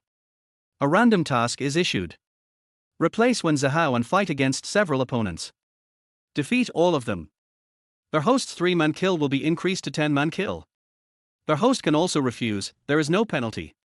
As soon as he arrived at the place, Yi Dong heard the task temporarily issued by the system. I was immediately overjoyed. This offer would not only win Wen Rushue's favor, but also improve his own strength, so of course he accepted it without hesitation. Liu Qian and Wen Zhao had just got into position on the field. Then Yi Dong outside the field shouted, "Stop!" The momentum that the two had just built up suddenly wilted like a deflated balloon. Compared to Wen Zhao's puzzled look, Liu Qian was a little angry. Wen Zhao and his group, including Yi Dong, were strangers to him. A person who is not even in the martial arts circle jumped out to point fingers at him. Liu Qian felt that it was an insult to him. Then he angrily said to Yi Dong, "Who are you? Are you itching for a beating?" Yi Dong was already very dissatisfied with this classmate named Liu Qian, and he even dared to tease Wen Rushue just now. Now that the system has issued a task, it will certainly not be polite to him. He sneered and said, "I am your uncle, come and give me a beating." Then he said to Wen Zhao, who looked puzzled, "Brother Hao, there is no need for you to personally take on such a small role, leave him to me." Yi Dong's arrogant words stunned everyone present. Wen Rushue next to him also looked at Yi Dong with shock. Although they don't know how good Yi Dong's skills are, they think he is definitely not as strong as Wen Zhao and others. If he was really a powerful person, he would have been famous in all major societies long ago. Liu Qian then looked at Yi Dong as if he was a fool. He probably guessed that Yi Dong might be Wen Rushue's suitor and just wanted to show off in front of the beautiful woman. He sneered at Wen Zhao and said, "Wen Zhao, is he the funny guy you invited? Do you want me to find a little brother to practice with him first?" Upon hearing this, Wen Zhao hurried over to Yi Dong and said, "Brother Dong, stop messing around. This is not a child's game." Yi Dong didn't say much, he stretched out his right hand and motioned Wen Zhao to try his strength. Yi Dong knew that Wen Zhao would definitely not be at ease if he didn't show some strength. When Wen Zhao saw this, he was obviously stunned, and then he understood the other party's thoughts. He smiled bitterly and stretched out his right hand. He was just about to exert some force to make Yi Dong retreat, but then he felt a powerful force coming over him, and it felt like his hand was about to be crushed. "Dong, brother Dong, stop, stop." Seeing this, Yi Dong smiled and let go of his right hand. He didn't even use 50% of his strength just now, and he didn't expect Wen Zhao to be so immune to strength. Seeing this scene, everyone gasped. Wen Zhao's expression just now obviously didn't look like he was acting. Although Wen Zhao is not famous for his strength, he is definitely stronger than ordinary people. Wen Zhao's four companions looked at Yi Dong again, and there was even a hint of admiration on their faces. Wen Rushue also looked at Yi Dong with surprise. This man was becoming more and more mysterious. Chapter 30 I Want to Fight 100. Liu Qian and others were also a little shocked by Yi Dong's strength, but then they became disdainful. The taekwondo they practice is known for its cleverness, and people with greater strength will not have much advantage when fighting with them. After Yi Dong gave Wen Rushue and her brother a reassuring look, he slowly walked to the center of the field. Although Liu Qian has now put aside his contempt for Yi Dong, he still thinks that he is not worthy of his action. He glanced behind him and said to a tall and thin young man, "Crow, come up and try this brother's skills." Seeing this, Yi Dong didn't want to waste any time, so he accused the 7 people of being arrogant. "It's too troublesome to do it one by one, all 7 of you should come together." Seeing Yi Dong being so arrogant, Liu Qian couldn't stand it anymore. Without even saying hello, he just performed his signature move. Tornado kick. Not only is Yi Dong's strength countless times stronger now, but his acumen is also much higher than that of ordinary people. He noticed it as soon as Liu Qian exerted force, but Yi Dong did not dodge. He grabbed Liu Qian's leg and swung it hard. Liu Qian felt like he had become a flying man. Then, with a plop, it fell on the grass 2 meters away. Yi Dong was still showing mercy. If that grab had really turned into a fist, he could have broken Liu Qian's bones in one go. Bite. Wen Rushue, favorability plus 10 points. Wen Rushue, favorability plus 10 points. The sudden bonus prompt from the system made Yi Dong very happy. Yesterday, I gave 1 million in tips in the live broadcast room, but my favorability didn't increase by a single point. Just now, I was just trying my hand, and Wen Rushue's favorability increased by 20 points. Yi Dong even wanted to thank the other party in his heart. Looking at Liu Qian, who was slowly getting up, he smiled and said, "You are too weak, the rest of you should come together." He did not forget the system's task, which was to defeat several opponents at the same time. Liu Qian moved his body and felt that he was not injured. He thought he was careless just now. "But I also know that I might not be able to defeat the opponent alone," he said angrily. "Since you want a group fight, then it will be as you wish. Brothers, come together." Upon hearing this, the other 6 people also entered the field and formed a semicircle with Liu Qian, surrounding Yi Dong in the center. Seeing this scene, Wen Wuxue looked at the field a little nervously. Yi Dong seemed to know Wen Wuxue's mood, and turned around to give her a reassuring look. Then he rushed into the opponent's crowd first, and suddenly there were sounds of "ouch" in the field. These people's skills and strength are only slightly stronger than Jin Mao and the others. Although the punches and kicks hitting Yi Dong were not as exaggerated as tickling, they were completely within Yi Dong's tolerance. As long as they were hit by Yi Dong, they basically lost their combat effectiveness in an instant. In less than a minute, 7 people, including Liu Qian, were lying on the ground howling in pain. This left the people outside the venue stunned. The skills Yi Dong just displayed were completely beyond their expectations. It even feels like Yi Dong can compete with the president of their martial arts club. Bite. Wen Wuxue, favorability plus 10 points. Wen Wuxue, favorability plus 10 points. Hearing 2 more reminders of extra points in his mind, Yi Dong wished that a group of gangsters would pop up from somewhere to show Wen Wuxue what the power of a man is. Before he could even sigh, an extremely powerful force suddenly surged into Yi Dong's whole body. That wonderful feeling is simply indescribable. Yi Dong even felt like he was possessed by Yuan. "I really want to shout out loud. I'll fight 100 of them." When Wuxue came up and looked at the many shoe prints on Yi Dong's body, she asked worriedly, "Yi Dong, are you okay?" Yi Dong smiled and said, "Do I look like I'm in trouble?"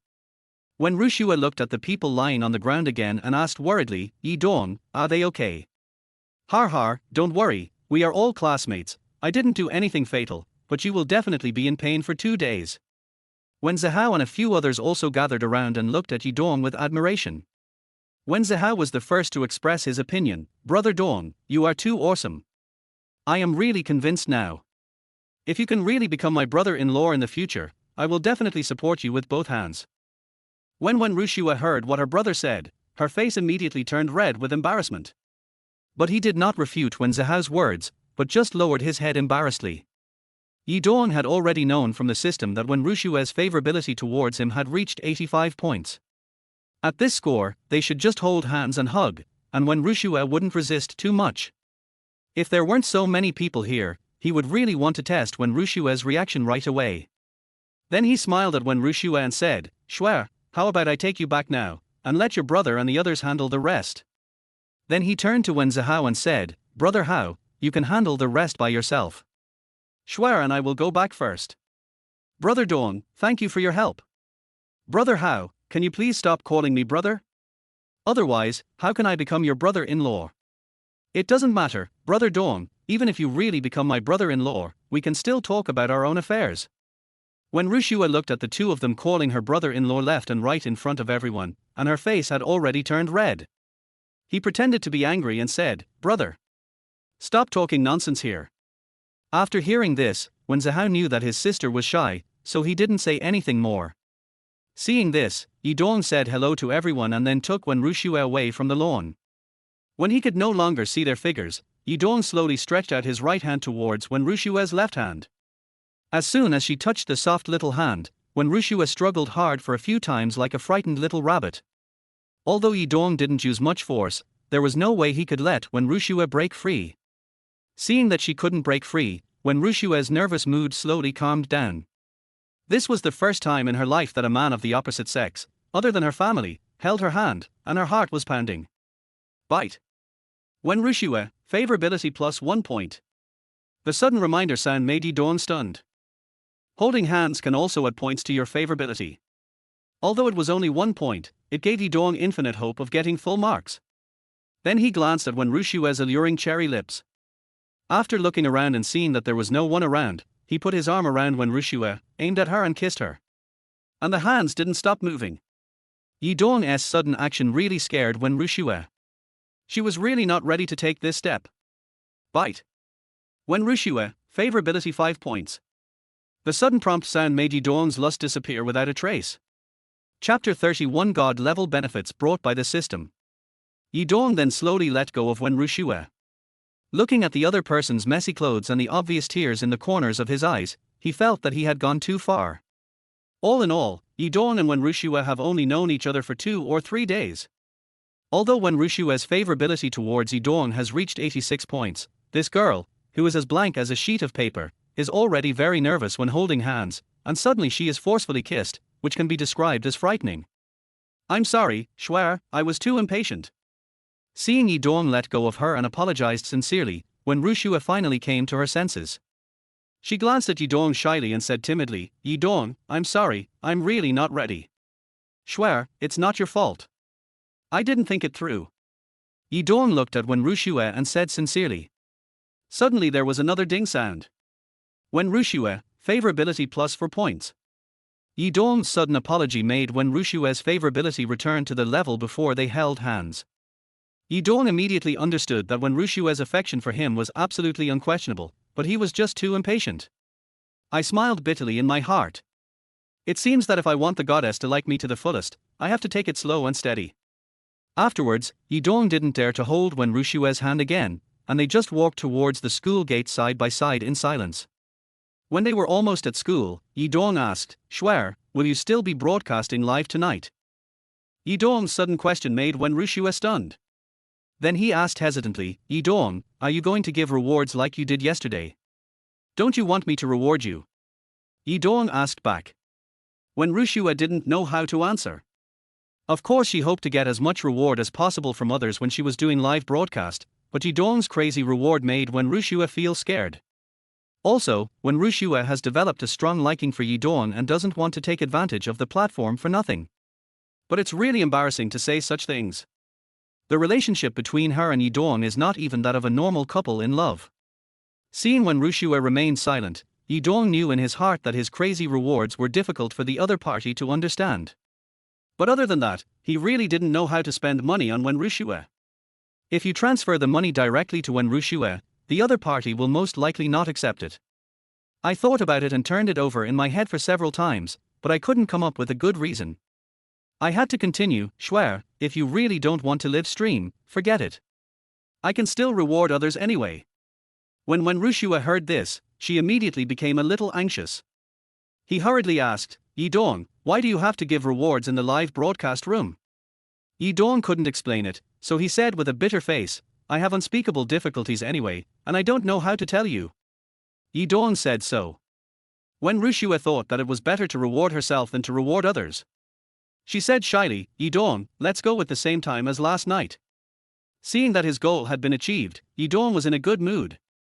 He planned to make a lot of money tonight, go back to his hometown tomorrow, settle his family down, and then return to the mountain city. After sending Wen Rushue back to school, Yi Dong returned to their hotel.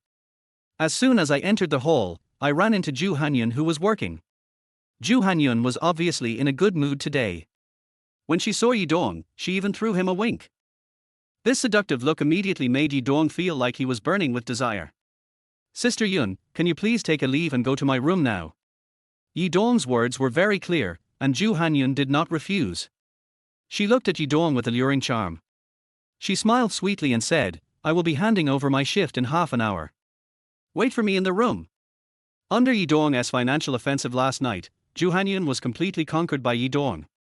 This morning I transferred 100,000 yuan directly to her mother via mobile phone, and the old lady was so happy. Ju Hanyun also felt the charm of money for the first time. Not only can it ensure the happiness and joy of your family, but it also allows you to stop worrying about 3 meals a day. Of course, all this was brought to her by Yi Dong, whom she had only known for a few days. In her heart, she now regarded Yi Dong as the best person in the world to her, even better than her family.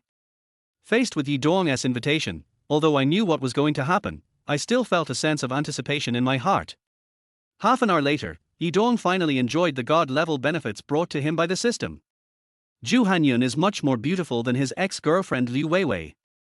Not to mention her figure, she is definitely miles better than Liu Weiwei. The two of them made love in the room for almost an hour before Ju Hanyun shyly walked out of the room. Yi Dong will be giving rewards on the live broadcast tonight, so it would be inconvenient for Ju Hanyun to stay here. Otherwise, he could just hug this beautiful woman and fall asleep, which would be a much better experience. The agreed live broadcast time soon arrived. After 2 days of crazy carnival bombardment, the popularity of Wen Rushua's live broadcast room was almost comparable to that of the big anchors. As soon as the broadcast started, there were 2,000 to 3,000 people in the live broadcast room, which was something she could never have imagined before. With Yi Dong's entry, the number of people in the live broadcast room almost reached 10,000. You know, the dance performances and rewards haven't started yet, but it has reached so many people. The official must have started to recommend it. Most of the people here have witnessed the crazy carnival last night. As soon as Yi Dong came in, the barrage of comments took over the screen like crazy. Brother Feiyu, good evening, how many carnivals have you prepared tonight? Brother Feiyu, can you come to my live broadcast room and play 2 carnivals? I am also a beauty. Brother Feiyu, you have played so many carnivals, but you still haven't captured the mermaid. There are all kinds of barrages, and many beautiful anchors leave messages here. They added Yi Dong as a friend in the background, but Yi Dong ignored them. They had no choice but to try their luck in the mermaid's live broadcast room to see if Yi Dong could notice them. It's a pity that Yi Dong didn't even pay attention to the barrage. As soon as he came in, he started to recharge his account. In addition to spending 400,000 on Ouyang Leaner today, he recharged the remaining 1.6 million. When Rushua was just about to have a brief chat and then get ready to dance, suddenly, a carnival appeared on the screen. This was just the beginning. The crazy carnival that followed completely petrified the audience in the live broadcast room. Flying fish, given to Anchor Mermaid Carnival 2. Flying fish, given to Anchor Mermaid Carnival X3. Flying fish, given to the Anchor Mermaid Carnival X533. Chapter 32 My Woman. After Yi Dong sent out the record-breaking 533 carnivals, he paid no attention to the madness on the barrage. Exit the live broadcast room directly. When Rushua saw Yi Dong to leave the room without saying a word, she felt uneasy and closed the live broadcast room directly. This kind of operation made many viewers who were brought in by the announcement feel at a loss. I want to say a few words, but I can't find any comments to post. Yi Dong looked at the balance and it had reached 28 million. I will definitely have more and more money in the future, and I won't need to go to the live broadcast room to give gifts anymore. The imperial feeling that Yi Dong just found in Ju Hanyun made him feel that was what he wanted. I give you money, if you are willing to accept it, then accept it, if not, then find the next one. It's ridiculous to think about how I had to rack my brains to find an excuse when facing Wen Rushua today. Even though he has a super system, he still can't get rid of the dog-licking mentality he had when facing Lin Weiwei before. Just because Wen Rushua is a goddess, should I rush to lick her? From this moment on, Yi Dong's mentality changed drastically. He then took out his cell phone and sent a message to Ju Hanyun. Sister Yun, come to my room, I miss you again. Then I turned off my phone. The next day, Yi Dong held the beauty in his arms and slept until he woke up naturally. Because she stayed up so late at night, Ju Hanyun even forgot to wake up. I looked at the time and was shocked. It's 10 o'clock. Yi Dong, why didn't you wake me up? I won't get the perfect attendance bonus for this month, and my salary will be deducted. Subconsciously, Ju Hanyun was still in the role of the front desk manager as before. She even forgot that she is actually a real rich woman. Yi Dong laughed and said, Sister Yun, how much is your monthly salary now? With all the benefits, it's more than 11,000. Har, then you're still afraid of having your wages deducted. He then picked up his mobile phone, entered an amount, and sent it to Ju Hanyun. Sister Yun, you followed me, and you're still thinking about going to work. If you want to work, then go to work. If you don't want to work, I'll support you and give you some pocket money. Take it and spend it. Ju Hanyun subconsciously took out her phone and took a look, and was immediately stunned. Then he said in surprise, Yi Dong, you transferred another 2 million to me. Har, you've become my real woman. I'm not just saying that I want to support you. Ju Hanyun didn't know how to describe how excited she was right now. I've only known Yi Dong for a few days, but I can say that my life has been completely changed. The balance in her mobile phone has reached more than 3 million. To put it bluntly, the amount of cash Ju Hanyun now owns exceeds that of 99% of people in the country. Judging from Yi Dong's tone, he was treating the 2 million yuan as a 200 yuan red envelope given to her, and Ju Hanyun didn't act pretentiously. After kissing Yi Dong on the face, he clicked to accept it. Ding! 4 million rebate funds have arrived. Yi Dong was in a happier mood. Not only did he win the happiness of the beauty in his arms, but he also earned another 2 million just by moving his fingers. His balance has reached 30 million. A number that most people would find difficult to reach in their lifetime was easily achieved by Yi Dong. There is no doubt that there will be more and more in the future, to the point where Yi Dong will never be able to spend it all no matter how much he wants. After taking a look at Zhu Hanyan's face full of surprise, Yi Dong smiled and pinched her face. Then he said, "Sister Yun, I may be away for a few days. Do you want to stay in my room temporarily?" Zhu Hanyan didn't ask where Yi Dong was going and thought about it. I replied, "Forget it. After all, I still work here and it's not convenient to live here." Yi Dong didn't continue to persuade her. He didn't want the two of them to have that sense of restraint. What he wanted most was for them to do whatever they wanted to each other. Yi Dong then thought about it and didn't he know how many days he would be away, so he sent a location to Wang Jinchuan and asked him to come over. Not long after, Wang Jinchuan appeared in this luxurious suite. Wang Jinchuan, who had never seen such a luxurious room, was shocked. He said exaggeratedly, "Dongzi, classmates all said that you won the 5 million jackpot, it seems to be true." Yi Dong did not deny it. Since everyone was thinking in this direction, he was too lazy to explain. Just smiled without comment. Seeing this, Wang Jinchuan did not continue to ask. Whether it was winning a lottery or making money from stock speculation, such questions were too sensitive. After coming back to his senses, he said enviously, "Dongzi, no wonder you don't live in the dormitory anymore. Compared to this place, our dormitory is a doghouse and that's a compliment." Yi Dong smiled and said, "Don't be envious. I've booked this place for a month. I'm going to go back for a while. This room is yours to stay in. You can stay as long as you want. I'll renew the fee for you when the time comes." Wang Jinchuan thought he had heard it wrongly. Although he and Yi Dong had a good relationship, it was not to this extent. "Dongzi, you are kidding, this room must cost several thousand per night, and you are so generous to let me stay here." Yi Dong smiled and said, "Just stay here without worry. Also, whatever you eat in the hotel during this time, I'll pay for it all." Wang Jinchuan saw that Yi Dong didn't seem to be joking.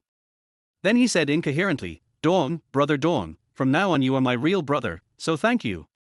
We are all ordinary people. If we can enjoy better conditions, who would want to live such a hard life?" The main reason why Yi Dong could think of Wang Jinchuan was that night when they were having barbecue outside. Facing the provocation of the gangsters, Yi Dong was quite moved by the other party's performance. During the more than 3 years in college, Yi Dong devoted all his attention to Liu Weiwei and really didn't make any close friends. Apart from his mentor Jong Jang who treated him well, Wang Jinchuan was his only good friend. After what happened that day, Yi Dong had already upgraded the other party to a close friend in his heart. It's kind of funny to see the other person being so moved that is incoherent. "Jinchuan, treat me as a brother and stop saying so many polite words. Just call me Dongzi from now on. I feel more comfortable listening to it." After hearing what Yi Dong said, Wang Jinchuan stopped being pretentious. He asked, "Dongzi, why are you going back at this time?" "Har har, nothing much, I just miss my family." After the two chatted for a few minutes, Yi Dong called Zhu Hanyan to come over. Zhu Hanyan had just changed into her work clothes when she received a call from Yi Dong. Soon he appeared in Yi Dong's room. Yi Dong didn't hide anything and put his arm around Zhu Hanyan's slender waist. Introduced to Wang Jinchuan, "Zhu Hanyan, the lobby manager here, is my woman now." Chapter 33 My son makes money. Wang Jinchuan stared at Zhu Hanyan in Yi Dong's arms in amazement. "My eyeballs are about to fall out. Damn. This is the life of rich people. Let us not talk about the class beauties and school beauties for now. It's only been a few days, and I've hooked up with such a highly rated, stunning beauty while staying in a hotel. Not only does Zhu Hanyan's appearance completely crush Liu Weiwei, her figure is simply amazing. The majestic twin peaks, paired with the hotel uniform, are almost unbearable. Just looking at him like this, Wang Jinchuan felt like he could hardly bear it. He could imagine what a happy life Yi Dong was leading. At this moment, Wang Jinchuan also felt deeply envious of Yi Dong. Yi Dong didn't care what Wang Jinchuan thought, and directly introduced Zhu Hanyan. "This is my classmate and best buddy, Wang Jinchuan. He will be staying in this room for the time being. Just arrange the food and beverage for me." Ju Hanyun didn't ask much about Yi Dong's arrangements, and said with a smile that he would make sure everything was arranged properly. Ju Hanyun's well-behaved appearance made Wang Jinchuan sigh again. Damn it! Yi Dong not only took down this top-notch girl in front of him, but also tamed her completely. After finishing his work here, Yi Dong called an online taxi and went straight back to Luo County. The mountain city is only a few dozen kilometers away from Luo County. After more than an hour, we arrived at Luo County.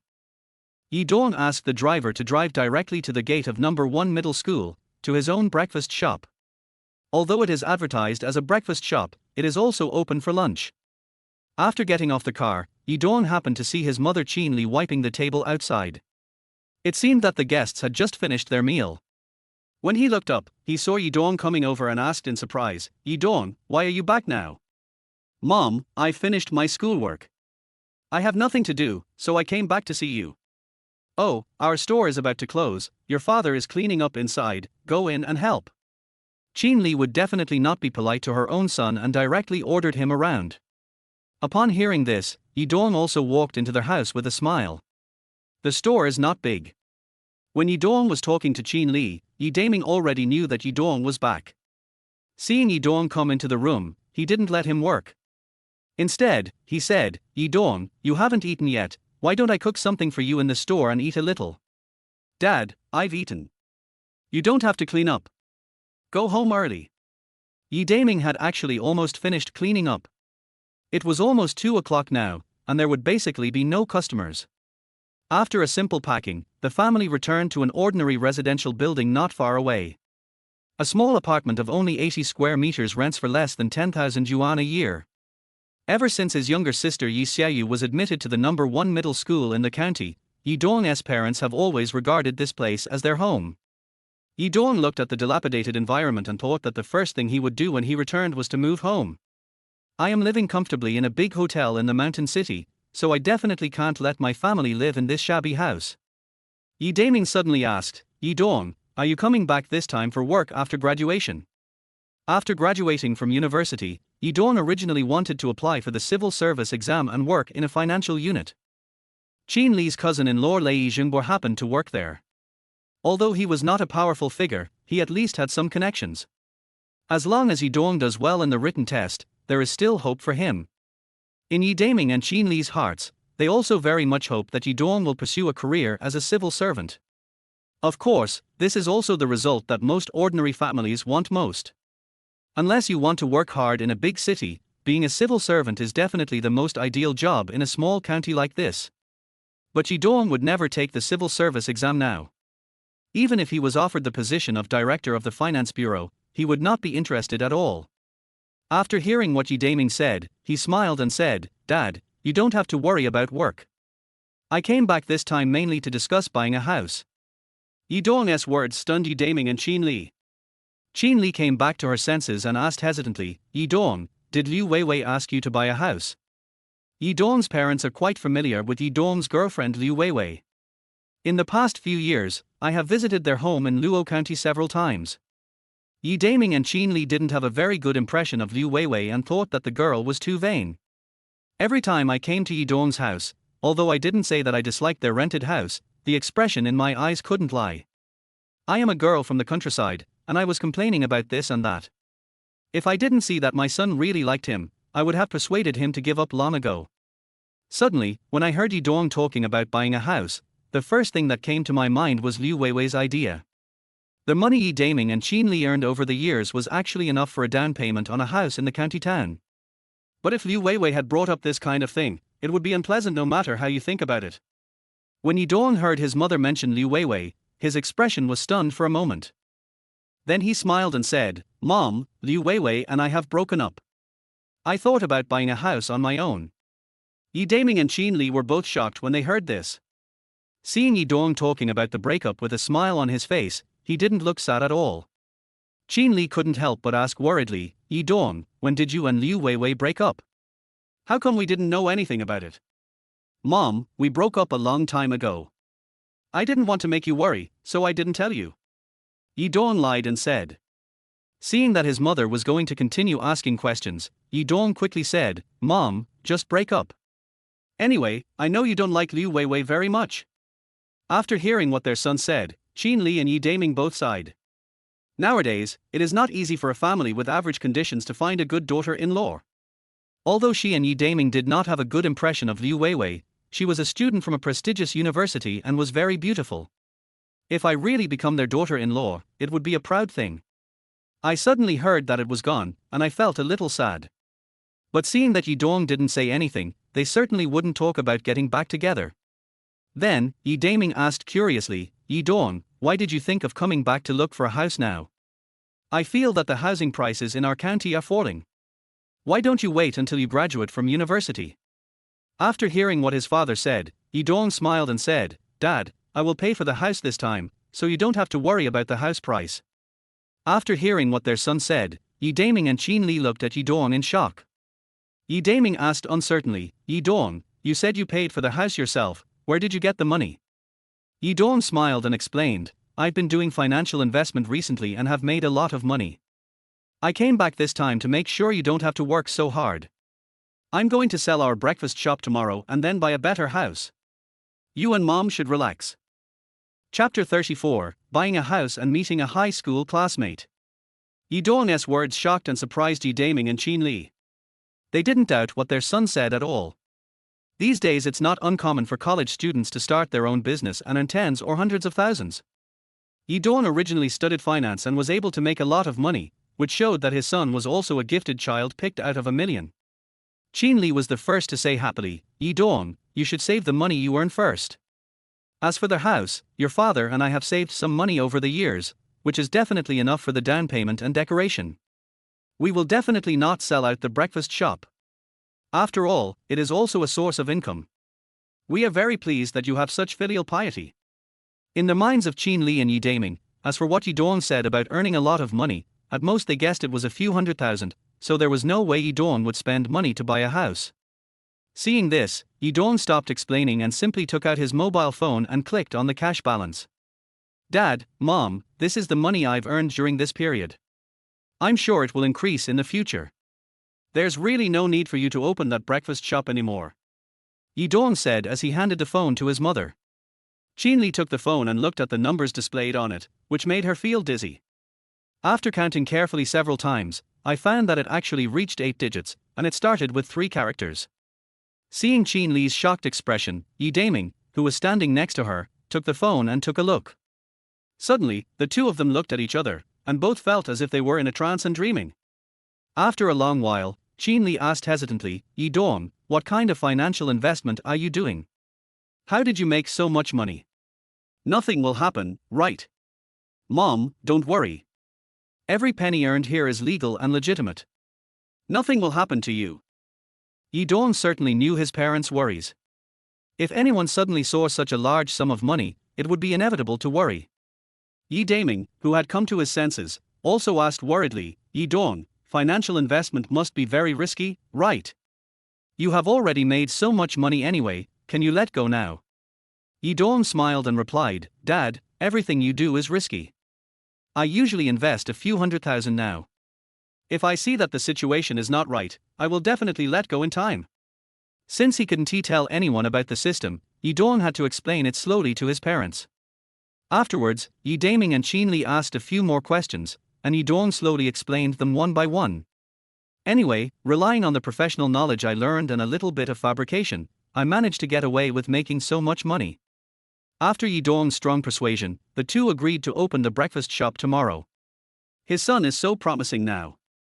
From Yi Dong's tone, he can earn tens of thousands of dollars in every minute. I really don't want to let them work hard to earn 1 or 200 yuan a day. Yi Dong then looked at the time and it was not yet 3 o'clock in the afternoon. Then he said, Dad, Mom, it's still early now, why don't we go look at houses now, and when my little sister comes back, we can give her a surprise. Yi Daming and Qin Li looked at each other and nodded in agreement. Then the three of them went downstairs and hailed a taxi, deciding to take a look at the most luxurious property in the county. If you have the conditions, you must buy the best. In the taxi, Yi Dong joked, Dad, Mom, you are still young anyway, why don't you all go get a driver's license, and I will buy you a car each. What Yi Dong said was true. Yi Daming and Qin Li were probably in their 40s and less than 50 years old. Although they opened a breakfast shop, it was not a hard job. The two of them actually looked quite young and could definitely get a driver's license. After listening to Yi Dong's opinion, both of them were quite opposed to it. They still have a sense of awe towards things with four wheels and still think that two legs are the safest. Seeing this, Yi Dong did not try to persuade him much.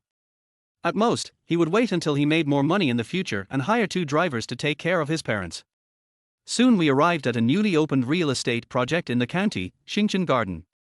The entire community's houses have been topped off, and once they are decorated, we can move in at any time.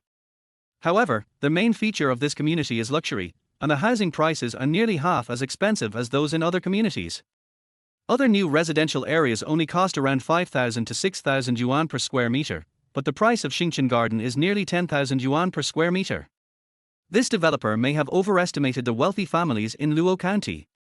The building has been topped out for several months, but not even half of the houses have been sold. This is the first of its kind in Luo County. When Yi Dong and his parents arrived at the sales hall, there were actually quite a few people looking at the house, but most of them were there just to watch the fun. The house prices are half as expensive as other places. Relatively speaking, the sales ladies hired are also prettier. Many people who come here to watch the fun come just to feast their eyes. After seeing Yi Dong and his two companions coming in, many sales ladies took a quick look at their clothes and naturally classified Yi Dong and his two companions as part of the crowd of onlookers. Needless to say, Yi Daming and Qin Li were still wearing the same work clothes from the breakfast shop. They didn't change when they came. They looked like catering waiters. Although Yi Dong's clothes are quite fancy, they are not from a very famous brand. In addition, the three of them came in together, so many sales ladies just glanced at them and automatically ignored them. After Yi Dong came in, he was very upset to see that no one greeted them. If there weren't so few choices of high-end residential areas in Luo County, he would never have chosen this place. Just when I was about to take my parents to have a look around, I heard a girl's voice next to my ear. Yi Dong. Yi Dong heard the voice and looked, and immediately saw a familiar figure. Yang, why are you here? Wow. Squad leader Yi Dong, it's really you. I was worried that I recognized the wrong person.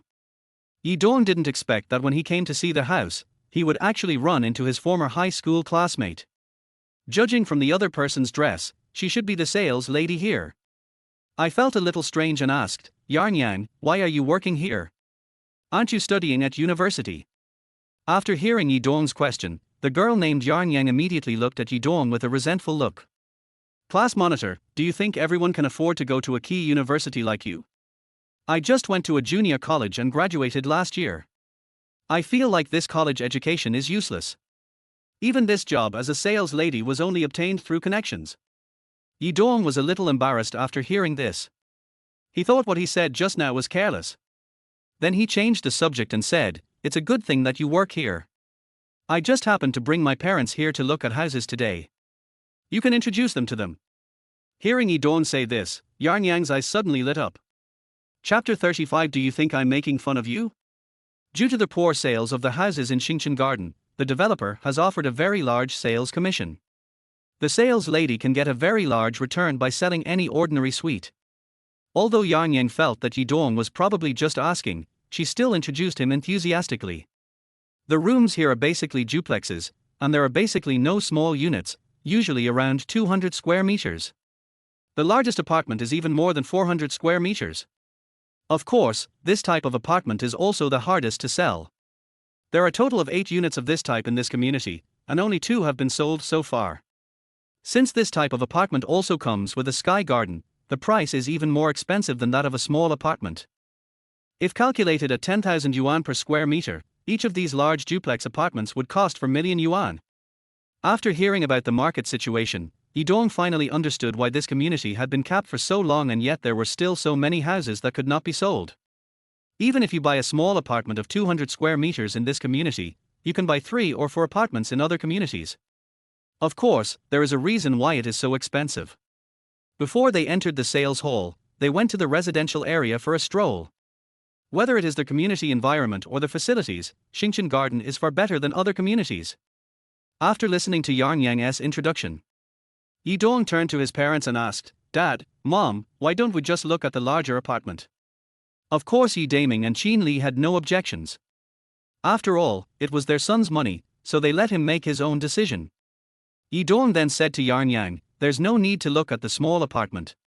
Old classmate, can you take us to see the large apartment now?" Yarn Yang still believes that Yi Dong's family just wanted to see what a mansion looked like. After all, Yi Dong and I were high school classmates. Although we didn't know each other's family situations inside and out, we knew most of them. Yarn Yang didn't believe at all that Mr. Yi could afford the large duplex here. If it weren't for her old classmate's sake, she really wouldn't want to waste this time. But since Yi Dong had said so, she certainly couldn't refuse no matter from which perspective, so she had no choice but to get the key from her supervisor. Then he smiled at Yi Dong and the others and said, "Class monitor, uncles and aunts, please follow me." Looking at Yarn Yang twisting her waist in front of her, Qin Li became interested. He whispered to Yi Dong, "Is this your high school classmate? I think she's pretty. Take a chance and ask her if she has a boyfriend." After hearing what his mother said, Yi Dong was speechless. Yarn Yang's appearance was above average, but after careful dressing up, she looked a little pretty. But according to the system's standards, she doesn't even reach the level of a beauty. How could Yi Dong possibly fall in love with her now? I could only whisper back, "Mom, your son is a multimillionaire now. Are you still worried that I can't find a girlfriend?" After hearing what Yi Dong said, Qin Li probably knew that Yi Dong probably had no feelings for this girl, so she didn't say anything more. In fact, if she thought about it carefully, she also knew that if her son revealed his conditions, the girls who want to become his daughter-in-law can really line up from the south gate to the north gate. He is a little over 1.80 meters tall, with a sunny and handsome appearance. Most importantly, his current wealth has reached the top level in a small county like Luo County. Yarn Yang, who was walking in front, did not hear the conversation between Yi Dong and his mother. She didn't have any thoughts about Yi Dong. To her, there were two types of men: one was a man with money and ability, and the other was a man with no money and no ability. As for appearance, as long as the man is not so ugly that he is not palatable to her, it doesn't matter to her. Soon, under the guidance of Yarn Yang, they went directly to see the only renovated model house.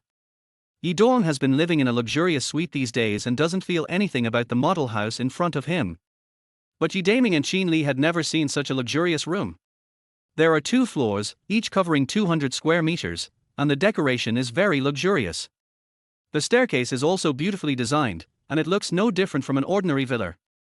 Afterwards, everyone came to the sky garden on the top floor. This is a unique garden that comes with this type of large apartment. The area of the garden alone is nearly 200 square meters. There is also a small swimming pool in the middle, and the water in the pool is crystal clear. The various flowers and plants around make you feel like you are in the embrace of nature. Yarn Yang has been studying here for more than half a year, and this is her second time visiting the sky garden. It is inevitable that I was shocked again. She was fantasizing in her heart that if she could live in such a beautiful room, she would be winning even if her boyfriend was a pig. Then he glanced at Yi Dong and saw that the other party did not look too shocked. He joked, "Old classmate, class monitor, why aren't you very satisfied with this place?" Yi Dong smiled and told the truth, "It's okay, everything else is just average, but I love this garden so much." After hearing this, Yarn Yang rolled her eyes in her heart. If Yi Dong wasn't her old classmate, she would have ridiculed him long ago. "What do you mean by okay? It's just average." Yarn Yang is sure that it is hard to find a second apartment like this in the whole county, both in terms of structure and decoration. Yi Dong didn't care what Yarn Yang thought. Seeing the shocked expressions on my parents' faces, I smiled and asked, "Dad, Mom, are you satisfied with this house?" Needless to say, the two of them just kept nodding. They have been ordinary people for most of their lives and never imagined that a house could be so beautiful. Seeing this, Yi Dong continued to smile and said, "Dad, Mom, you may think this place is great now. In 2 years, I will take you to Shancheng, or even the Magic City or Yangjing to see the luxury houses there, and you will think this place is nothing special." Yi Daming and Qin Li didn't think Yi Dong was bragging, but Yarn Yang, who was standing next to them, felt like vomiting after hearing it. She had never imagined that her former high school class monitor would be so fond of bragging, and his boasting was so endless. "Shancheng, Modu, Yangjing, why don't you talk about Maz?" Yi Dong also noticed the change in Yarn Yang's expression, but he didn't think much about it. I asked with a smile, "Old classmate, is your model house for sale now?" Yi Dong was quite satisfied with the decoration plan of this apartment, and he was too lazy to spend time redecorating it. After hearing what Yidong said, Yang Yang asked in confusion, "Squad leader, why are you asking this? Do you want to buy it?" Yidong smiled and said, "I'm not buying it. I asked you to take us to see something. You don't think I'm teasing you, do you?"